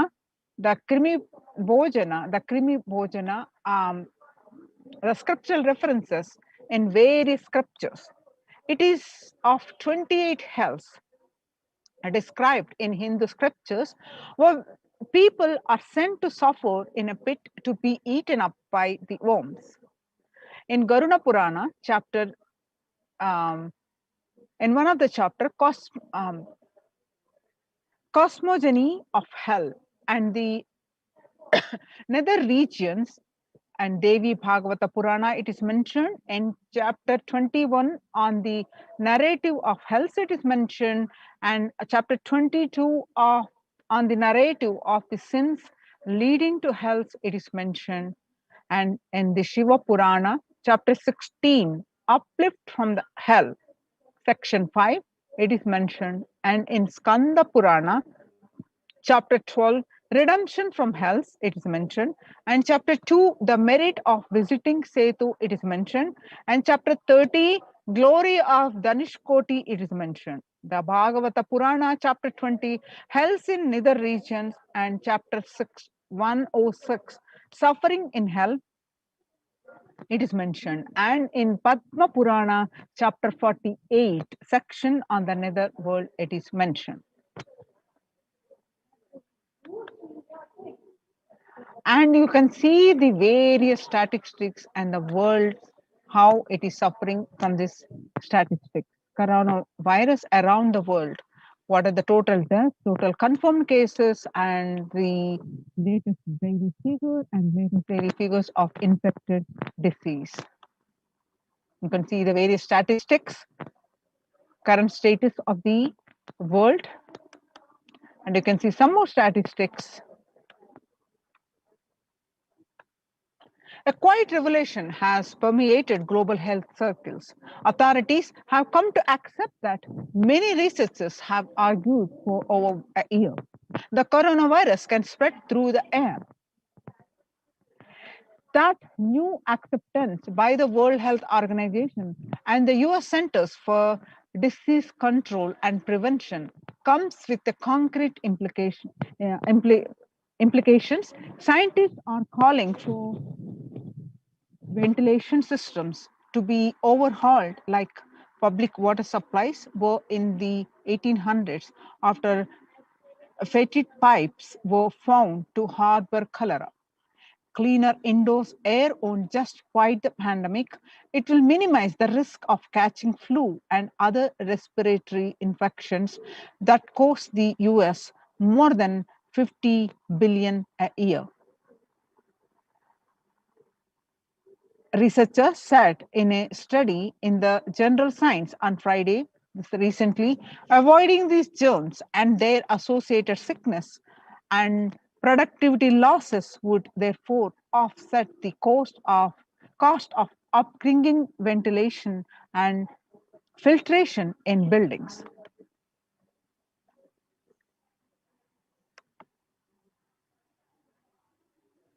The world's most infectious disease now airborne published by Mint. And he was right. The SARS, SARS, very small particle that disperse quickly outdoors, but can build up inside indoors. These particles can affect people who stay more than 6 feet away. And the hodgepodge of marks Americans have adopted many may provide some COVID protection, but they do not render an unsafe situation safe. Through scientists have been discussing airborne transmission for months. It was only last week that the World Health Organization and CDE made this official. With the vaccine rollout and still in its early days across the world, these officials should follow up these belated admission with guidance that unvaccinated people can use to minimize their risk. It continues. In a letter, who have scientists told World Health Organization, how does disease pass from one person to another? The story so far is on the recent, on Monday, July 6, 239 scientists from 32 countries put their signatures on the open letter that said COVID-19 is also transmitted via aerosols. Tilted, it is a time to address airborne transmission of COVID-19 and address to the World Health Organization. They said there was enough evidence to show that viruses are related to release during exhalation, talking, coughing as micro droplets small enough to remain aloft and pose a risk of exposure at distances beyond 1 to 2 meters from someone who is infected over the 3 feet to 6 feet recommended for physical distancing between people to avoid transmission. The current state of India, you can see the confirmed cases active, and you can see across the states of across the states of India in Tamil Nadu statistics. The Times of India published the figures to watch in recent statistics.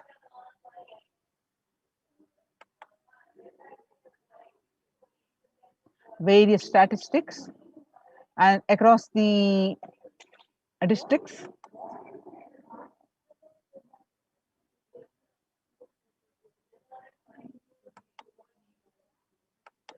And in Maharashtra,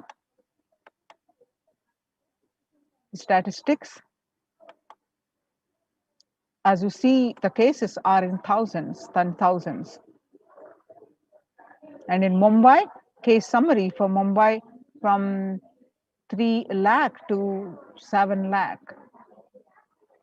Just a day of June 2nd, 2021. And the statement made by the government that home quarantine is not possible in India by Himansa Biswa Sarma, the Assam Chief Minister, said that the home quarantine is one prime reason for the large number of deaths during the second wave of COVID-19 in Assam. Assam, on Monday, witnessed 92 deaths, which was the highest single-day death in the state. Sharma said that we have seen more death cases happening from home isolation, as several people do not keep oximeters and some do not read the counts in the meter properly. The Economic Times published that Maharashtra government on Tuesday announced the decision to stop home quarantine in 18 districts, which show higher COVID positivity rate than the state's average. State's Public Health Minister Rajesh Tope said that the decision is taken to ensure better healthcare facilities to patients in districts which are showing higher positivity rate. And the Business Line published that about 40% of houses have just a single room, which is shared by about 5 persons.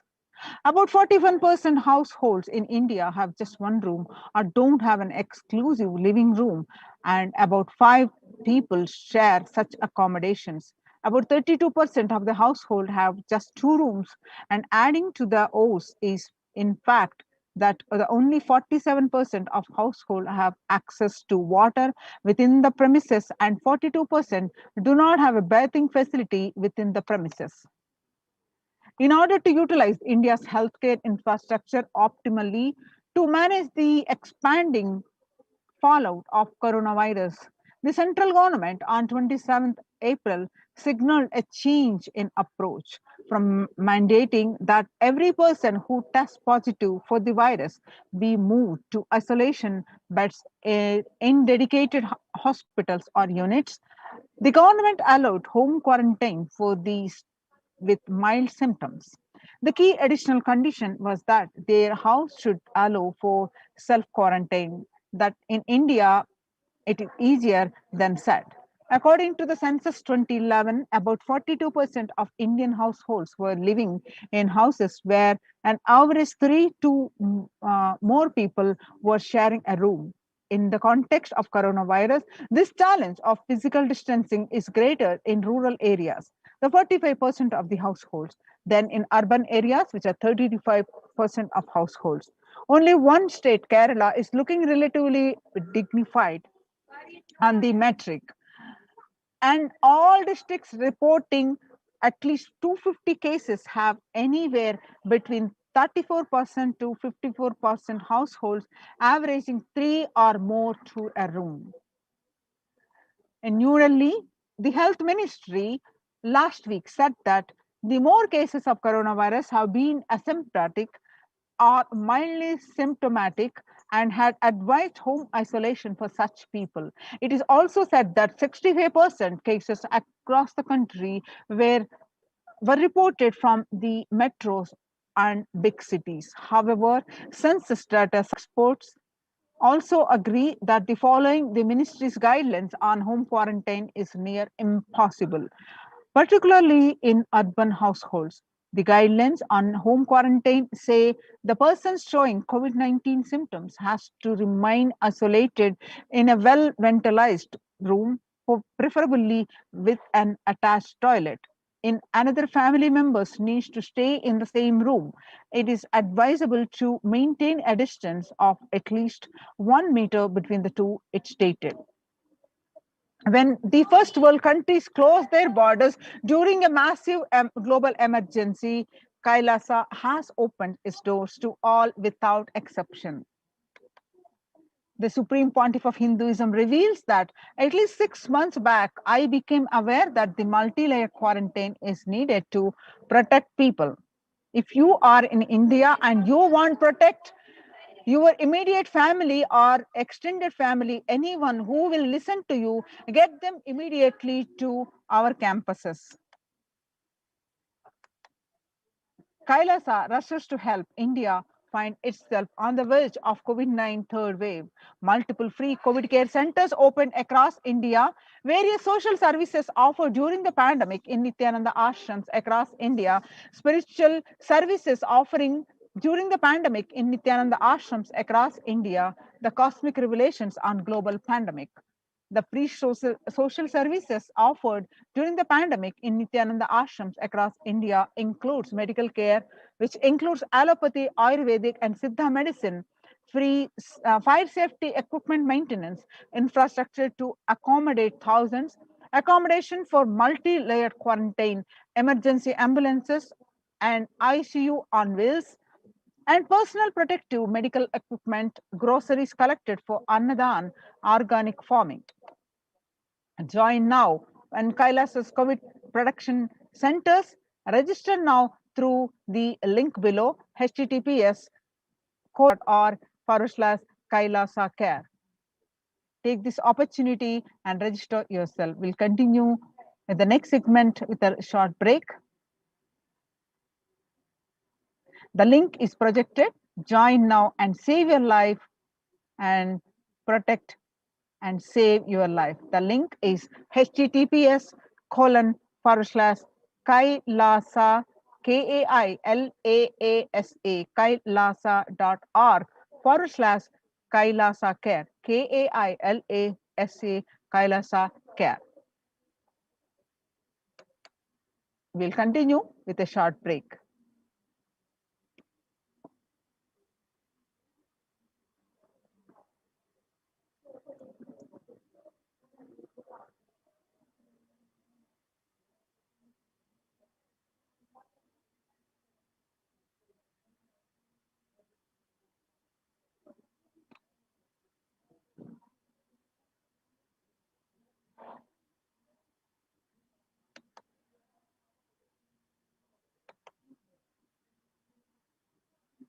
Now let's see glimpses from Kailasa's the Department of Health on COVID protection for Adi Kailasa Sarvajnapeetham.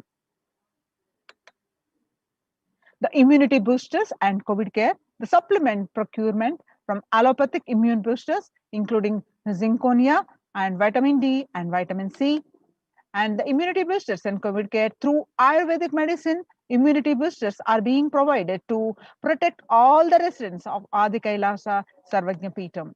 The steaming once a day with tulsi, eucalyptus, nochi, and turmeric leaves. All these herbal leaves are taken from the healing trees here in Adi Kailasa.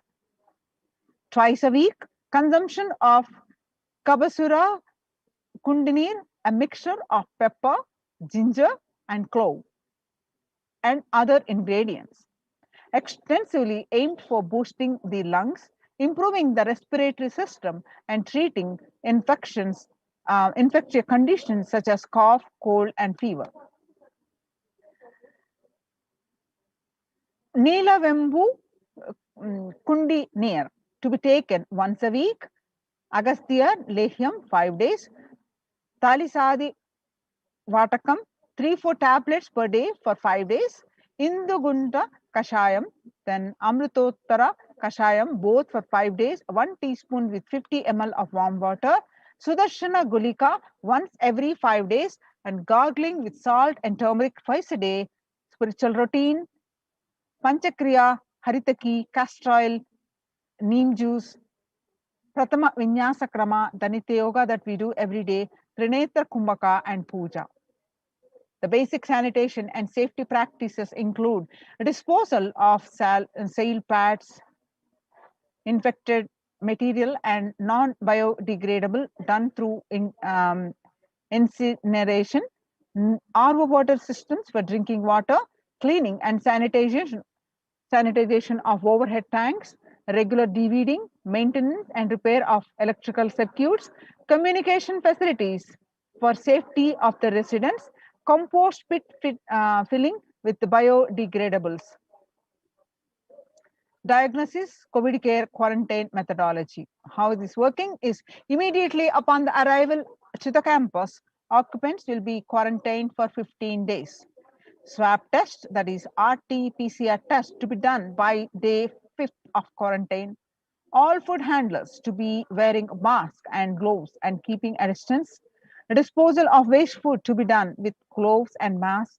Disposal of gloves and mask by incineration. In case of an emergency, protective kits ready to hand to take a COVID positive patient to hospital. Hand washing and infection control. Washing hands as often as possible, thoroughly with soap and water with alcohol-based hand sanitizer. Avoid sharing any item, example dishes, drinking glasses, cups, eating utensils, towels, bedding, or other items with other residents in the Adhinam. Mask protection, wear a mask all times when and if exposed to vendors or outside people. Double layer cotton mask should be changed every day up to 24 hours and can be reused after washing with the detergent and sun dried. If it gets wet by saliva, ingredients or secretions or sweat, change it and wear a dry mask. The wet mask can be stored in a sealed plastic cover and washed with the detergent and reused later. A face shield will be provided as an extra protective wear for people at the gate interacting with the vendors, outsiders, use of hand sanitizer, hand washing, regular steaming, taking of preventive kashayams, a herbal mixture. Kashayam is an herbal mixture, and turmeric salt water gargling and bathing and washing of clothes with history of any exposure. If symptoms appear, that is cough, fever, difficulty in breathing, he or she should be immediately inform the medical person in charge immediately. The standard operating procedures include the quarantine rules or first line of quarantine. The people in the first circle who are in contact with the vendors, area of stay conform to the outermost area where the communication with the outside is happening with the vendors, etc. Stay in a well ventilated single room, preferably with an attached and separate toilet. Come into contact when inmates of Adhinam, especially elderly people, pregnant women, children, and persons comorbidities, that is hypertension, diabetics, heart problem, asthma, etc. Restrict in his or her movement within the area or room, first line of quarantine. The delivery packages, all parcels received at the gate to be sanitized, spraying with disinfectant. All deliveries will be contactless delivery, wearing of face coverings and hand gloves are